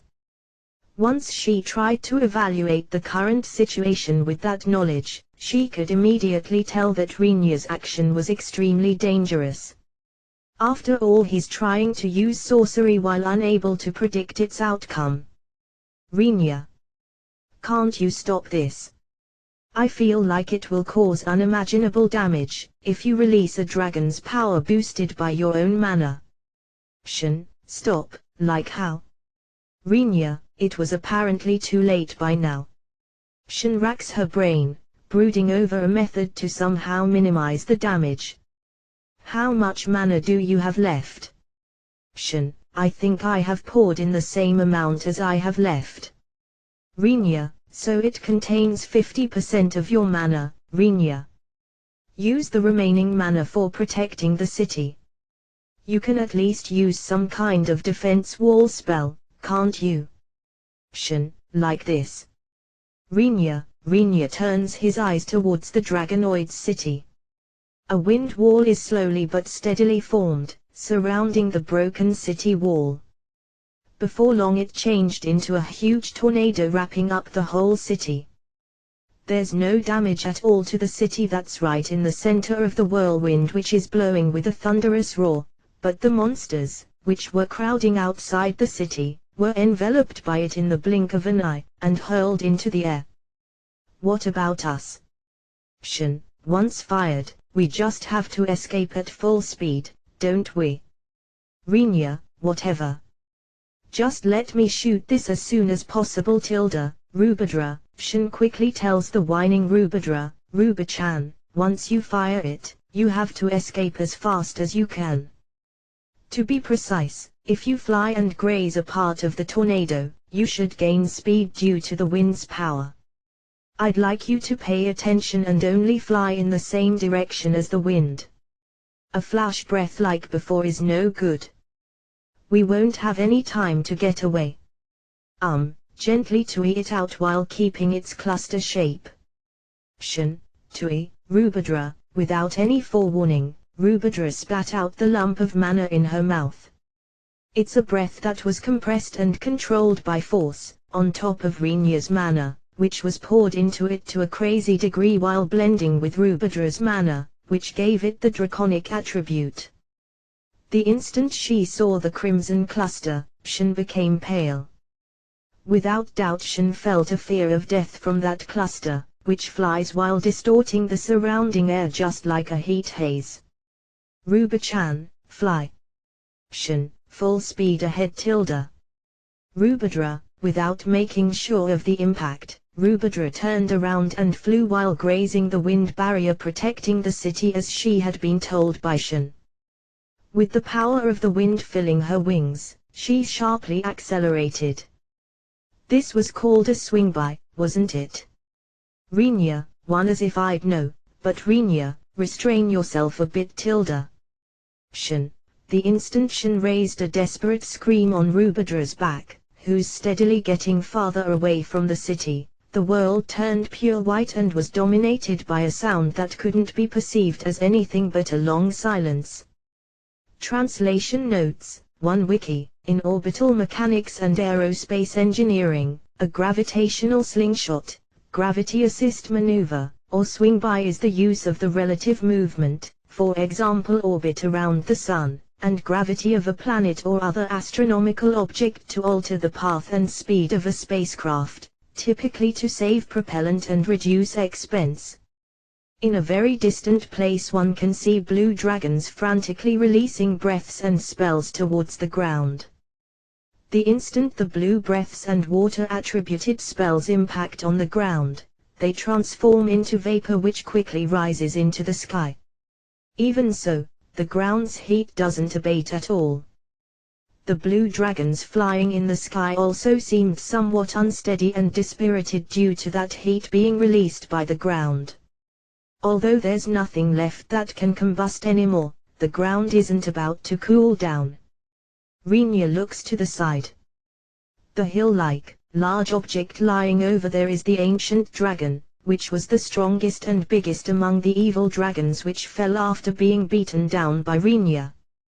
Since it crashed just outside the Dragonoid city's wall, he was worried that the corpse might have been hurled somewhere by the wind barrier he deployed himself, but thanks to him having made the barrier quite big leaving enough room between it and the wall, the huge body was left behind.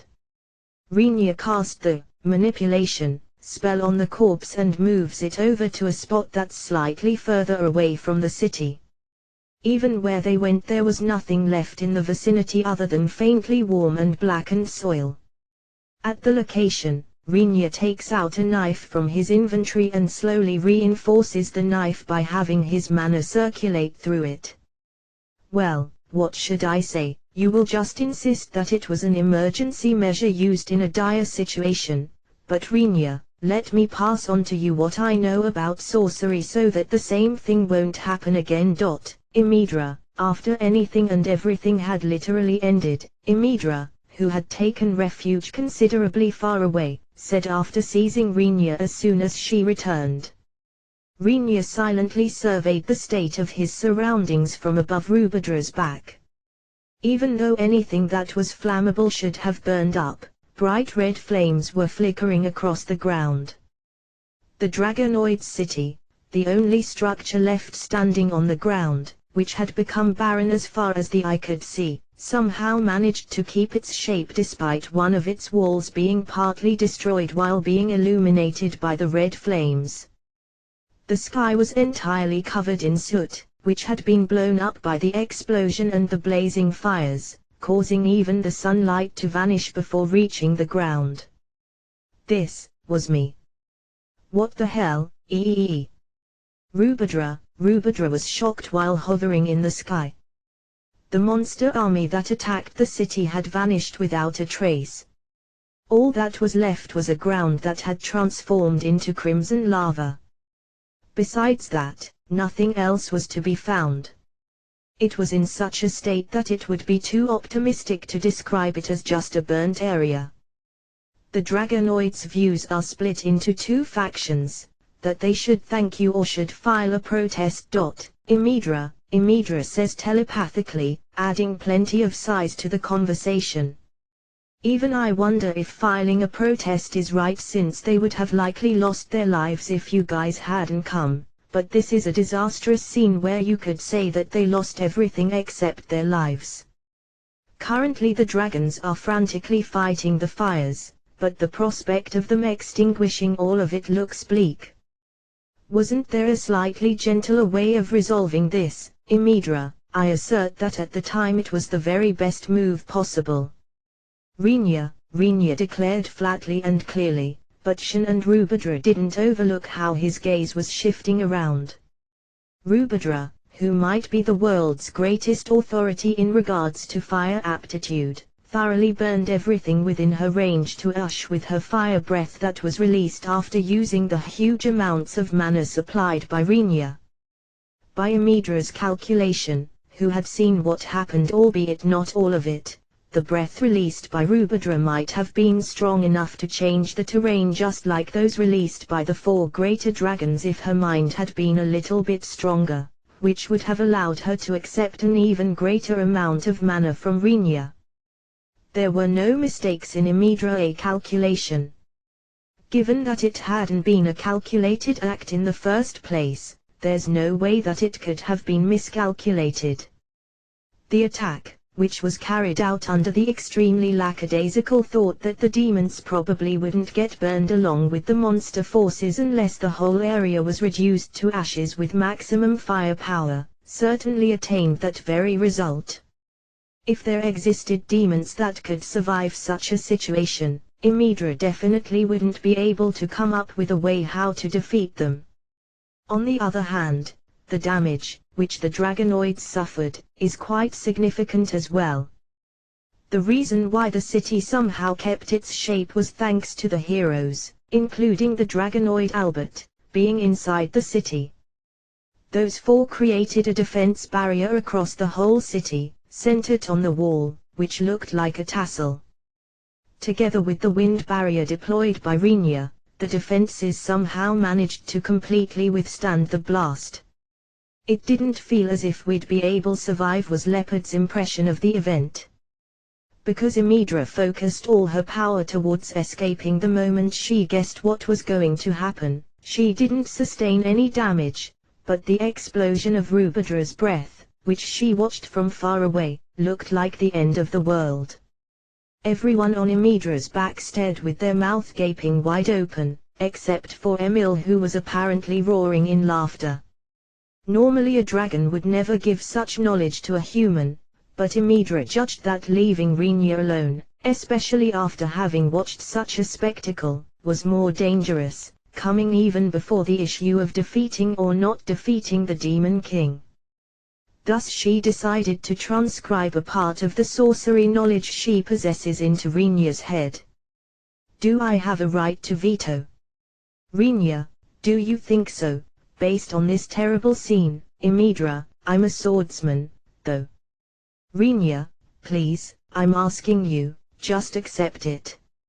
I'll even beg by prostrating myself before you if you like. Imidra, since there exists an upper limit in terms of brain capacity for humans, there's no need for such knowledge, Rinya thought, but once he was tearfully begged to accept it, he couldn't decline it just like that either, resulting in him accepting the knowledge as he was asked to by Amidra. Once he tried putting what he had received into practice, Rinya realized that this knowledge was extremely useful. Self-enhancement techniques that used mana, not to mention all the knowledge about sorcery.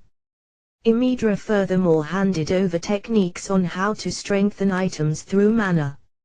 Rinya wondered whether that might not simply raise his own danger level, but Amidra apparently judged that he would be less dangerous if he properly understands the principles behind using his power when compared to him using his power ignorantly. As for self-enhancement, it seems that you are already applying it unconsciously. But if you do it carelessly, it will hurt your body, and since there's the chance that you will damage your body beyond recovery in the worst case, it's better for you to know about the technique in advance.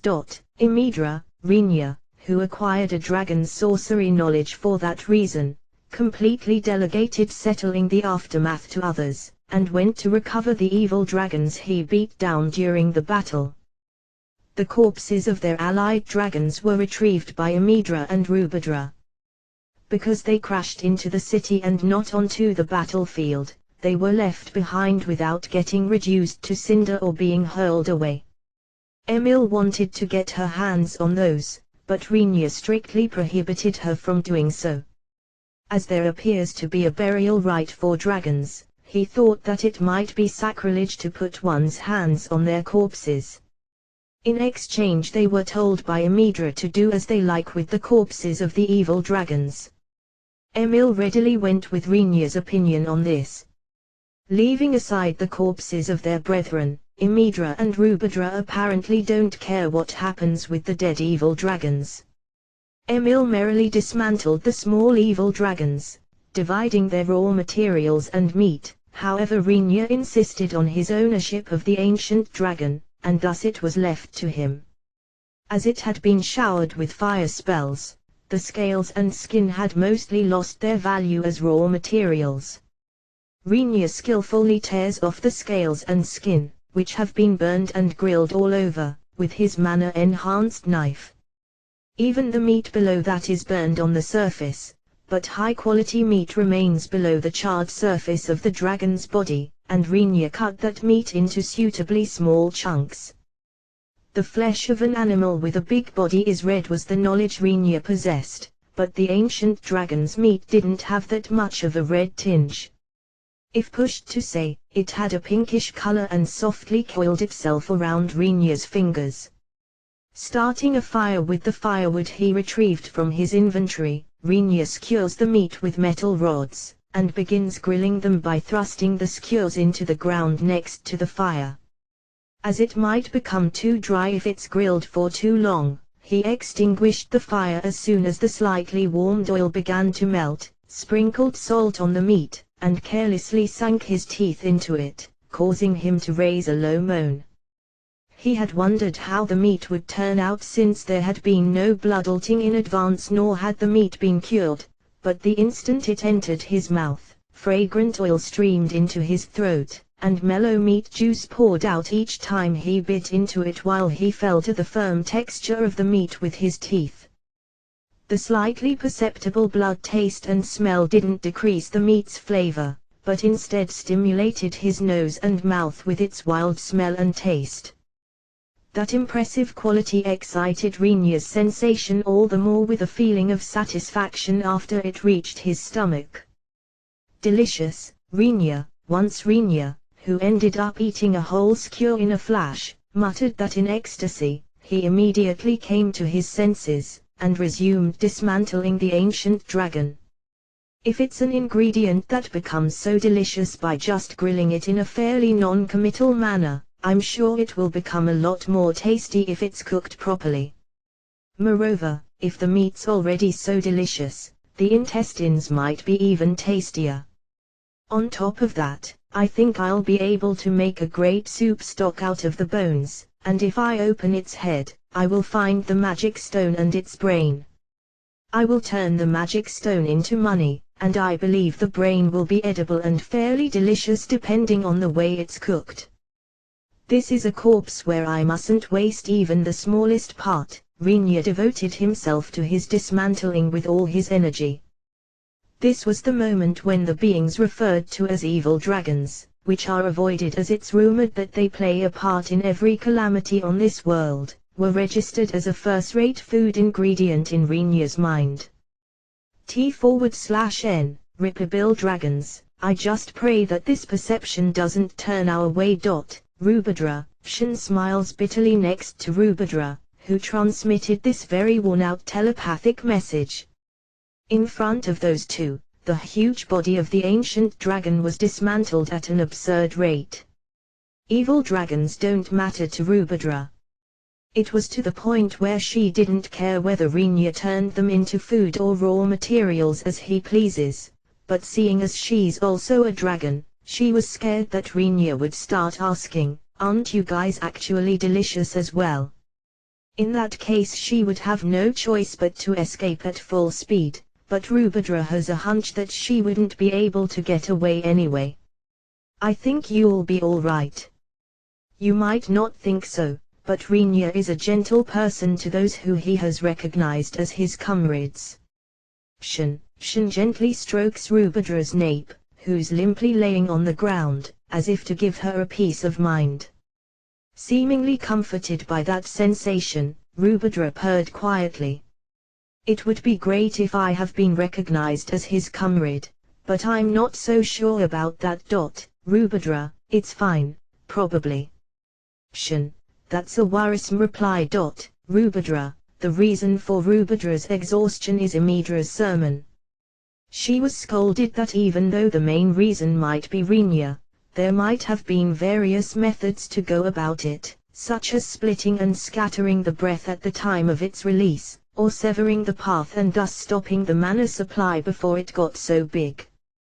From Rubadra's standpoint, as the one who got dragged into it, it was an argumentation that felt extremely unreasonable, but certainly, since she was well aware that she might have been able to decrease the damage dealt, had she not been confused by the amount of mana provided, she obediently received the sermon, albeit getting mentally worn out by it quite a bit. "So, what are you guys going to do after this, Rubadra?" "Let's see." Shin, currently the eldest of the dragonoids, who evacuated earlier, people of each race, such as Keed, Rona and Krawa, who hold certain positions of power, and the four heroes are holding a conference to talk about that matter. Shin quickly ran away saying that such talks were too difficult for her. As for Rubadra, who heard about that, she wondered what to think of escaping from the conference with such an excuse, but Rinya's reason for escaping the conference was even more unreasonable. "Please decide whatever you think is right because I don't care." Those were the words he left behind when running away from the conference. This indifference, or rather, way of talking apparently made the dragonoids, especially the elderly ones, furious, but Rinya doesn't look like he cares at all. In the first place, Rinya's position is that of the human hero's guardian or patron. In the present situation where all four heroes are assembled, there's no reason for him to be present at the conference. And yet, since he didn't know what Kats would start to talk about if left alone, Rona had to stay behind as a watchdog.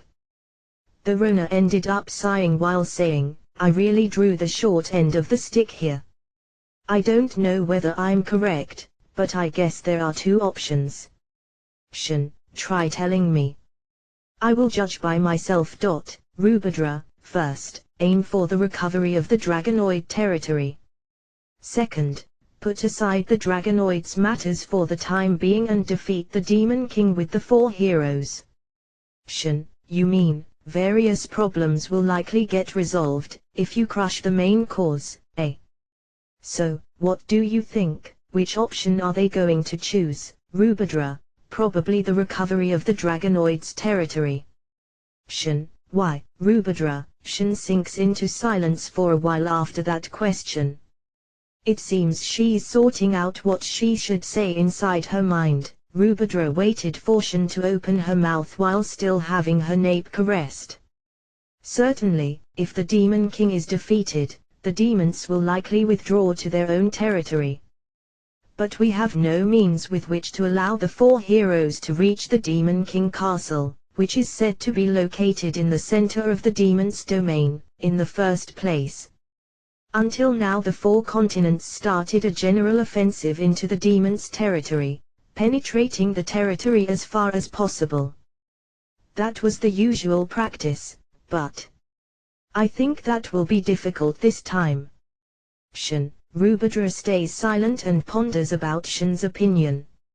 Certainly, so far they had adopted the strategy of approaching the Demon King Castle, forcibly breaking through with the hero's power and fighting against the Demon King, as Shin said.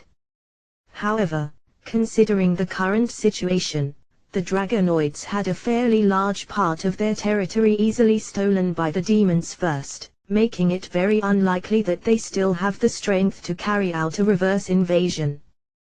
Despite the combat forces in the Trident Principality being in good health, the human territory has the weakness that the Holy Kingdom, which was its strongest country, had almost been destroyed. The human losses didn't amount to such large numbers, but the physical and monetary damage was too big. In addition, the Holy Kingdom's relations with the surrounding countries has deteriorated a lot due to the matter of the hero preceding cuts. The atmosphere of cooperating to invade the demon country is definitely gone. Even if the Trident Principality is capable of defending itself, it lacks the power to turn to the offense all by itself. Rubadra doesn't know much about the elves. If it's at the level of gossip, she heard that the nobles around the emperor have become cowardly due to having been attacked beforehand, and are now loudly advocating that defense should be given priority. If that's the truth, even the emperor probably won't be able to overcome the resistance towards an offensive unless he ignores the nobles' view, Rubadra assesses. Expecting Rubadra to say anything regarding the beastmen was out of the question. In the first place, there's no precedence where the beastmen had succeeded when things were entrusted to them. Even if they might be able to win local battles after solely focusing on the fight in front of them, there are many wars where they had been defeated in the big picture since they are battle maniacs, is Rubadra's impression of the beastmen. Moreover, there are presently 4 kings among the beastmen. There are rumors that they oppose each other. As long as they don't resolve that issue, they won't be able to move against the demon country. If I try considering it, it sure won't result in anything decent. Rubadra, after all we don't have the strength that lets us directly go to war. Shin, if they idle around too long, the monster casualties will be replenished eventually and we will be attacked again. Rubadra, I'll leave it to the important people to think about that part. Shin, using a phrase that would be retorted by Rona with, you are also in an important position as the first princess of a country which is one of the major powers of the humans. If she were present, Shin gazes at Rinya, who has started to organize the parts, which had been efficiently cut apart, according to their purpose in front of the ancient dragon's corpse which had mostly lost its shape. Though I believe that various problems would be solved rather quickly if Rinya would address them seriously. Shin, even while knowing that Rinya didn't have any intention of something like that, Shin muttered this under her breath, seemingly unable to let it go unsaid. Rubadra raised a groan different from the one she made when her nape was caressed, as if agreeing with Shin's words. Rinya finished dismantling the ancient dragon, gathering all the usable material and burying all the unusable parts in a hole. Then he returned to the Dragonoid's city while taking Shin along. Because of Rubadra's huge body, it was impossible for her to enter the city, and thus she had to wait outside the city walls all by herself. Albeit only one, The city possessed a facility that could be called an inn for travelers, but probably because it isn't used much, its quality wasn't all that great. However, even if there's only one facility that could be referred to as an inn, Rinya has no other option but to lodge there. While feeling rather reluctant, Rinya had the inn almost entirely to himself. The Dragonoid city has many stone buildings, just like the human and beastman cities. However, for some reason one could catch a glimpse here and there of Japanese influence, but all slightly erroneous, causing Rinya to, for some reason, be unable to settle down. Rinya has no Dragonoid currency in his possession. On top of that, there's almost no currency exchange between the different races, as the Dragonoids don't like interacting with the humans and beastmen anyway. Because of that, the currency used by the Dragonoids doesn't circulate to the human continent almost at all, but the value of magic stones seems to be the same everywhere. Instead of coins, Rinya hands over magic stones to the inn owner as payment. If possible, Rinya wanted to get his hands on Dragonoid coins by selling what could be sold, but the situation doesn't allow for that. After all, there were no Dragonoids who would try to do business with a human, coupled with the fact that it's wartime. Man, I'm on the verge of wanting to return to Klinge as soon as possible once we take custody of Albert. Rinya, having received a key from the unsociable inn owner, Rinya went to what has now become his room, and spit that complaint out along with a sigh as soon as he closed the door. Shin, who had followed him while feeling that things would work out one way or another, smiles bitterly. Of course Shin had been properly assigned a private room as well, but she apparently thought that it would be too boring to return to her room while almost everyone from Rinya's party was still out. Hero Albert basically falling under Kats's command in his position as the human hero was logical. Going by the fact that Leopard and Grun are already acting together with Kats, there's no reason for Albert to be forced to participate in the Dragonoids' battle. However, Rinya expected some resistance on the Dragonoids' side on the matter of handing over their hero Albert. There are two reasons for that. First, the humans currently don't have the power to invade the demons' territory. Same can be said about the elves and beastmen, who do have the combat forces but cannot shift towards offense thanks to certain circumstances. Under such conditions, the Dragonoids can argue that there is no reason for the heroes to gather in one place. Second, the Dragonoids themselves are currently being invaded. Letting go of a hero, who's a tremendous combat asset, is just asking for the balance of war to tilt even further in favor of the demons than it already has. We were able to confirm the hero's safety, so it's also possible to go back home for the moment. Rinya, makes sense. We also defeated quite a few of those evil dragons. If Amidra and Rubadra cooperate with the Dragonoids, I think they'll somehow be able to at least force the enemy out of the occupied areas. Shin, Rinya thinks that he'll even go talk directly with the four great dragons, if he feels like the situation is one that doesn't concern them anymore. He would likely be stopped by Amidra and those around her, but there's no reason for Rinya to hesitate, if that were the best way to get rid of the current stalemate. In the first place, it should be a disadvantageous situation for the demons, seeing as they are fighting on four fronts, and yet why are we being pushed back? Rinya, I think it's because of the demons' power that allows them to command monsters is capable of overturning the difference in military might. That's an ability they only get after the Demon King appears, though. Shin, monsters usually don't pick out the prey they're going to attack, they attack indiscriminately. Although they might be demons, they would also be repeatedly attacked.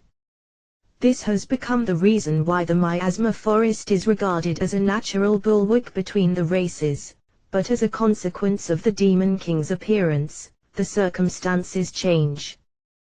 The monsters end up following the demon's orders. Due to this, the demons obtain a huge military force, and even if it develops into a full-out war against the four races, they wouldn't lose out in terms of numbers. The reason for that is considered unknown, but Rinya, who is aware of the background circumstances, immediately comprehended the reason. Normally, if it develops into a conflict between all five races, exhaustion would inevitably occur within each of the powers. Therefore, the miasma forest plays the role of dividing the different powers in normal times. When the supervisor's game was started, the forest changed into a troop supply for the demons, who have the most enemies to begin with. The game has been regulated to the bitter end so that all powers can fight at full power only when the Demon King appears. They came up with a detestable system. Rinya feels a slight killing intent towards the system that doesn't spare even a single thought towards the residents of this world. Seemingly because those feelings showed on his face, Shin cowered with a start. "Ah, sorry. I just remembered something slightly unpleasant." "Rinya, I see, just now you thought something like I will definitely kill you, didn't you?" "Shin, there's no way that I would think something so dangerous. I just recalled some guys whose necks and bodies should be ripped apart." "Rinya, who's next? Who are you planning to finish off, Rinya?" "Shin." Rinya shrugged his shoulders and said, "Even if I say that I'll rip them to shreds, they aren't in range of my katana, you know," to the panicking Shin, but then shifts his attention to the footsteps approaching from outside the room. The owner of the footsteps seemed to be very panicked, something that can be inferred from them drawing nearer in a jog. In response, Rinya holds Shin back, who was trying to get closer to him, and turns his gaze in the door's direction. "Rinya, are you in there?" The one who opened the door without even knocking was Rona in her priestess garb. "Great, you're here, Rinya. Postpone the secret affair with Shin for a bit. I need you to come with me." "Rona, we have no secret affair though, Rinya." "Rona, now's not the time. If I don't interrogate him closely here, someone's life will be in danger." Shin, after comparing Rinya's expression that shows his annoyance, and Shin's expression that's clad in seriousness, Rona clearly informs both, "Please postpone either. Right now I'd like you to come with me for a while." Rona, without allowing for refusal, Rona grasps Rinya's wrist and Shin's hand, and takes them along, almost dragging them across the floor. Rinya, who didn't put up any resistance, couldn't help but being pulled along. Shin, who resisted lightly at first and thus ended up having her balance thrown off, was literally dragged along. The destination was a large building located in the center part of the city. Watching the buildings that had collapsed all over along the way, Rinya thought, they had been done in quite badly until we came, but Shin and Rona harbored completely different impressions. At that point Shin had a bad premonition, but unable to ask Rona right now, she was taken along into what appeared to be a big conference room. The ones waiting there were a white-haired old man in a grey robe, and behind him, a group that included dragonoids from young to middle-aged men. Only one table has been set up in the center of the room. The old man is sitting next to the seat of honor while the group is standing behind him. Off to the side of the entrance, in a place slightly separated from the group camping the room's inner area, the four heroes, Krua and Keed, are standing stock still, having also huddled up into a group. With all of them wearing clouded expressions, it wasn't a good atmosphere, but Rinya lightly greeted Albert, the one he spotted first among them. "We have been awaiting you, Margrave Kunujidornot." Being called out by the elderly dragonoid while having the seat opposite of him offered, Rinya sat down as suggested, and Shin and Rona lined up behind him. "I am the chairman of the dragonoids White Enajmo, Velio Grey Bunal." Pleased to make your acquaintance. Velio, only the manner of his speech is polite. The elderly dragonoid bows his head slightly. However, Rinya perceives something like discomfort, albeit only faintly, mixed into the old man's words.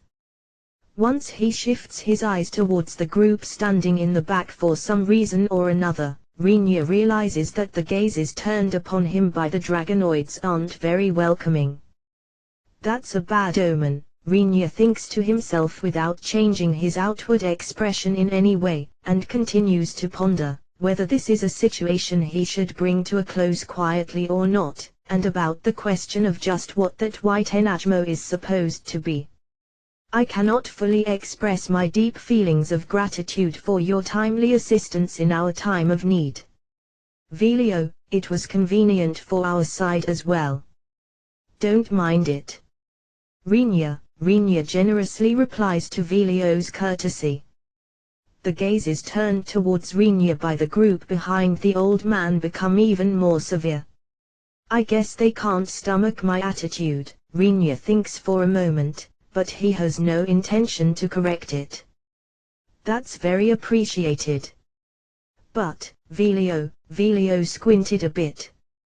Don't you think that the damage to the surroundings has been a little bit too drastic? Velio, it's better than having it turn into a massacre, right?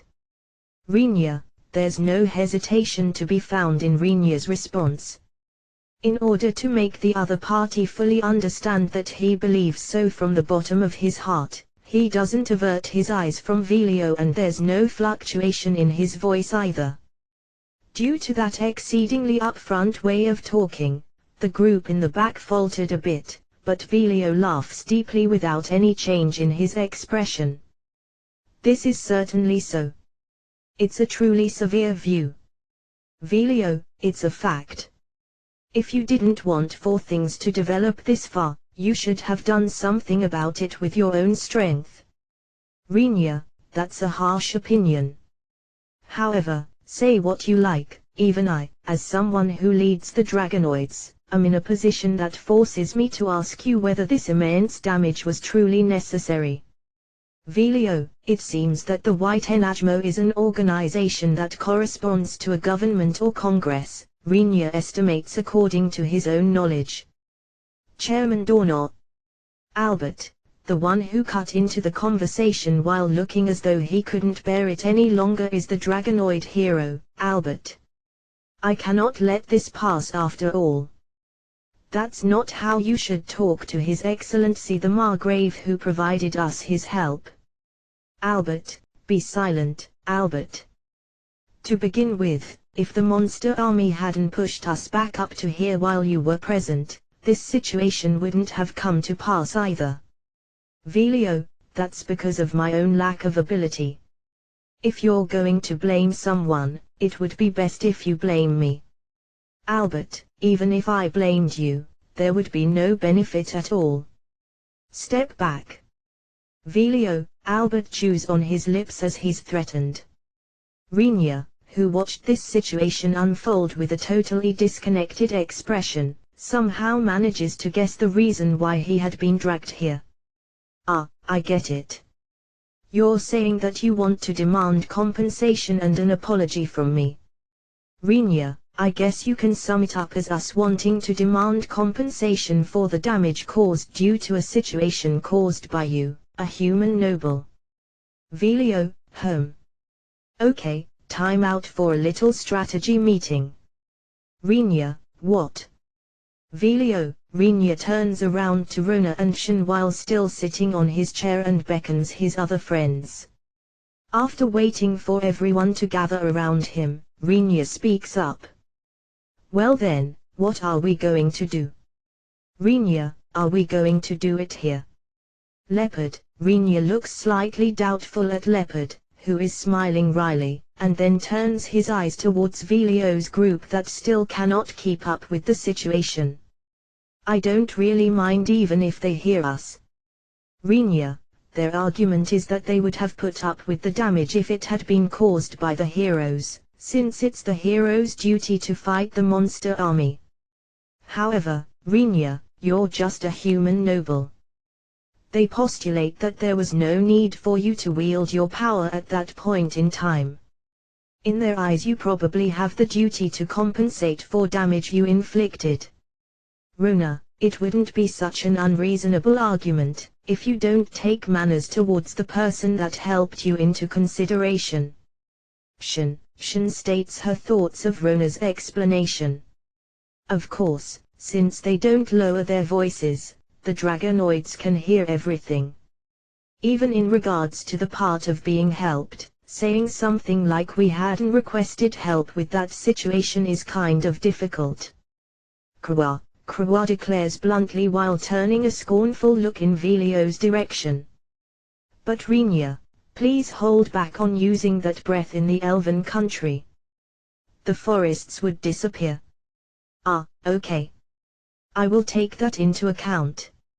Rinya, being overpowered by Krua's ghastly face, which she brought close to his after she removed her eyes from the old dragonoid, forces Rinya to nod. It seems she believes that he's quite capable of releasing such an attack in a forest if she doesn't give him a proper warning in advance, but as expected, even Rinya hasn't considered hurling fire into an area surrounded by trees. It's because he doesn't know how much the destruction would spread due to the fire and the wind. Well, even if Rinya forgot and did the same in the elven country, it wouldn't turn out like it has here. I agree with that as well. Grun nodded while whispering. The beastman wouldn't say such shameless things either. Leopard, Albert shrinks away next to Leopard, who powerfully throws out his chest. Since almost everything is decided by strength for the beastman, we are a race that considers it disgraceful to say this and that after the fact, if we were shown such overwhelming power. Keed says with her hand covering her mouth while glancing in the direction of the dragonoid group. Margrave Summer, are those people a nuisance? Kurtz asks innocently. Eliminate. Eat. Can I eat them? Kurtz, stop it, Kurtz. They will give you a stomachache. Those will definitely lead to food poisoning. Rinya, once Rinya says so while caressing Kurtz's head, who had drawn close. Kurtz dons a slightly disappointed expression, whereas the expressions of the white LNAudioBooks folks, who don't understand the situation, became grim. They might be thinking that they are being looked down upon, but they don't realize that their lives had just been saved at the last moment by Rinya. Your Excellency. I shall swallow my pride. Albert, apparently having finally recovered, Albert, who had hung his head in shame next to Leopard, lifts his head. No matter how things develop, it's a fact that there has been large damage to the city's buildings and that the fertile soil around the city has been burned, causing any farming to be obsolete. I have been blind to my own lack of power that couldn't bring the situation to a close before things turned out like this. I'm well aware that it's shameful to say such things out loud, but I'd like to be granted your support by all means, Your Excellency. Albert, so you say, but unless the cocky geezer over there isn't the one saying such a line, things won't end, will they? Rinya, after glancing at Albert, who entreats Rinya while desperately weaving his words together, placing his knees on the floor and moreover prostrating himself by putting his hands and forehead on the floor as well, Rinya points at the group around Velio who are glaring in their direction. Rinya, that's probably impossible. Shin says. They are calling themselves White LNAudioBooks, aren't they? Even though they aren't all that wise. They are a bunch that can't lower their heads in order to request something from others. Now that you mention it, it's quite an embarrassing name, White LNAudioBooks, isn't it? Something like being unable to ask for help if it requires them to lower their heads once, even though they can give themselves such an embarrassing name. The dragonoids are fairly stupid, aren't they? As expected, it's a name even we would hesitate to use quite a bit. After Shin, Rona, Krua, and Keed said whatever they wanted in turns. They all burst out laughing. Albert, who was prostrating himself on the ground, lifts his head, which currently bears an indescribable expression. The atmosphere around Velio's group freezes. Are you intending to mock us? Velio, once Velio asks that with a calm voice, in order to exclude any emotions from his reply. Shin and the others look at each other, and begin to whisper amongst each other. I'm surprised. He realized that we're making fun of them. I see, so that's why wise men, being only good at guessing insults is a really useless ability, though. For everyone to get upset by this much. I'm sure they had never been treated like this until today. They should have been brought up like little princesses. Their fragile hearts might break like thin twigs due to all this backbiting. I cannot hold back my laughter here. No, it's nothing. Keed, you bitches, I will give you, seeming unable to bear the malicious gossip which Shin and the others spread so that it could be heard. Several dragonoids that waited behind Velio stepped forward, but then immediately stopped moving.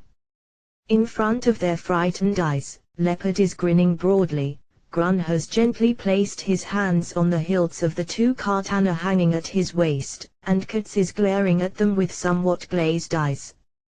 While watching the dragonoids drawing back in low spirits after being completely overwhelmed by the pressure, Rinya leaned back on his chair, and pondered about what should be done. The temptation of abandoning them was truly difficult to resist. On top of it being extremely simple to do, there wouldn't be any future problems coming from it either. Putting aside whether the members of the White Enajmo understand that, the race called Dragonoids would very likely lose a large share of its influence on this world in the near future, or it's almost certain that the race's name itself would become something of the past, if Rinya washed his hands clean of the matter right now. However, although it's an extremely easy decision, it doesn't mean that it's also a simple choice to make. After all, it will definitely spell the end of the race, if he decides to leave.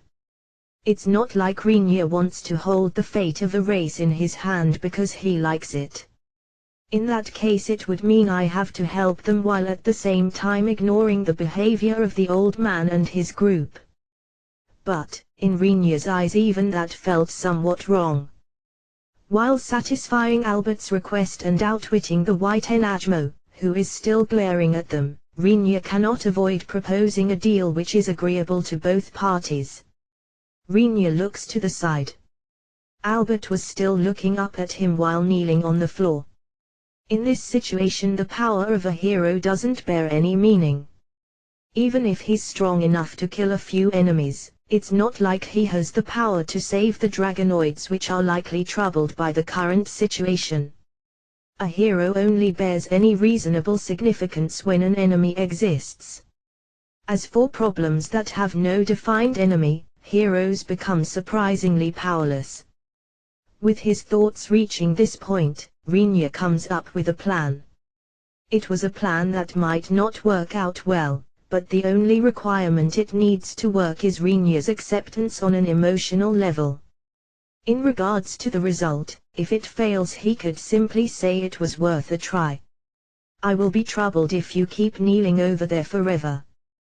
Can't I get you to stand up, Albert? Rinya, Your Excellency. I am, Albert, for heaven's sake, just stand up, will you? It's difficult to talk like this. Rinya, although he hadn't intended it at all, irritation faintly dyed his voice. Once told to do so by Rinya, Albert stands up unwillingly. He very likely planned to keep doing this until he drew the answer he desired out of Rinya, but in Rinya's eyes, Albert, who wasn't following any plan in particular, imploring him forever has no benefit for anyone and is just depressing. I understand what you want to say, Chairman of the White Enajmo.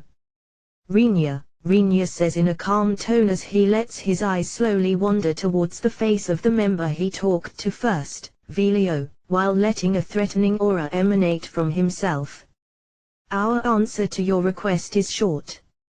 It's no, I don't have a single drop of water or a single grain of wheat to give you. Rinya, what?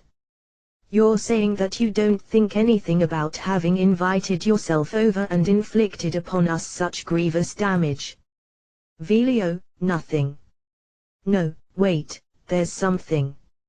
Your incompetence which troubled me with your problems. Coming to some kind of agreement before things go west like this is the duty of those standing at the top, right? Do you really believe that a single hero will be able to change the progress of the war? Wake up, moron. Have all these years of experience been in vain? If it's just about piling up years, even trees and stones can do as much. Rather, the trees and stones are more useful than you guys, aren't they? Rinya, the members of the White Enajmo freeze, unable to even shout at Rinya, who unleashed a flood of insults at them with a scornful smile. While seeing how Albert was chewing on his lips and hanging his head down in shame, Rinya continues his speech. However, it's not possible to remain unsympathetic with the heartache of the hero Albert, who attempted to protect the people to no avail. Therefore Rinya Kunudai shall provide goods and financial support to hero Albert. Rinya, hey Rona, what does that mean? Shin asked Rona in a whisper after visually comparing Albert, who lifted his face in surprise, and the White Enajmo, who had sullen faces. I guess it means that Rinya will compensate the Dragonoids in the end. Rona, wrong. Seeing as he has refused the White Enajmo's demand for reparations, the Margrave is providing personal support towards the distressed hero Albert. Kawa, I don't know to what scale it will be, but Albert will distribute the goods he received from Rinya to the people, right? Isn't that basically the same then? Rona, it's slightly different. Kawa cuts into their conversation while giggling. With this, the fact that the White Enajmo failed to negotiate with Rinya still stands. Moreover, the news that they displeased Rinya will easily spread as well. The fact that they made stupid demands of the human noble, who came running to save the dragons and dragonoids, will likely be exposed in no time. Well, since it's an offense for them to honestly bow their heads, they probably tried to extort aid by poking at Rinya's feelings of guilt, but they couldn't have chosen a worse target for that. It's not that I can't understand it as one survival technique, though. Kawa, as for Albert, the fact that his accomplishments have been praised by the Margrave, and that he procured aid albeit on a personal level still remains. Furthermore, if he distributes that aid among the people, his fame will rise sharply.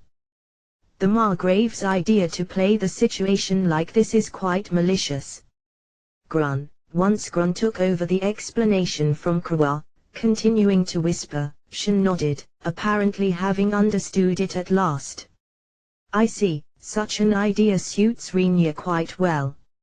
Shin, I guess it's necessary to have a proper conversation about what kind of being you think I am, don't you think? Rinya glared at Shin, but without any hesitation, she bluntly declares, truly black-hearted. A perfect fit for a husband of a young princess. Shin, why are you trying to earn points while taking advantage of the situation? Kawa immediately drove her elbow into the back of Shin's neck, who threw her chest out with pride. While everyone was silently retorting in their minds, isn't it normal to use the palm for that? Shin silently collapses with the whites of her eyes showing. Why? Shin. Rona, it was beautifully decided by her carelessness. A truly splendid display of skill, Kawa. Kid, Rona shakes Shin, who stopped moving after having fallen to the ground, in panic. Meanwhile Kid expresses her admiration. Rinya, who watched that scene while sighing, sneers once more and turns around to the white LNAudioBooks who are looking at them with expressions that are close to burst with rage. While we're at it anyway, I guess I will demand permission to fight in the Dragonoids' territory. If I'm told the same stuff as a result of another battle, I will get pissed off. If you don't hand it over, I will withdraw from here, got it? Rinya, once Rinya says that it will be troublesome if he's told to pay compensation each time he causes damage during battles, Velio laughs scornfully at that. Even without you here, opposing the demons as long as all 4 heroes are gathered here will be, Velio, all 4 heroes. I think it's only natural, but our kids will go back together with me, you know. Rinya, being mentioned by Rinya, Kits happily raises both hands and answers, I will return home with Margrave Matilda. Kits, brother, are you going to act together with the Dragonoids? Krua, once Krua asks Grun, who's standing next to her, with a very curious look, Grun shakes his head while smiling bitterly. No way. If the Margrave goes back, I won't have any reason to stay here either, right? Grun, Leopard, are you going to stay with the Dragonoids in your desire for battle? Kid, although it's just a bit, Leopard became flustered due to Kid's tone that seemed to be somewhat fed up, and thus answered, eh? We are those beastmen who ain't very welcome here, you forgot. Leopard, all 3 heroes except for Albert have made their opinion clear. If you summarize it, they all said that they have no reason to stay on the Dragonoid continent if Rinya goes home. Why, you guys are heroes, right? You have the duty to fight against the demons, don't you? Don't care tilde, Kits, if you call it a duty, you might be right about that, but it's not a duty that we actually have to carry out here, is it? Grun, I'm a hot-blooded, battle maniac beastman, so it will probably be troublesome if I fight here. Leopard, Kits turns away, Grun calmly looks back, and Leopard answers with an insincere smile. Well, in other words, you don't have any chance of winning the battle against the demons by yourself, if I go back home. Rinya, once Rinya says so as if delivering the final blow, no reply comes back from the white LNAudioBooks. Rinya observed the amusing face of Velio, which became red and then pale in alternation, for a while, but before long he softly breathed out, and folded his arms in front of his chest. Anyway, I just tried threatening you in order to give you scare. How about it, old man? Don't you feel like bowing your head here once to obediently ask for my help? Rinya says carelessly without any hesitation, completely changing his aura up until now. What was that? Velio, unlike before, Rinya faces Velio, who replies with a question as he doesn't understand the intention behind Rinya's words, with a serious expression now. It's not like I don't understand how you feel. If I were a normal adventurer, you could have ignored the losses and lifted me up as a figurehead without any scruples, but in the end it's damage caused by a human noble acting violently in another's territory as he pleased. Moreover, even the matter of receiving help, it's not like you'll wholeheartedly welcome it if it's done by a noble of another country, right? A human accomplishing what you were unable to do yourselves is after all something like proof of your incompetence. Rinya, there's no reply from Velio.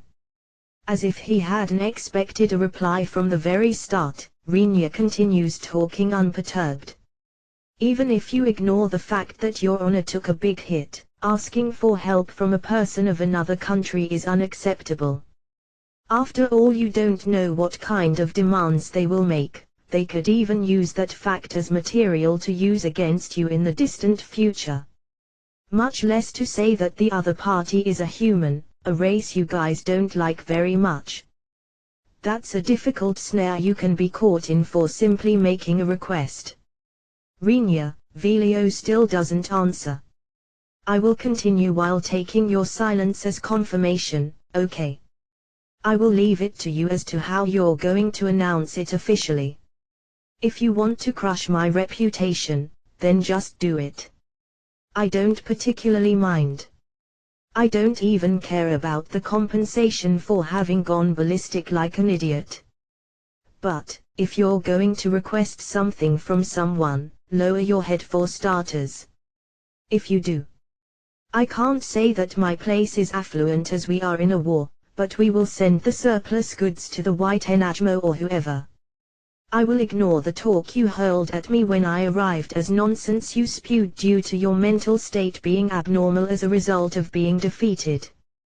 I don't know about the heroes, but I will even join your battles to recover the land that was stolen from you.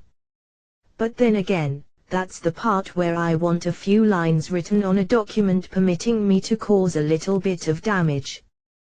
Well then, what are you going to do? Rinya. The members of the White Enajmo look at each other due to Rinya's proposal. In their midst, Velio fixedly stared at Rinya's face without saying anything or moving. The question is whether you will lower that white-haired head of yours or not. Do as you please. I won't be troubled with either choice. Rinya, Velio Dorno, Albert, although only faintly. Velio's expression came apart upon Albert's quiet muttering. While being watched by the hero and the other White Enajmo members, he slowly pulls back the chair, stands up, bows his head to the extent that his forehead touches the table, and says to Rinya, Margrave Q Nujai, as you see, please. I'd like to request your help. Velio, the people around Velio, who goes at it with a feeling that could very well be called kowtowing, stir, but as he's not doing anything extraordinary in Rinya's eyes, Rinya can't consider them kicking up a fuss as anything but weird. If you had done that without all the strange negotiating and bargaining from the beginning, things would have proceeded a lot faster without anyone having to come up with threatening words. Since old people think too much about unnecessary stuff, everything takes forever. Rinya, after saying that, Rinya is suddenly reminded that he might be older than the old dragonoid still bowing his head in front of him, if only limited to his inner self. Somehow feeling like those words would sooner or later come back at him like a boomerang if he keeps talking like that any longer, Rinya decides to stop any further sarcastic comments about Velio's age. If you try lowering your head, it's simple, right? And I think that you should do so if it helps advance matters, you know. The heads of important people have no other use anyway. Rinya, even we have a position to, Velio, if you can fill stomachs with that position, do as you see fit. Otherwise forget about it, at least during urgent times. Rinya, cleanly cutting down Velio's reply, Rinya loosens his folded arms, and places his elbows on the table. Well then, for starters I will have you do your job, I guess. Maps of the area, the state of the demon's army, going by all you know about it. Also, the supply routes, and the damage caused by the battles against the demon's army. I won't accuse you of being responsible for this, so hand over the information right away. Rinya, once Rinya says that while glaring, the members of the White Enajmo run away in all direction with the speed of little baby spiders. While watching the wrinkled face of Velio, who was the only one left in a crestfallen state, Rinya sighed for show while saying that Velio made him take quite the troublesome detour. The information about a monster army appearing from the demon forest was immediately passed on to Frau through Keith after he received a report from the soldiers he had sent out on reconnaissance patrols. When she's told that the monster army is advancing at an abnormal speed, Frau clicks her tongue without even trying to hide her bitter smile.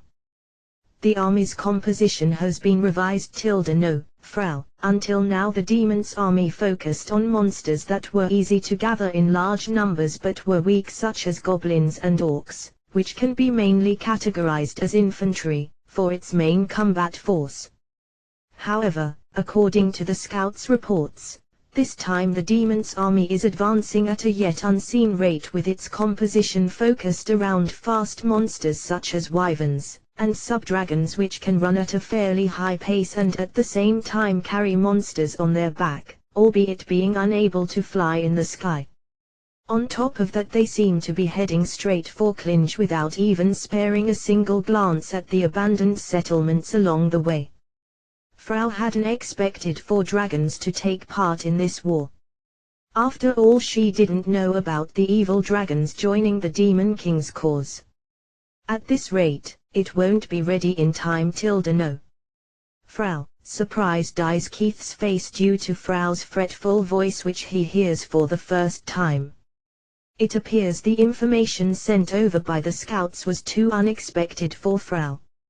If I assume that her obvious panicking is owed to some kind of preparation not being in time, it'll very likely turn into a major issue in regards to Klinge's defense, Keith assesses. Keith supposed that he should prepare himself for the worst.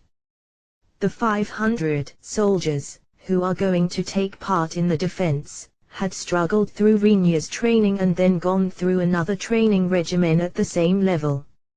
In Keith's opinion, you wouldn't find any soldiers on the human continent that would be able to match them.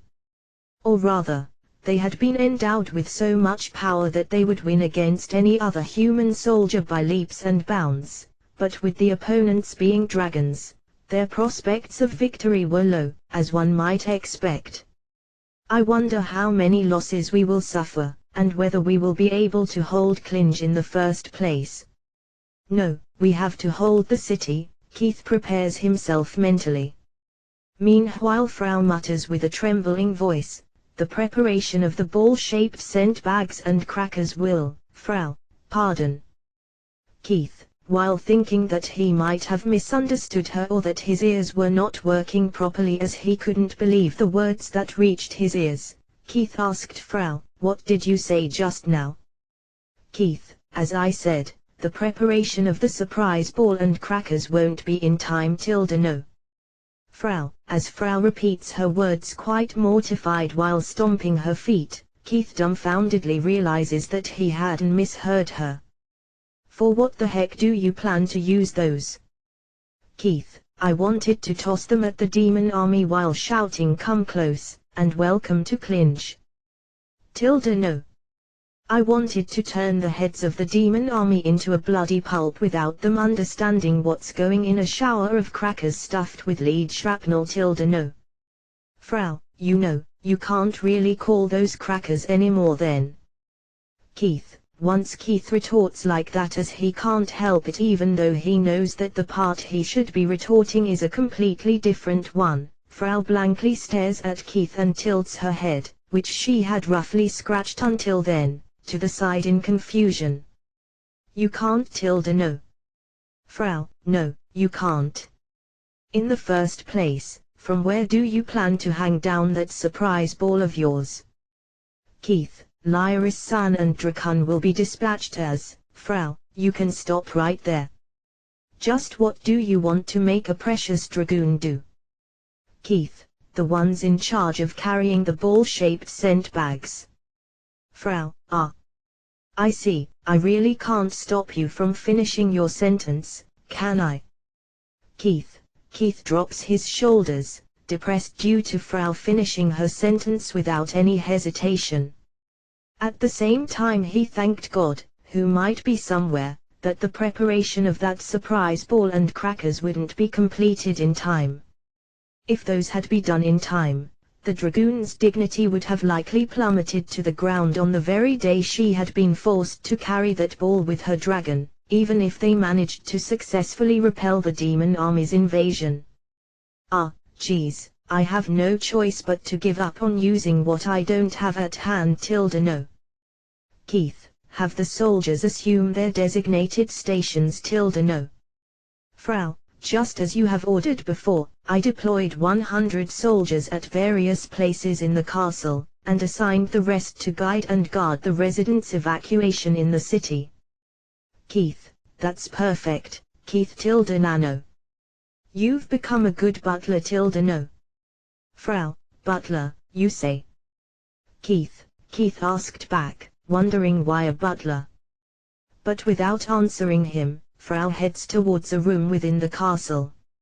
Following after her, Keith notices on the way that Frau's destination seems to be the audience room, which had been created so that Renia could use it for official events and similar things. By the way, that room has almost never been used by Renia after he became a Margrave. Within the mansion it's regarded as an useless, big room. That was only natural, but after following Frau inside the room, Keith has his breath taken away upon seeing its interior. Currently countless objects similar to transparent boards floated inside the wide room, which hadn't even been decorated, probably owed to Renia's character. At the same time as Frau enters the room, each of those objects start to project completely different scenes. The circumstances inside the city. Several spots on the wall, that's the situation inside the residents' shelter. Keith, ignoring Keith who mutters what's shown on the boards while comparing the scenes with his own memory, Frau heads into the deepest part of the audience room and jumps on the chair there, which Renia uses when meeting visitors. Deploy large screen. Display operating ratio of the defense devices. Once Frau quickly waves a hand, a huge, transparent board appears in the center of the room. Keith, who hurried over to Frau's side, realizes that a rough sketch of Klinge, including Renia's castle, is shown on the board. At a corner of that sketch a small red 75 is visible. Deploy screen. Boot up far view function. Keith groans deeply as soon as he sees the new screen. What was displayed on that screen were countless airborne wyverns and subdragons, which were kicking up a cloud of dust while running across the ground. Distance 20,000. Engagement in around 30 minutes ~nano. They've come so far already, Keith. No matter how nimble the scouts might be, they won't be able to gain much distance on such an army ~no. That means we wouldn't have any spare time once the information reached us anyway ~nano. In the first place, Klinge is a city that's located around half a day by carriage from the miasma forest. It's a distance which can be barely traversed in a day by someone with healthy legs if they keep walking during the day without any breaks. If it had only been wyverns, they might have arrived much earlier, but probably because they are matching the subdragon's speed, they are somewhat slow, Frau would estimate if she were allowed to comment on the matter. Are you going to inform the Principality's army? Keith, too late. Their time's up ~nano. Since they haven't shown any intention of cooperating with us up until now, we will have them exit the stage flashily here ~no. Keith felt a slight shiver run down his spine due to Frau's indifferent manner of speech. The decision to readily discard the lives of around 1,000 soldiers makes him realize that Frau is no human to begin with, unlike her appearance that suggests otherwise. Around this time the Principality's soldiers located outside the city were about to fall into chaos. The enemy's ground forces still hadn't entered their field of view, but they could confirm countless wyverns flying in the sky. Them gathering the commanding soldiers and the army's high-ranking officials to hold a meeting was in plain view through the screen at Frau's place. Frau and Keith watched their situation in a disinterested manner. What do you think they are going to do?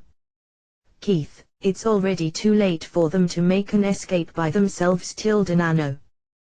They will be annihilated ~no. Even if they were to take refuge in Klinge, that has become impossible now ~no. Frau says as she glanced at another screen. It's a small screen that's floating in the air. It displayed a brief message that all the city walls' entrances have been sealed off. It's not just limited to locking the gates. The entrances have been tightly fortified by the plant vines covering the wall. If someone plans to open the gates without Frau's permission, their only option will be to destroy them along the wall. I guess the very best they can do is to run away while praying that the enemy will devote all their resources towards no. Frau, how about surrendering? Keith, to monsters. You can prattle such nonsense when sleeping in your bed no. Frau, while all these things are going on, the monster army is shortening the distance. They are advancing at such a speed and force that it makes one wonder whether they have gone completely berserk. It's an army that doesn't seem to be properly commanded and led by demons at all. And then the principality's army makes its decision. They have started to form up ranks of some kind. Keith, they judged that they won't be able to escape. I don't want to believe it, but it looks like they intend to attack the monster army no. Frau, for real. By the way, what's the difference in combat forces? Keith, just going by the numbers, there are 20 times more monsters. I don't even want to consider the disparity in quality no. Frau, for the Principality's army, the marching speed of the monster army was apparently outside their expectations. They likely thought that they would at least be able to run away after catching sight of the enemy, but they now have to confront the reality in front of their eyes. Annihilation is inevitable, if they advance. And even if they withdraw, there's no way that the monsters will silently see off humans as they defenselessly turn their backs on them. They apparently planned to at least retaliate then, but in Frau's eyes that's nothing more than a useless sacrifice. If they had thrown their honor and shame to the winds and requested help now that the situation had become hopeless, even Frau could have considered it, but it seems that the Principality's army's executives didn't feel like doing that.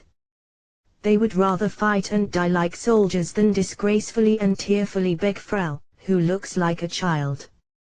However, that's a stupid plan that will spell the death of almost 1,000 soldiers.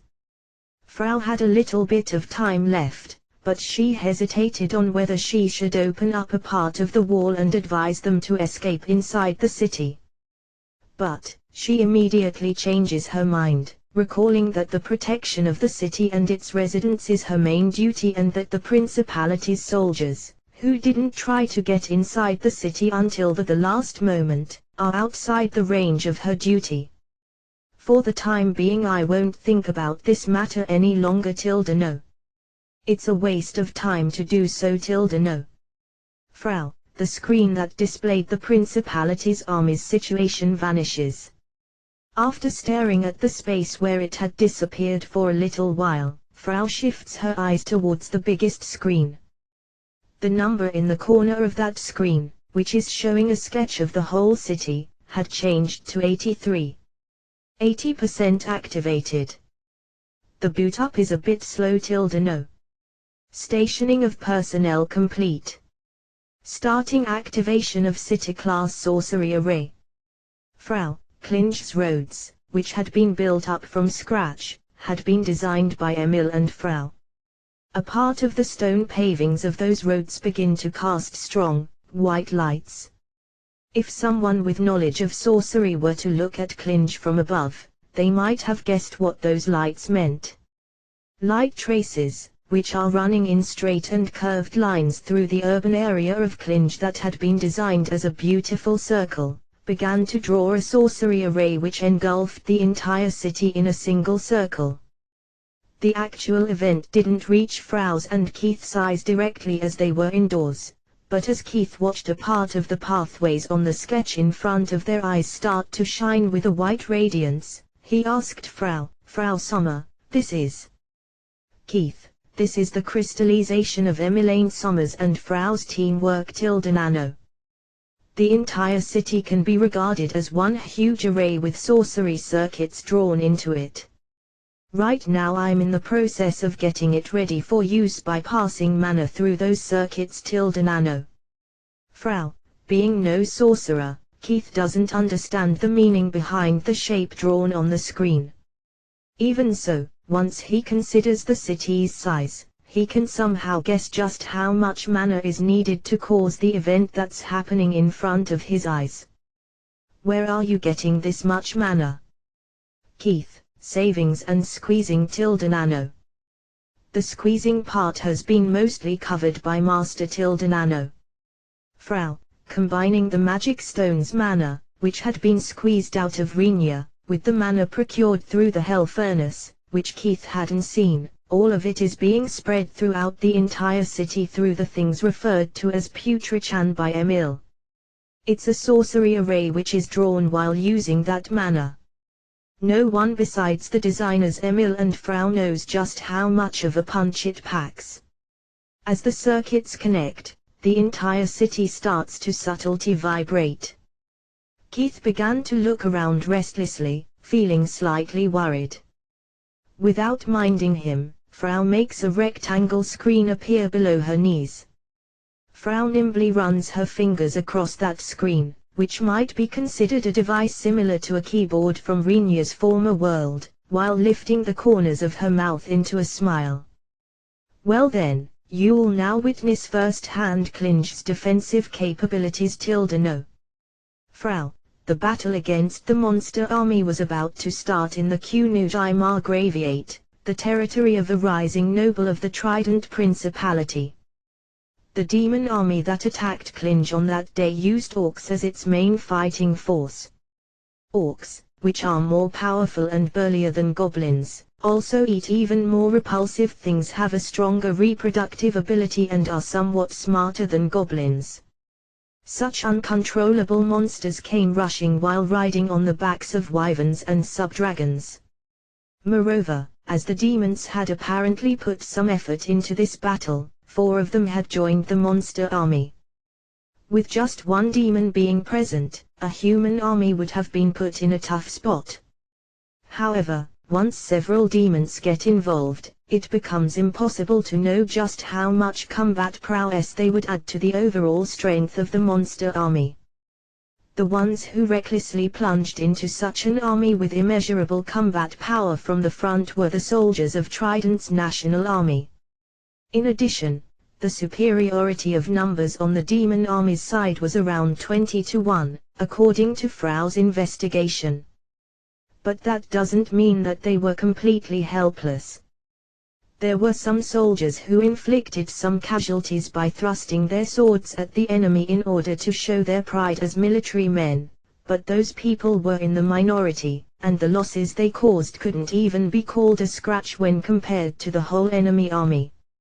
Although almost all soldiers had readied their weapons, most were kicked down by subdragons, stabbed to death by orcs holding spears, ripped apart by the swords of orcs and the claws of wyverns, and turned into a bloody mess of minced meat in the blink of an eye. Those chunks of meat were furthermore crunched by the strong jaws of the wyverns, subdragons and orcs as food.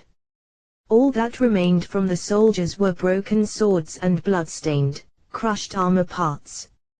You could call it a gruesome scene of carnage that didn't give the victims any time to raise anything close to screams or angry roars. What the hell were those guys? A male demon riding on the back of a subdragon asked, quite mystified. Another male demon laughed while having the subdragon he's riding kick an iron helmet lying on the ground. Who knows? Weren't those suicide candidates? Pointlessly wasting their already few soldiers, isn't that city's commander an idiot? Upon the words of another male demon, a female demon, who followed at the end of the line, frowned while chiding him, pay attention. After all, it's possible that it was some kind of strategy. A strategy that turned such a large number of soldiers into fodder. That would be a fairly extravagant plan. It would be somewhat profane to regard the person who came up with it as human. There's no mistake in that. If it's a plan that can give us even the slightest pain, I dare say that their way of thinking is similar to ours. The female demon doesn't even try to hide her displeasure towards the male demons who were laughing together. The monsters, who literally devoured Trident's army in front of their eyes, immediately tried to rush towards their next prey, the city, but then stopped. Due to not just the orcs, but even the wyverns and subdragons having halted, the demons turn a quizzical gaze towards Clinch. The wall protecting the city in front of their eyes was covered with green vines to the point where the stone beneath couldn't be seen, but as soon as they wondered whether a part of it had squirmed like an animal's tentacle, a single, cocoon-like cluster formed on a vine. That cocoon, which stood out for some reason, slowly opened while gathering countless eyes on itself. What stood up from within that vine's cocoon was a young woman boasting a tall, slender and well-proportioned body. Her flaxen hair naturally spills down to her waist. A black apron dress covers her balanced body. That woman, who bowed so gracefully that it even charmed the orcs, who shouldn't know anything about etiquette, began to speak with a voice that carried itself across the whole battlefield, albeit not being very loud. Let me warn you. This place is Clinch, the city where Margrave Qnujai, who was permitted to rule this land by the Trident Principality, resides. This city doesn't allow the existence of anyone who possesses even a shred of malicious intent. If you heed this warning and pull back, we won't chase you, but please resolve yourself if you don't. Upon hearing the woman's calm words, the demons dumbfoundedly gazed at her for a while, but before long they pointed their fingers at the woman and started slandering her while revealing crooked smiles. You're an idiot. I hate idiots. You will overlook us if we pull back. Can't you see reality? Resolve ourselves, eh? Ooh, how scary, how scary. Going by your appearance, you're the pet dog of this city's lord, aren't you? The female demon snatches a spear held by a nearby orc. Being too late in letting go, the orc was lifted up alongside the spear and then blown away while screaming once the female demon wielded the spear. Go and redo your studies from the basics of how to speak in the netherworld. The female demon, who fixed her hold on the spear after making it revolve in the air once, immediately throws it. The orc spears weren't originally meant for throwing. It's a weapon that won't have much penetrative force and range if thrown without taking its length, weight and center of gravity into account. However, once that spear left the female demon's hand, it flew in a straight line towards the apron dress wearing woman, leaving a whistling sound behind as it cut through the air. The spear had such momentum that it would doubtlessly drive itself into the woman's body up to its shaft if she didn't defend herself. Anyone who saw that spectacle imagined the woman drenched in blood with the spear handle sprouting from her chest. Anyone besides a few humans, that is. That's a truly tasteful reply. On top of being easy to understand, it's quick. The spear's pointy end suddenly stopped in front of the woman's chest as if it had stabbed into something. The spear handle shook intensely as if to display its stabbing force, but the spearhead didn't advance even a millimeter from where it was. While the faces of the demons were dyed in surprise, the woman presses her index finger against the pointed end of the frozen spear. With just that, the spear crumbles away as if several hundred years had passed all at once, and vanishes. I'd love to give you a return gift, but I don't have anything besides this. What the woman retrieved from her apron's pocket was a butter knife that doesn't even have a sharpened edge. It's not even considered a weapon. The woman lightly swings the butter knife, which isn't a threat even if thrust at someone, and brandishes it like a throwing knife.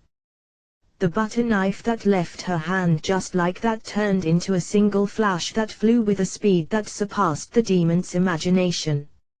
Even the demons could understand that it had been thrown at them, but there's quite a large distance between the woman and the demons. It's a distance the heavy spear managed to traverse precisely because it had been thrown with the physical strength of a demon. There should be no way that a light butter knife would reach after being thrown with the strength of a human, but the butter knife that had transformed into a flash stabbed into the forehead of a single man among the demons, who had been careless as he believed that it wouldn't get this far. The knife's end protruded out from the back of his head after passing through his skull. The male demon, whose eyeballs flew out of his head apparently due to the knife's impact at the time, which also left a hole going from his forehead to the back of his head, raised an awfully stupid sound. With that apparently being his last word, he feebly fell backwards onto the ground. With a slight delay, blood and some kind of fluid that's not blood gushed out from the gaping hole on his forehead. The remaining 3 demons needed several seconds to comprehend that he had just lost his life. Moreover, they needed another 10-odd seconds to accept the reality that it was caused by a meager, metallic tool like a butter knife which normally shouldn't be capable of piercing them. No way, now that we have literally crossed swords, I guess it's time to start the battle, everyone. The woman in an apron dress puts her hands on her chest and performs a courteous bow. Please reflect upon having ignored my warning. Please regret having turned this clinge into your enemy. And, it's very likely His Majesty the Demon King, the one who ordered you to make a move on the city of my master Rinya Kunujai, so please curse His Majesty for your doom. Even while forming a smile with her mouth, a feeling of indignation that makes everyone that looks into her eyes freeze is oozing out of her. The woman in an apron dress smoothly informs them, today's battle will likely result in you guys realizing how deeply compassionate an instant death in itself can be. How gentle death could be. And you will probably learn to understand how wonderful it is to be granted death even without asking for it. What are you saying? The woman's words sounded like a resonant song. The female demon, who started to open her mouth to ask as she didn't understand the meaning behind her words, notices how the fingers of the previously stabbed male demon move with a twitch, and turn pale. Why you don't he say, in front of the female demon, who strongly tries to deny the words which have popped up into her head. The man, who should be dead, raised a scream. Ouch! Why am I not dead? Even though the knife is still stuck in my head. Even though it hurts so much. Why haven't I died? Something like that. It should have been a fatal wound. Kill me, please kill me. I can't bear this pain. The other 3 demons stare with widened eyes at the man who's rolling around while blocking the gaping hole on his forehead with his hands. Each time the man turns over, blood and something muddy spill out of the hole in his head, but there's not the slightest indication of the man dying. The male demon writhes in agony while blood streams out of both eyes that are now just dark brown cavities. Without understanding what's happening in front of their eyes, the demons shift their attention towards the woman in the apron dress. At that point they notice the faint, red light stretching across Clinch city wall. If anyone from the demon army flew right above Clinch, they would witness various repeatedly blinking diagrams being drawn across the streets of Clinch, which is encircled by crimson phosphorescence. There are 3 composed spells that make use of Clinch city class sorcery array. The woman says while raising 3 fingers. The first, a barrier. On top of possessing a strength that allows to cover the whole battlefield and doesn't allow anyone get away, it's a barrier with the purpose of not letting any of the internal circumstances leak to the outside.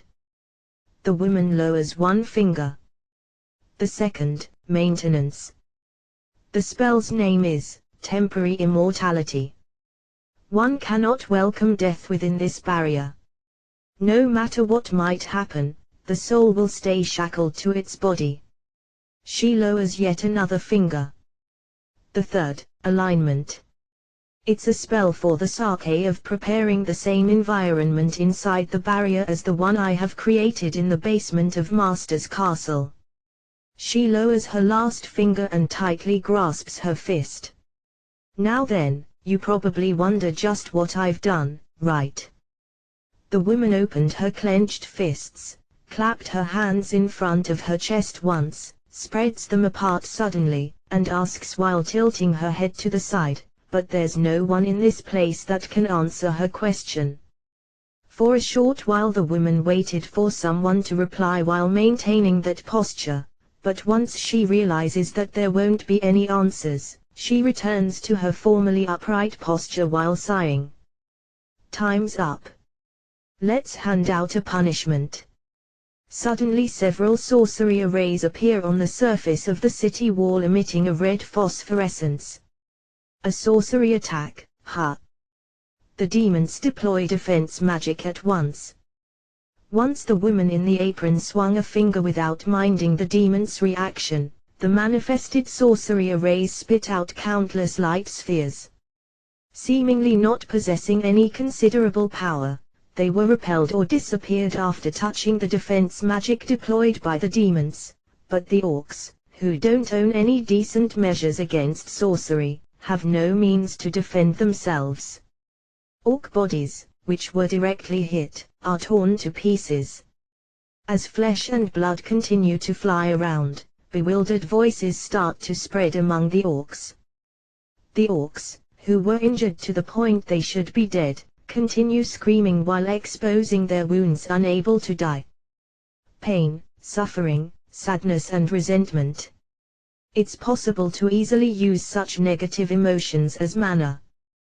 With faintly blushing cheeks and an entranced look, the woman watches how some orcs roll over while scattering their intestines, how others wriggle like worms after having their limbs plucked off by light spheres, and how still unhurt orcs let their eyes wander around looking for a way to escape while twisting their faces in terror. As it appears that the alignment of the environment went well, Putri-chan below will be full of joy. What the heck, it's fine even if you don't understand the situation in particular. Now then, I guess I should welcome you all properly. The woman pinches the skirt of her apron dress and bows while depicting an elegant drape with the hem. Her conduct is perfect and beautiful. Welcome, everybody, to my feeding grounds. Welcome to the simple hell furnace, one of Clinch's defense mechanisms. Come on, please dance, everyone. You will be all right until your soul dries up completely. We have plenty of time. After all, you won't be able to die, even if you want to. You won't be able to die, even if you try to. Her smile changed into laughter. Right now, right here, a predation that reversed the role of attackers and defenders was about to begin. Kill her. Kill that woman. A yell, which is too heartbroken to be called an order, echoes across the battlefield. As if pulled by that voice, the army of monsters begins its advance. However, it's not the advance of predators marching towards their prey as it had been until now, but it's a reaction triggered by the fear that they will be preyed upon if they don't kill that woman in the apron dress right now. Without seeming perturbed, the woman muttered with a calm voice at the monsters who came charging with bloodshot eyes and foaming mouths, "Begin the attack." Countless light spheres set out from within the city towards the other side of the wall. Once the light spheres hit the flying wyverns, they penetrated through their hard scales as if they didn't exist at all, causing flowers of blood to bloom in the sky. The wyverns, who stop their advance while raising agonizing screams, have their bodies pierced by more light sphere attacks. Riddled with holes all over, they become unable to stay airborne and crash towards the ground. The subdragons and orcs frantically avoid the areas where the free-falling wyvern bodies are going to impact so as to not get buried under their huge builds. They strike the ground together with the monsters riding on their backs, but the wyverns and monsters, who should have died at this point, remain alive while suffering in anguish due to their broken bodies and their weirdly bent limbs. If it were orcs and goblins tossing around in pain, there likely wouldn't be any problem, but if it comes to a wyvern, they will definitely get their surroundings dragged into it. Shells that came flying in curves impact on the locations where the wyverns are mowing down monster soldiers by chaotically swinging their tails and flapping their wings around, and explode into carpets of fire. The wyverns, whose holy bodies are now on fire, start to rampage even more intensely while raising screams as if they have gone mad. Monsters, who turned into living torches, roll around on the ground, trying to extinguish the flames covering their bodies. Even though it's such hellish scene, not a single person or body is visited by death.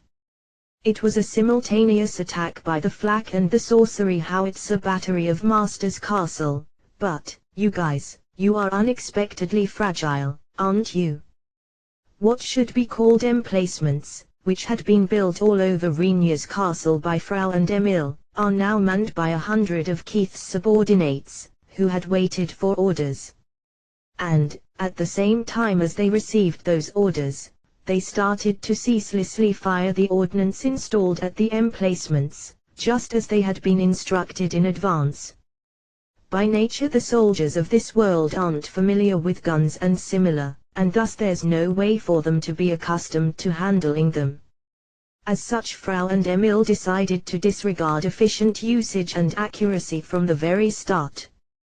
They were installations with the underlying idea that it's fine as long as those weapons can stall an invading army by laying a barrage on the ground and in the sky, but as a result of the fortunate combination of the enemy army's density and the barrage's density, they caused substantial losses. I have problems deciding whether this is owed to our soldiers performing better than expected or the enemy being a letdown. The monsters, who had tried to extinguish the fire by rolling around, finally put out the flames and raised their bodies unsteadily. Depending on their movements, body fragments, which had transformed into crumbly charcoal, broke off across their whole bodies and fell to the ground. White bones are peeking out from the places where the charcoal had fallen down from. The parts that had been burned down to the bones expose red flesh. The monsters don't understand why they are not dying even after having turned into such a mangled state. They only raise incomprehensible groans and wailings after seeing their now exposed bones and flesh. The woman in the apron dress, who soundlessly descended to the ground from the foothold created by the vines, suddenly spreads both arms without caring about the disastrous scenery around her. Spell name, Maid's Toy Box. In response, a pitch-black cube appears in front of the woman's chest, between her extended arms. Without hesitation the woman grabbed the newly manifested box with her left hand, thrust her right hand inside and moved her arm around as if rummaging for something while humming. Now then, I wonder what will come out. What she pulled out of the box as soon as she finished speaking was a rabbit plush toy that looked extremely cheap but exceedingly well made. Oh my, how cute! She rubs her cheeks against it and then starts to walk across the gruesome battlefield. Mysteriously the black box matches her pace and follows the woman while floating in midair. Won't we be able to break out of this hell if we kill that woman? As if clinging to that last hope, the monsters, who are still capable of fighting, rushed towards the woman with their weapons drawn. Hopping Vorpal Bunny. Spell name, Headhunting Hopper. 1. The woman quietly tosses the rabbit plush toy high into the sky. The bunny disappeared as if dissolving, and in the next instant something passed through the monsters that were just about to attack the woman. Although the monsters wondered for a moment just what was going on, they didn't have the leeway to concern themselves with something like that. Without checking any further, the monsters tried to dash towards the woman, but then each of them noticed that their own field of vision had become upside down or tilted to the side. Guy. Just as one of the monsters leaked a voice, deep crimson rain pours down in the vicinity. What fell to the ground with rumbling sounds were their heads. And then blood sprayed towards the sky with a force similar to that of a fountain from their severed necks. Normally it should have ended at that point. But, thanks to the temporary immortality bestowed upon them, they can't die. Thus their lopped-off heads scream as they suffer in pain, and their bodies move about in confusion, searching for their heads while feeling the same. Even those that luckily found their heads have no means to stick it and body back together at this point in time. There are even very cruel cases where bodies frantically try to stick heads, which were not their own, onto their necks. I wonder, what will come out next? Once she quietly holds her left hand up, the following black box lands on her palm.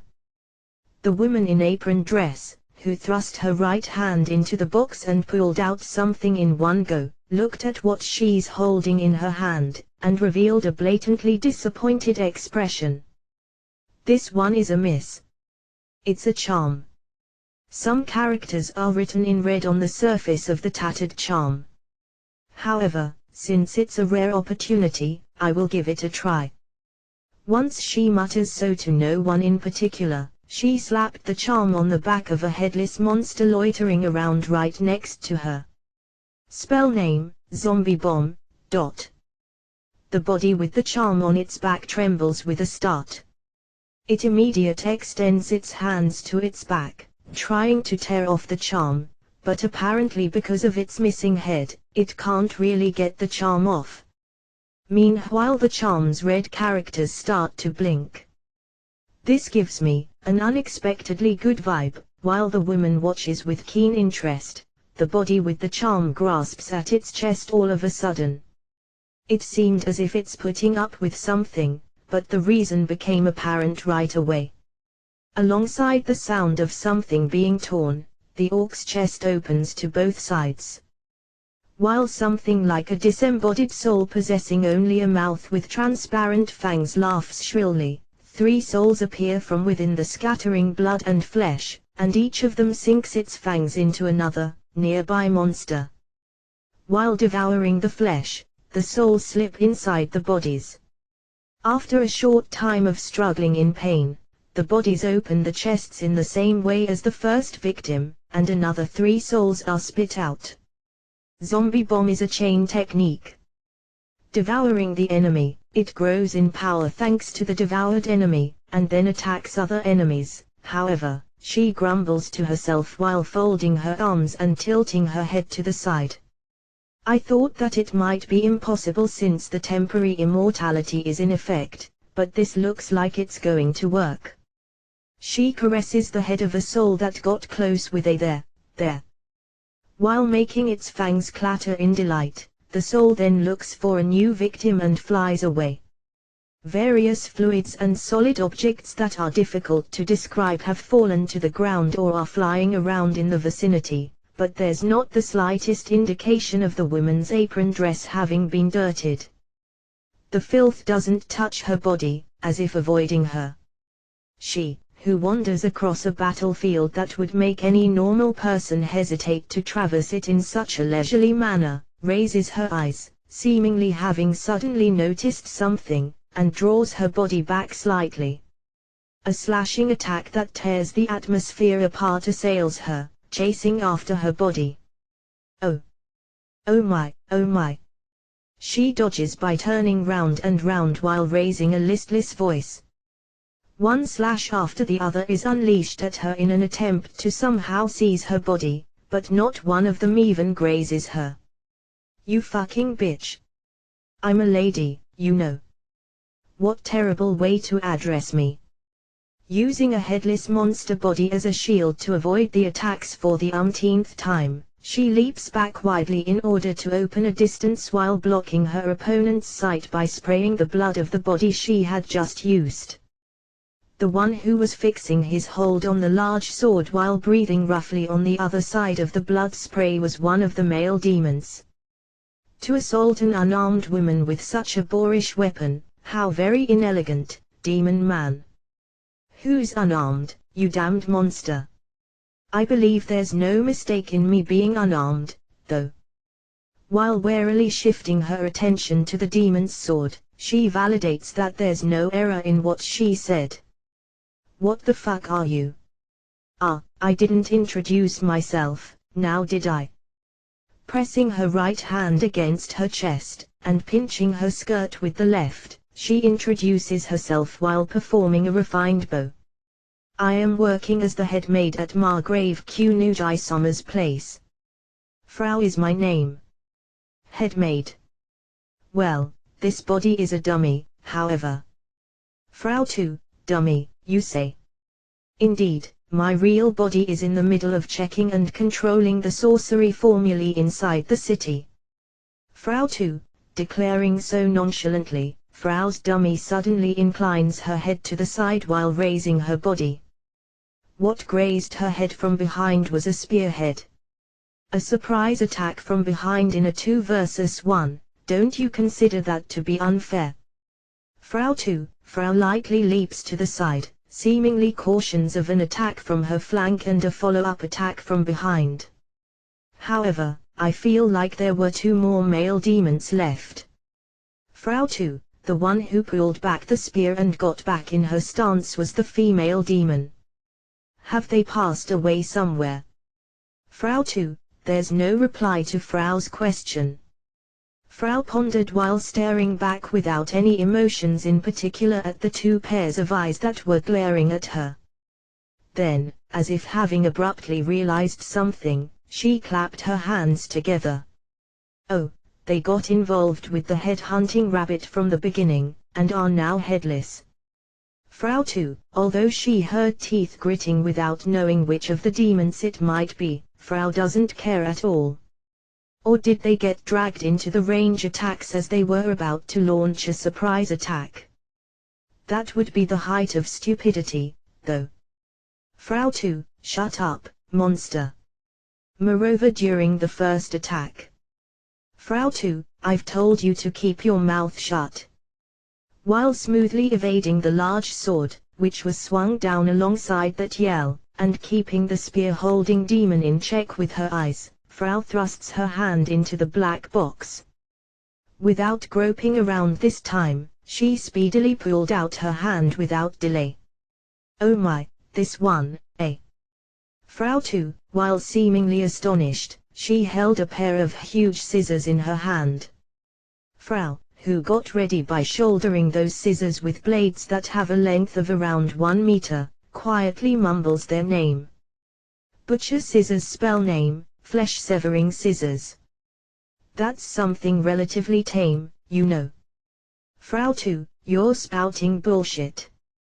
Once again smoothly dodging the large sword which was swung upwards this time, she repels the spearhead that had been thrust in the direction of her evasion with the scissors.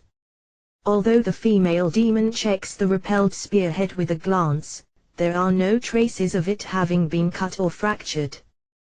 This has yet another quirky spell. Frau once she whirls around the surrounding bodies, Frau rotates the scissors blades and returns to her stance of shouldering them. The monster bodies that stood around in the vicinity split apart after being completely cut and then fall to the ground in pieces. It doesn't have much attack power against objects. However, it can easily sever flesh like this.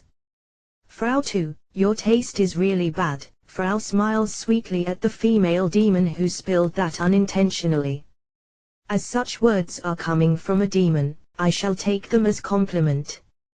Frau while shouldering the huge scissors with her right hand and pinching her skirt with the left, Frau displays a little bow. The 2 demons twist their faces in response. Translation notes: 1 vorpal, a word invented by the author Lewis Carroll, apparently with the sense keen, deadly. For those who don't know, Lewis Carroll wrote Alice in Wonderland. The 2 demons frowned at Frau's overly abstruse actions, but it's not like they lessened their follow-up attacks because of that. While dragging the surrounding monsters into the fight, Frau walks around and at times dodges and at other times wards off the great sword with her scissors blades. In regards to weight, the great sword should be overwhelmingly heavier, but as long as Frau doesn't receive its attack, the weight remains irrelevant, no matter how heavy it might be. His slashes unleashed at full power only cutting monsters or air just manages to irritate the male demon even more, but as soon as he launches a careless attack, the scissors blades immediately cut his flesh in return.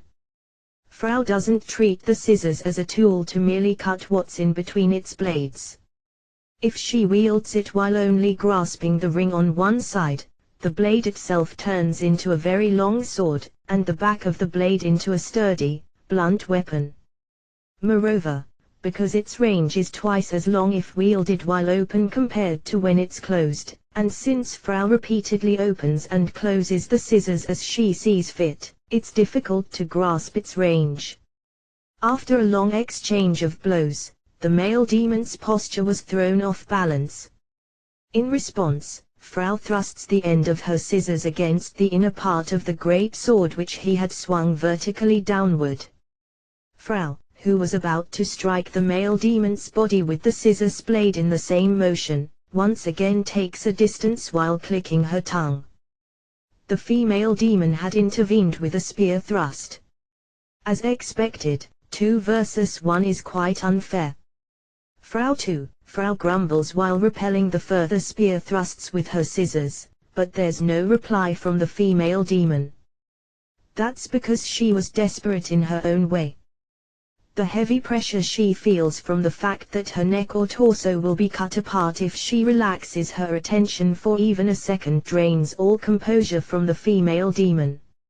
Even if the demons might be superior ability-wise, it's not like they possess stamina allowing them to fight forever.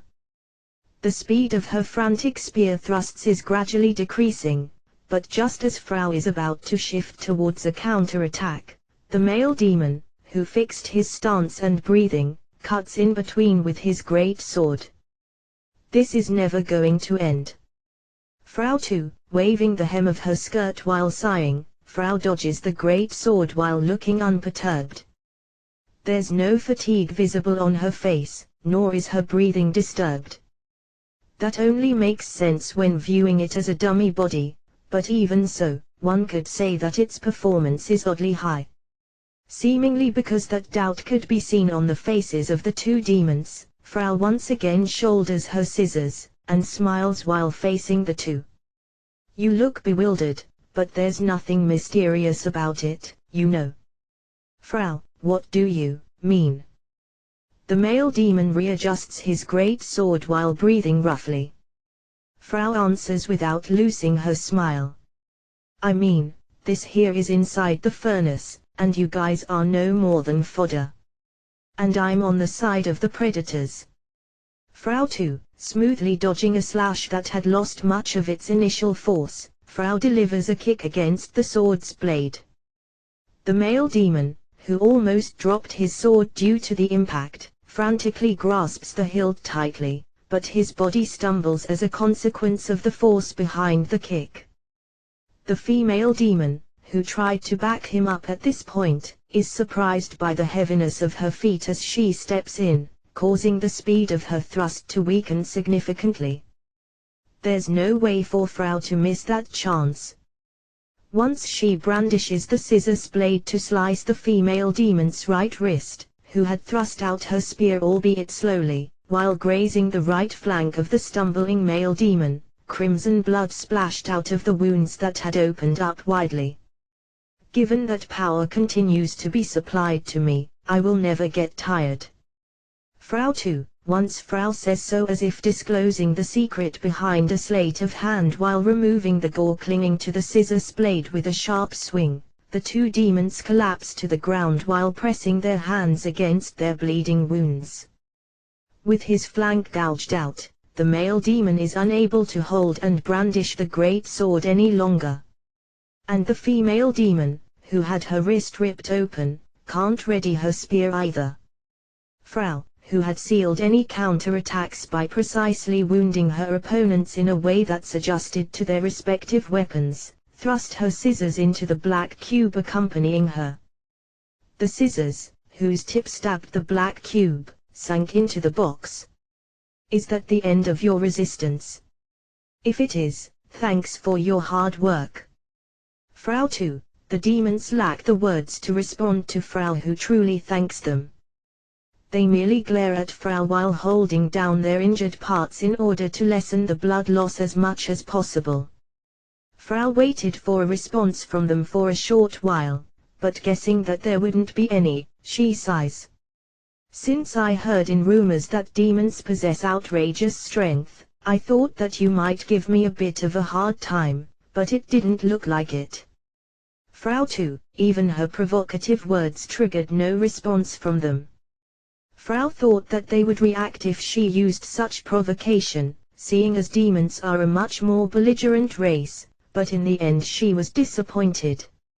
You run away. Due to the subdued words of the male demon, Frau squints slightly. The male demon removed his hand from the wound at his flank that kept shedding blood and clenched his fists in front of Frau. Bring back the information. That's the least you must do. Don't speak such nonsense, your injury is lighter than mine. I will buy you some time. Go. Without waiting for the female demon's answer, the male demon starts throwing punches at Frau while screaming out his fighting spirit. Certainly it doesn't look like he has enough strength to wield his great sword anymore.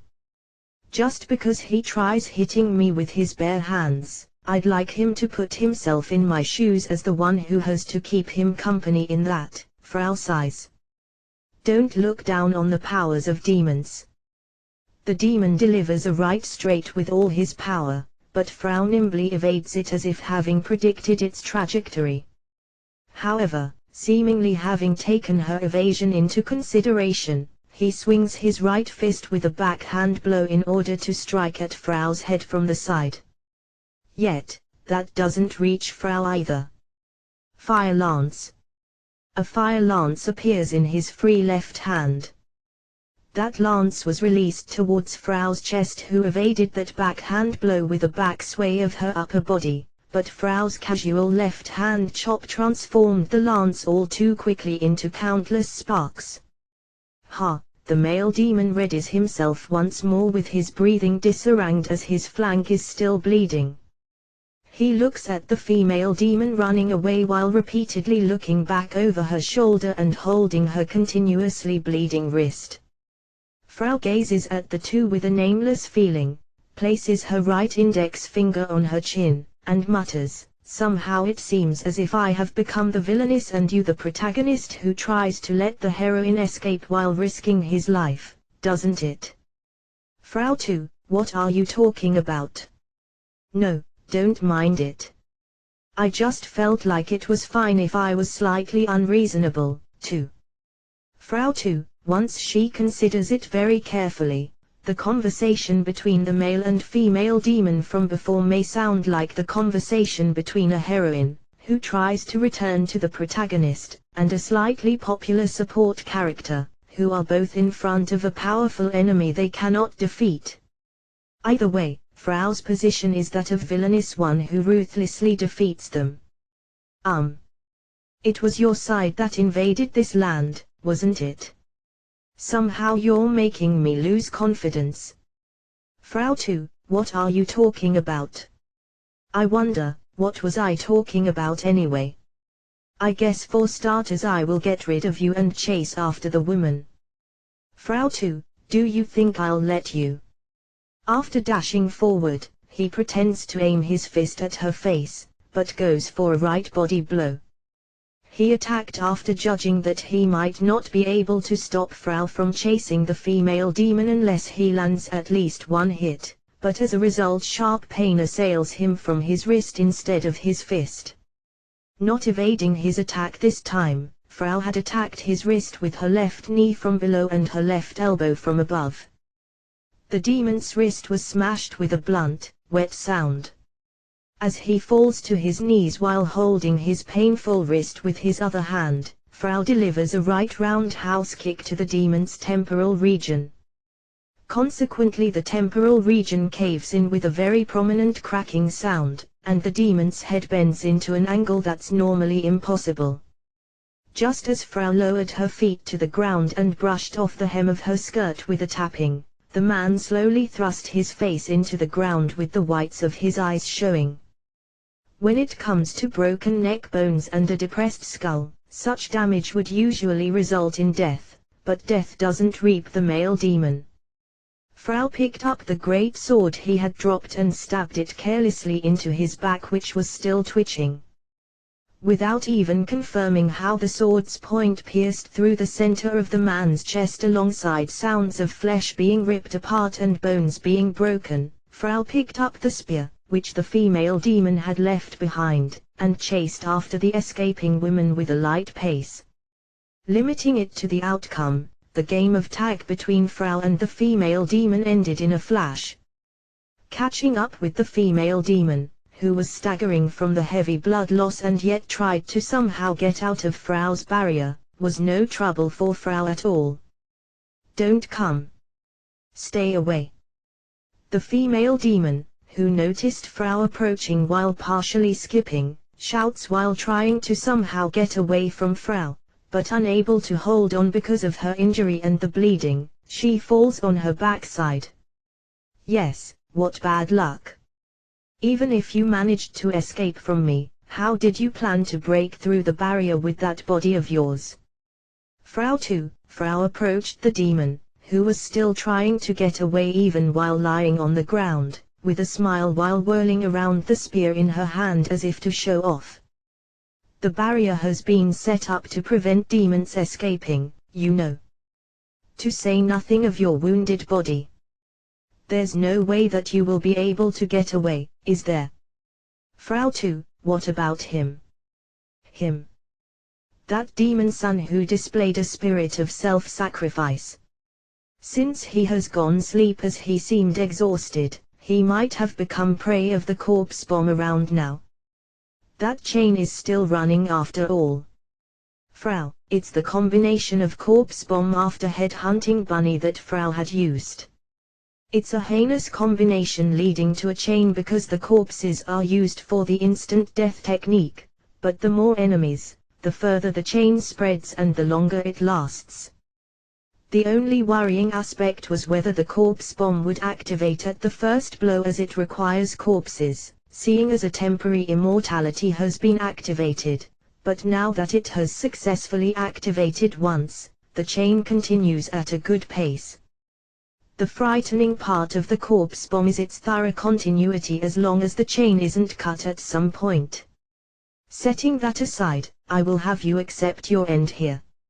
Frau: Frau abruptly stops the rotating spear and aims the spearhead at the female demon's chest. The female demon has no strength left to block or to evade the next attack.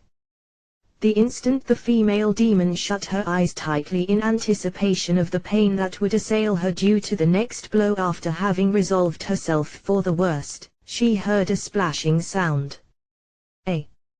Frau: "Why?"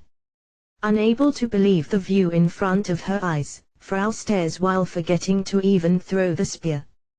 Even the female demon in front of her stares at her own abdomen as if seeing something unbelievable. It's the place where the looks of both women cross. Something like a tentacle of a mollusk-like creature with the thickness of an adult man's arm pushed out from her abdomen and broke through her clothes. It's something that seems to be originating from the demon's body. The torn clothes become dyed in a darkish red color in an instant. This is Frau: in front of Frau, who alertly puts herself on guard by fixing her two-handed grip on the spear. A new tentacle pushes out of the demon's belly. The sound of flesh being ripped apart mixes with the female demon's screaming.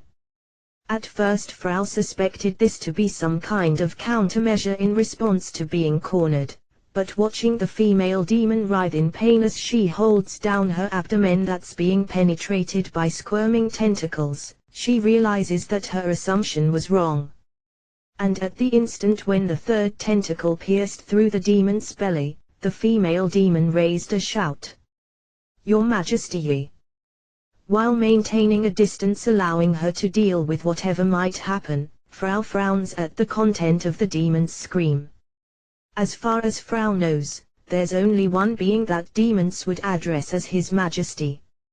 However, she didn't understand at all how that person is connected to the scene taking place in front of her. Without concern for Frau's deliberations, the female demon continued to scream towards the sky while writhing on the ground due to the incessant pain. "Why, Your Majesty? Why? In accordance with your orders, the screamed appeal suddenly stopped. It's not like the female demon died due to the pain. The temporary immortality continues to be in effect.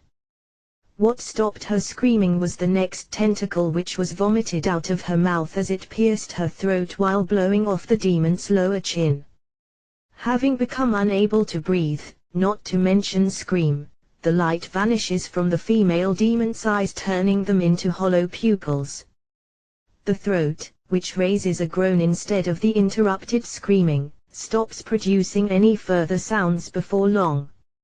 After turning into such a state, the female demon stands up and faces Frau.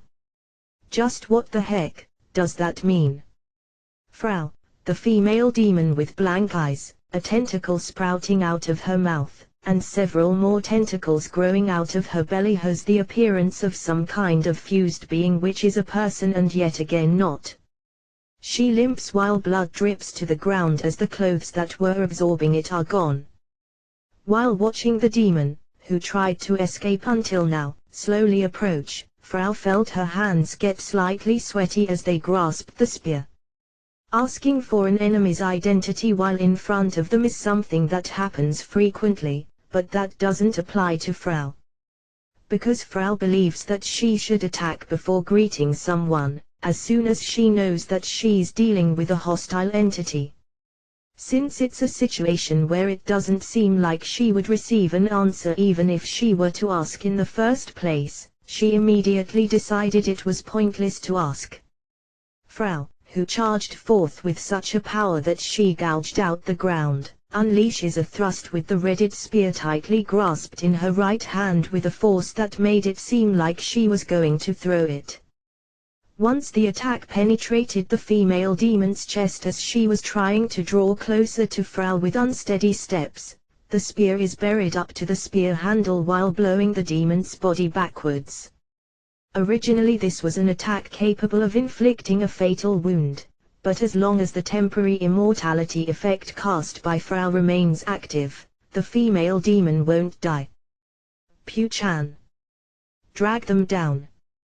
Frau 2, while shouting, Frau cancels the barrier and the temporary immortality which continued in the back of her consciousness. The fact that the monsters, who were lucky enough to still be alive in a perfectly good health, guessed that the barrier cutting off their retreat apparently vanished and thus scrambled to get away was trifling for Frau at this point in time. Even the circumstance of the corpse bomb, which had continued its chain, stopping and vanishing due to its targets running away, was of no consequence to her. In the next instant a ghastly spectacle took place with all beings present disappearing from the surface. If there was someone unlucky enough to watch such a spectacle, they might have seen how countless pure white tentacles covering a vast area around Frau appeared from underground and dragged each and everything in the vicinity into the ground in little to no time. That person would very likely fallen into a state of craziness due to their mind being broken within moments. That's because the confusing scenery possessed such a sinisterism that it would affect the mind of any life form that even just glanced at the spectacle while still being completely lost on what's going on. The only thing remaining on the ground, which was completely devoid of anything as if the scenes until now had been a lie, besides Frau, was the female demon's corpse, which had tentacles of various thicknesses hang down from it while being torn apart all over. Completely different from before, Frau's eyes narrow in wariness. In contrast to her vigilantly putting herself on guard, the female demon staggers left and right, with her body being full of openings which could be seen at a simple glance. But Frau saw how the tentacles dangling from the demon's body repelled the pure white tentacles that tried to drag her underground. Moreover, not only did she repel several of them, she even tore them off. The being waiting for orders below Frau's feet possesses considerable strength, as it had been created by Emil and endlessly raised by Frau. The fact that the demon avoided capture through a feat of strength boosted Frau's wariness all the more. However, it seems like the being below Frau's feet hadn't only been repelled. Its tentacles were entangled with several of the tentacles growing out of the female demon's body, trying to pull it underground. It was a competition of strength with the demon's tentacles, which in return pull the underground tentacles upwards in order to resist, but the demon's body seems to be fastened to the spot. "You, acting quite mercilessly, aren't you?" A cracked voice that's difficult to understand could be heard. It was the female demon who's staggering around in front of Frau. She's in no state to produce a voice, as her throat had been crushed by a tentacle. While the tug of war between the tentacles that seem to be causing creaking sounds continues in front of Frau, who wonders where the voice came from, the voice speaks up again, to suddenly aim for the heart, impolite woman. Unfortunately, I'm only interested in being regarded as a woman by a limited number of people. Frau too. A laughter resounds through the throat upon Frau's reply.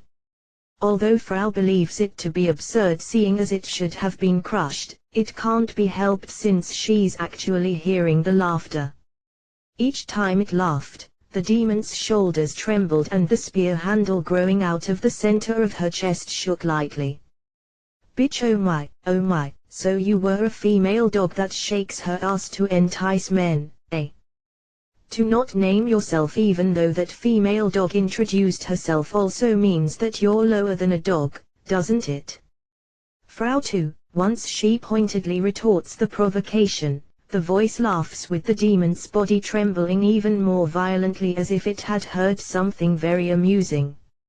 Matching those movements, new tears appear all over her body, and new tentacles grow out while scattering blood.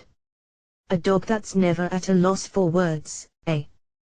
But I guess I shall first praise you for taking such an attitude in front of me. Making sure to drag along the legs, that, which had already changed into a cluster of tentacles adopting a human shape, takes one step forward." Just that move caused several of the white tentacles that were restraining it to be torn apart. While soothing the hints of trembling perceptible from below her feet with a thought, Frau retreats as much as it advanced. "I don't feel anything from being praised by someone whose name I don't even know." Frau too, while saying so, Frau considers various options in her head. The owner of the torn tentacles, Putrid Chan as it's called by Frau and Emil, was given powers that wouldn't allow any wounds being inflicted to its body with superficial strength. Much less now that it had devoured 3 demons and an army of monsters. That, which easily succeeded in tearing off Putrid Chan in its reasonably filled state, could be called such a dangerous being that it couldn't be compared to the demons which had until recently invaded. If she were caught by just one of its tentacles, Frau's personal strength wouldn't be enough to slip out. "I guess the maid's tentacle attacks will be meaningless. No, isn't the performance of this body being closely watched by Keith-san and those around him?" Frau too, the cluster of tentacles apparently didn't hear Frau's muttered words. "You desire my name. I shall tell you if you can endure this." As soon as one of the tentacles released a violet phosphorescence, it's brandished towards Frau. The blow was outside the combat distance, but the violet phosphorescence, which clad the tentacle, transformed into a blade, still tracing the tentacle, and swooped down on Frau. Without panicking, Frau is about to cast the magic shield spell, but then immediately changes her mind. Roaring lightning. Frau, the lightning, which flashed down in a straight line from the sky, clashed with the violet blade. Roaring thunder is a rare high-ranking spell that someone used to drive a section of a city into annihilation, and continued to block the hero's attacks, but the instant it clashed with the violet blade, Frau's expression warped. It's because Frau became aware that her own spell loses out to the blade's power, albeit only slightly. And that is despite the fact she chose and used something with a high power output among the spells used by Rinya. However, the effective time of roaring lightning is short. Due to being outpushed, the blade assails Frau while maintaining its power. Yeah! Frau 2, for the first time Frau raises a yell full of fighting spirit. Frau thwarted the violet blade that struck down, trying to bisect her by catching it between her bare palms, which were charged with so much mana that they shone white. The clashing violet and white mana cause a violent wind to form round Frau. Frau stands stock still while pressing her hands together in front of her chest with her hair and skirt fluttering in the wind. "Ha, you endured it. I suppose that's quite the feat." While the tentacle said so with a smile hinted in its tone, the right shoulder and left flank parts of Frau's apron dress tore open. It's proof that the power, which she couldn't kill completely, reached Frau's body. Her white skin peeks out beneath the black fabric, and bright red blood appeared on that white skin. Without holding down those wounds, Frau says with a subdued voice, "You said you would tell me your name, didn't you?" Frau 2, "Very well. You shall have the honor to hear my name." Veins appear on Frau's forehead due to the voice released by the tentacle cluster putting on airs, but the tentacles don't notice that. "I am the Demon King. Demon King Stellas Vazago. Etch this name into your soul." Stellas, ha, as you wish. "By the way, is this your real body?" Frau 2, "Are you stupid? There's no way that something like this could be mine real body, is there?" Stellas answers Frau's question, obviously laughing scornfully. Deciding to ignore the matter of being ridiculed for the time being, Frau ponders. "In other words, the cluster of tentacles in front of me is an offshoot or terminal of the Demon King. Either way, that means it's not their real body but something that's operated by the real body.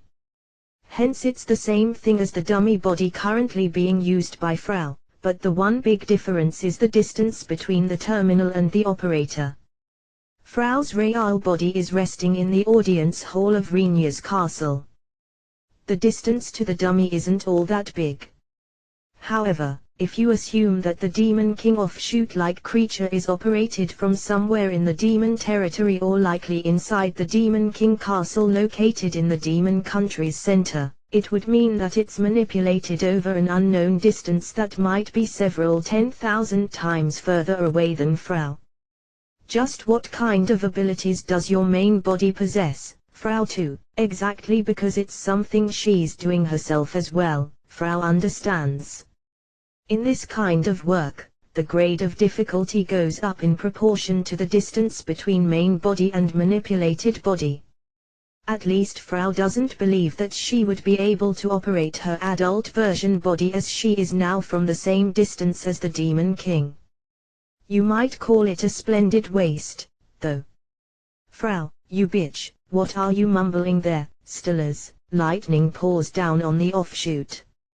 It safely blocks the spell with defense magic, but noticing that Frau approached from the front at the same time as the lightning stopped causes the tentacles to stir. On the other hand, Frau unleashes a right front kick towards the core of the tentacle cluster as she draws close. After the thick sound of her boot drilling into the flesh could be heard, one tentacle coils itself around her right ankle. Using that tentacle as foothold, she performs a flying kick with her left leg. A small, dry sound could be heard from her right ankle at this moment, but Frau's expression didn't change. The offshoot, which ended up releasing Frau's ankle due to the second kick, is sent flying quite a distance, using the momentum to escape the restraint of the white tentacles binding its body. Right ankle bone fracture, cutting off sense of pain. Frau 2, in defiance of her ankle that seems to be broken, Frau firmly steps down on the ground with both feet.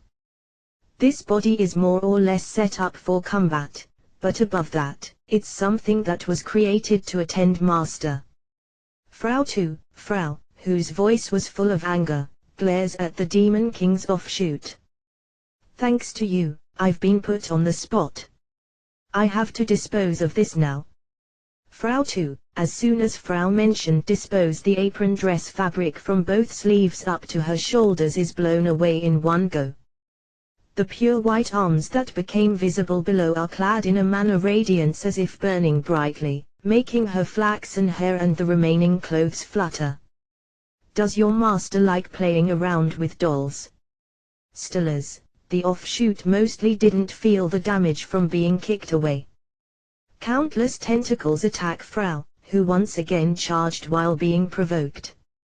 Frau repels those with her arms while charging, but compared to Frau, who only has 2 arms, the offshoot has countless tentacles. The difference in numbers leads to her being unable to repel all of them, resulting in Frau's body repeatedly being injured. However, Frau doesn't stop her advance. One blow, which she didn't manage to handle, pierced deep into her abdomen. Frau proceeds without minding the wound widening as she moved forward, and then stabbed her manna-clad arms into the core of the tentacle cluster. Even though it's a dummy, that's a drastic way of using it. I'm sure creating something of that extent took time and labor. No. Stillers, there's no way I can show master a body that had been injured by the smelly hands of a demon king. Frau 2, what a nasty mouth you have. Stillers, the offshoot retracts the tentacles that had been shot out and twines them around Frau's whole body as both her arms are stabbed into the core. Frau's body, which got restrained without any means of evasion, was constricted by the tentacles, and the sounds of bones breaking could be heard all over in no time. But there's no change in Frau's expression as she has had cut off her sense of pain. I don't know what you're planning to do, but I will twist and crush you before that. Stillers, the sounds of bones breaking become even louder. Bones pierced through flesh and blood splattered out from Frau's entire body. Joints bent in direction they mustn't. She looked exactly like a doll that had been broken after experiencing the temper of a child. It's too late. I have already finished executing what I set out to do. Frau 2, even while her entire body is tattered, Frau's face, which remained unchanged, grins broadly within the tentacles. The Demon King, who can't understand the meaning behind that smile, becomes speechless due to the torrent of mana they perceived welling up within Frau's body in the next instant. A blow with the mana I received from Master. That's nothing the likes of a Demon King offshoot can block. Frau 2, this is the manner of a human, you say? Oh my, that makes me look forward to meeting the person himself, you know. Stillers, indeed, look forward to it. Frau 2, her body, which keeps getting smashed, sinks even further into the cluster of tentacles. While blood runs down the edges of her lips, Frau whispers, if you happen to run into Master, that moment will become your time of death. Frau 2, using those words as a trigger, anything and everything was filled by a white light. A supply of food and goods for the dragonoids. Well, it's not impossible, no. But, how are you going to bring it to them, no? Frau, we will continuously use the transfer gate. The expenses will be covered by their side. It looks like they will be paying with the Dragonoid currency. Even if we can't carry it all over at the same time, I think it'll somehow work out if we diligently transport it in smaller amounts, Frau Renia. Considering the expended mana and the cooldown time, it's a very inefficient mode of transportation Nano. But, if he says it can't be helped, then it must be so No. I feel that the only way to achieve a similar efficiency would be to have all the supplies carried by large dragons, but using dragons would overwhelmingly lose out to the transfer gate method in terms of speed. But, oh, you called, Master No.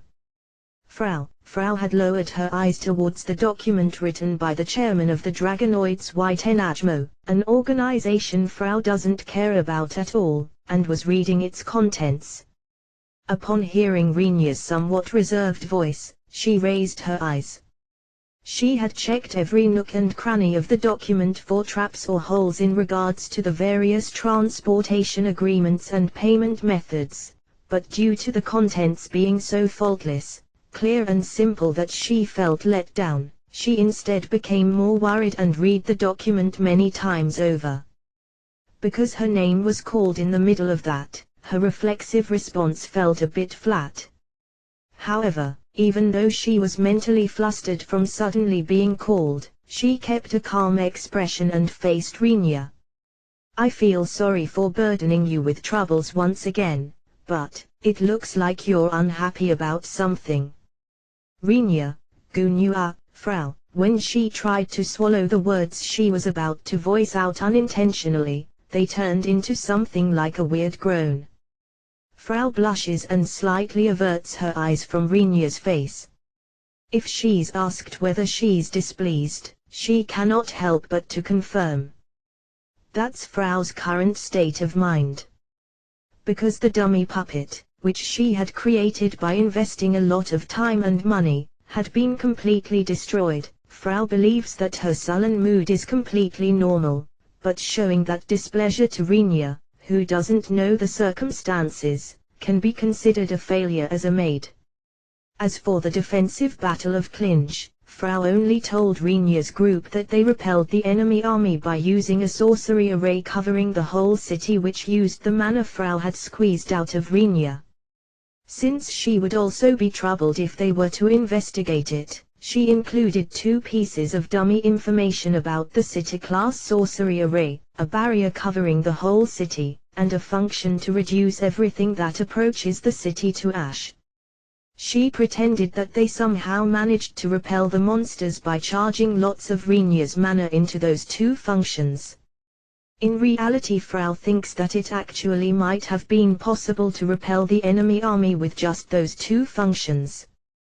The fact she didn't use them is merely a matter of her own preferences. Regardless of that, as she couldn't falsify the part about one of the Demon King's offshoots having slipped into the enemy ranks and its battle with Frau's dummy, she mostly reported the truth to Renia. The reason she couldn't deceive him about those parts is due to Frau's suicide bomb technique at the very end. That one blow contained almost half the mana she had exploited from Renia.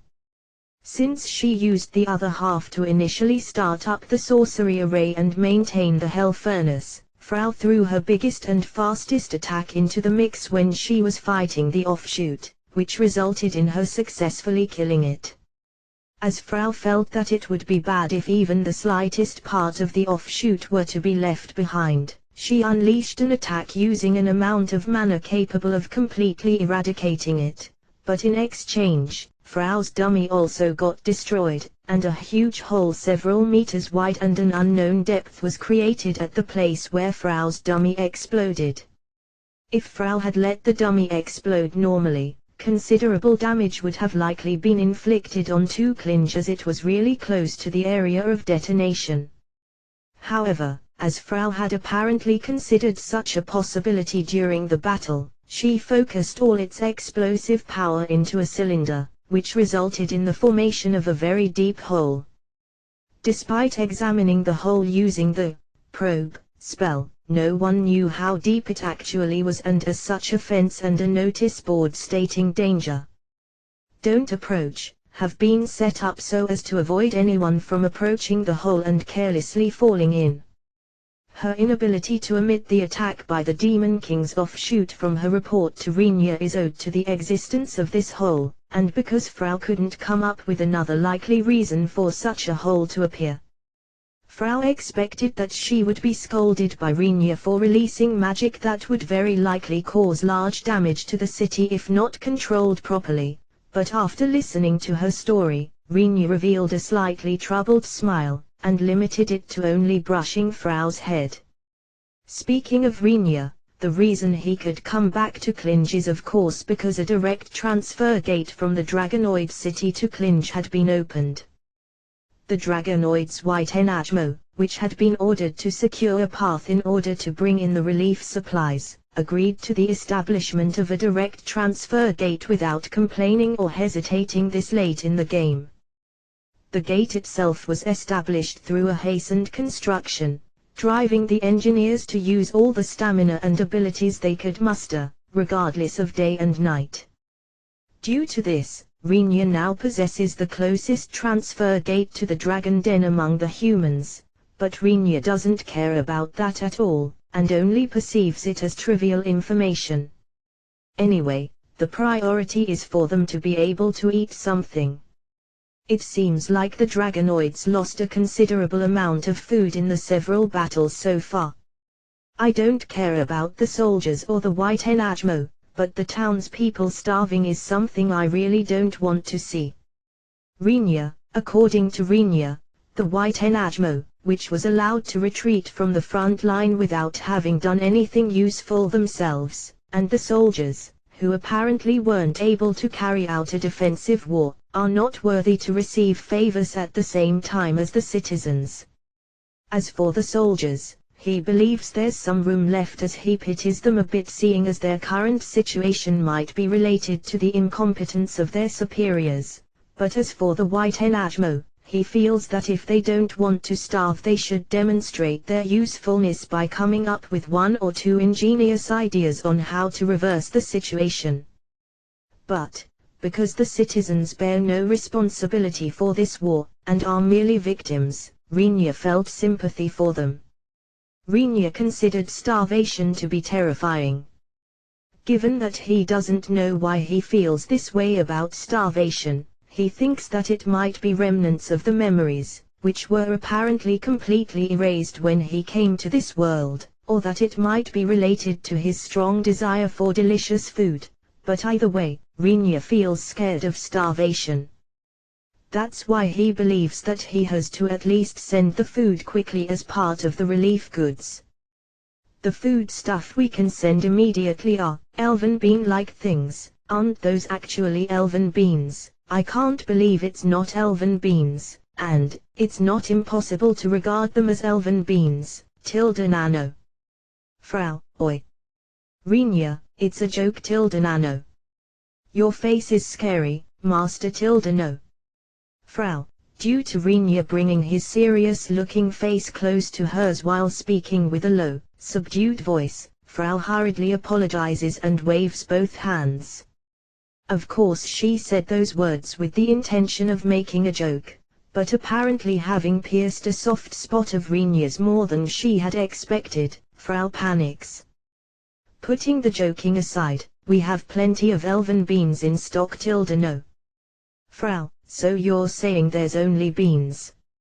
Renia, I think they'll be happy about being able to eat anything. No. Ah, no, Master, your face is really scary. No. I'd like you to not pressure me since we will also send other goods. No.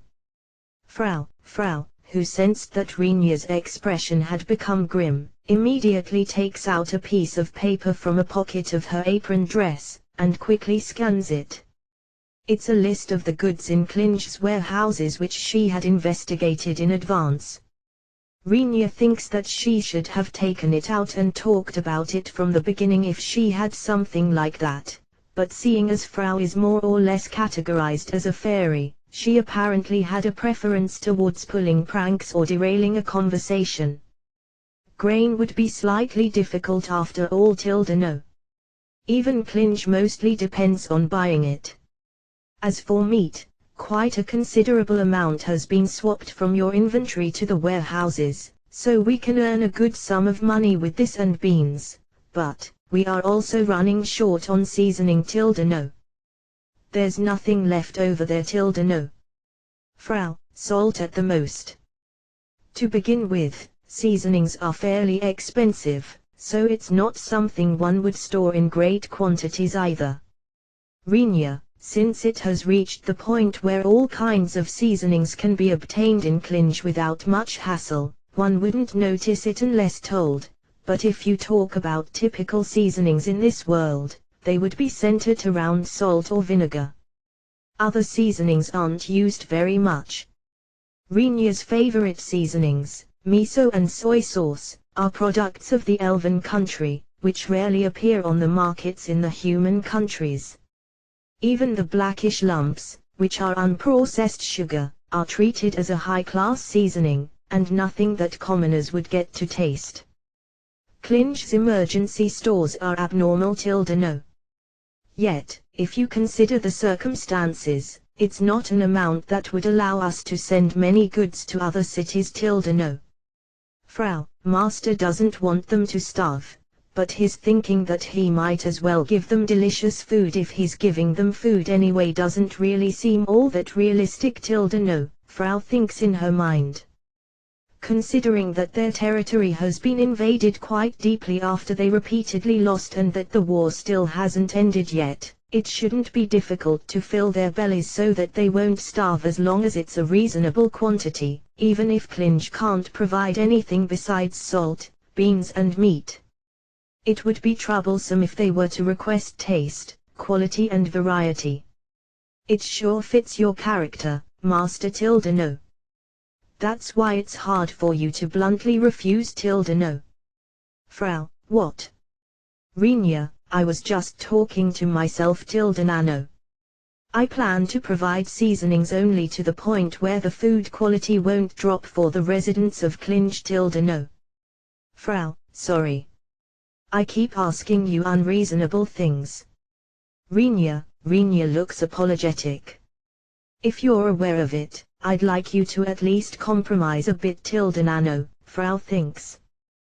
We will send over the meat and beans first. No. Putting aside the quality, our first priority will be to avoid starvation. No. The rest will follow little by little while keeping an eye on the situation. No. I'd like you to compromise on that much, Master. No. Frau, understood. That's inevitable. Rinja, if I ask for too much, it will become limitless. If Frau says that this is the limit, she must be right. Rinja yields. We have so much money that we could buy food, but people are starting to become reluctant about selling their goods, as expected.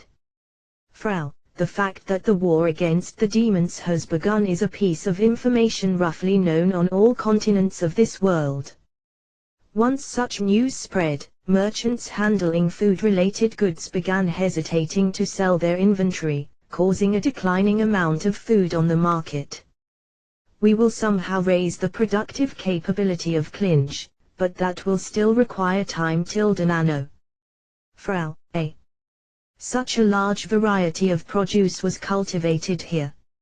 Rinja, as far as Rinja knows, only elven beans were cultivated inside Klinge. Since this is something he ordered to be planted in all available open spaces, it's only natural for him to be aware of it, but it was the first time he hears about Klinge producing crops besides beans. It's experimental. No. There are facilities in Klinge which raise various out-of-season crops such as the rice you mentioned, Master, with water-containing manna. No. Frau, Rinja ends up wondering whether manna is really all that almighty, but what's actually happening isn't the same as what Rinja is imagining.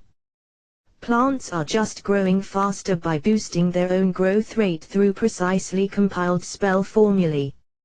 If you ask whether plants will grow faster by pouring manna onto them, the answer is no.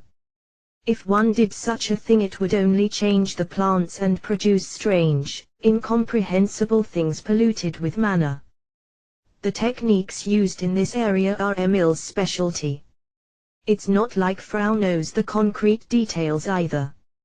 I'm hearing about all this for the first time. When did you build something like that? Renia, it was included in the initial design of Klinge-no. In order to effectively use the space, we have guided the sunlight into the underground. It's the underground facilities that produce the crops. Once they are fully operational, Klinge will become a city capable of lasting through 10 years of siege using its own supplies. No. Frau, the ones who participated the most in the planning of Klinge were Frau and Emil. Renia wanted to ask them under what kind of battle assumptions they had built such facilities, but right now he's thankful for those pointless, meticulous facilities. You said you're raising crops out of season with mana, right? What's necessary to get them to grow? Quantity of mana or the quality? Renia, mostly quantity. Nano. But, since I have already assigned a reasonable amount of mana to those facilities, Master's mana will be an oversupply. No.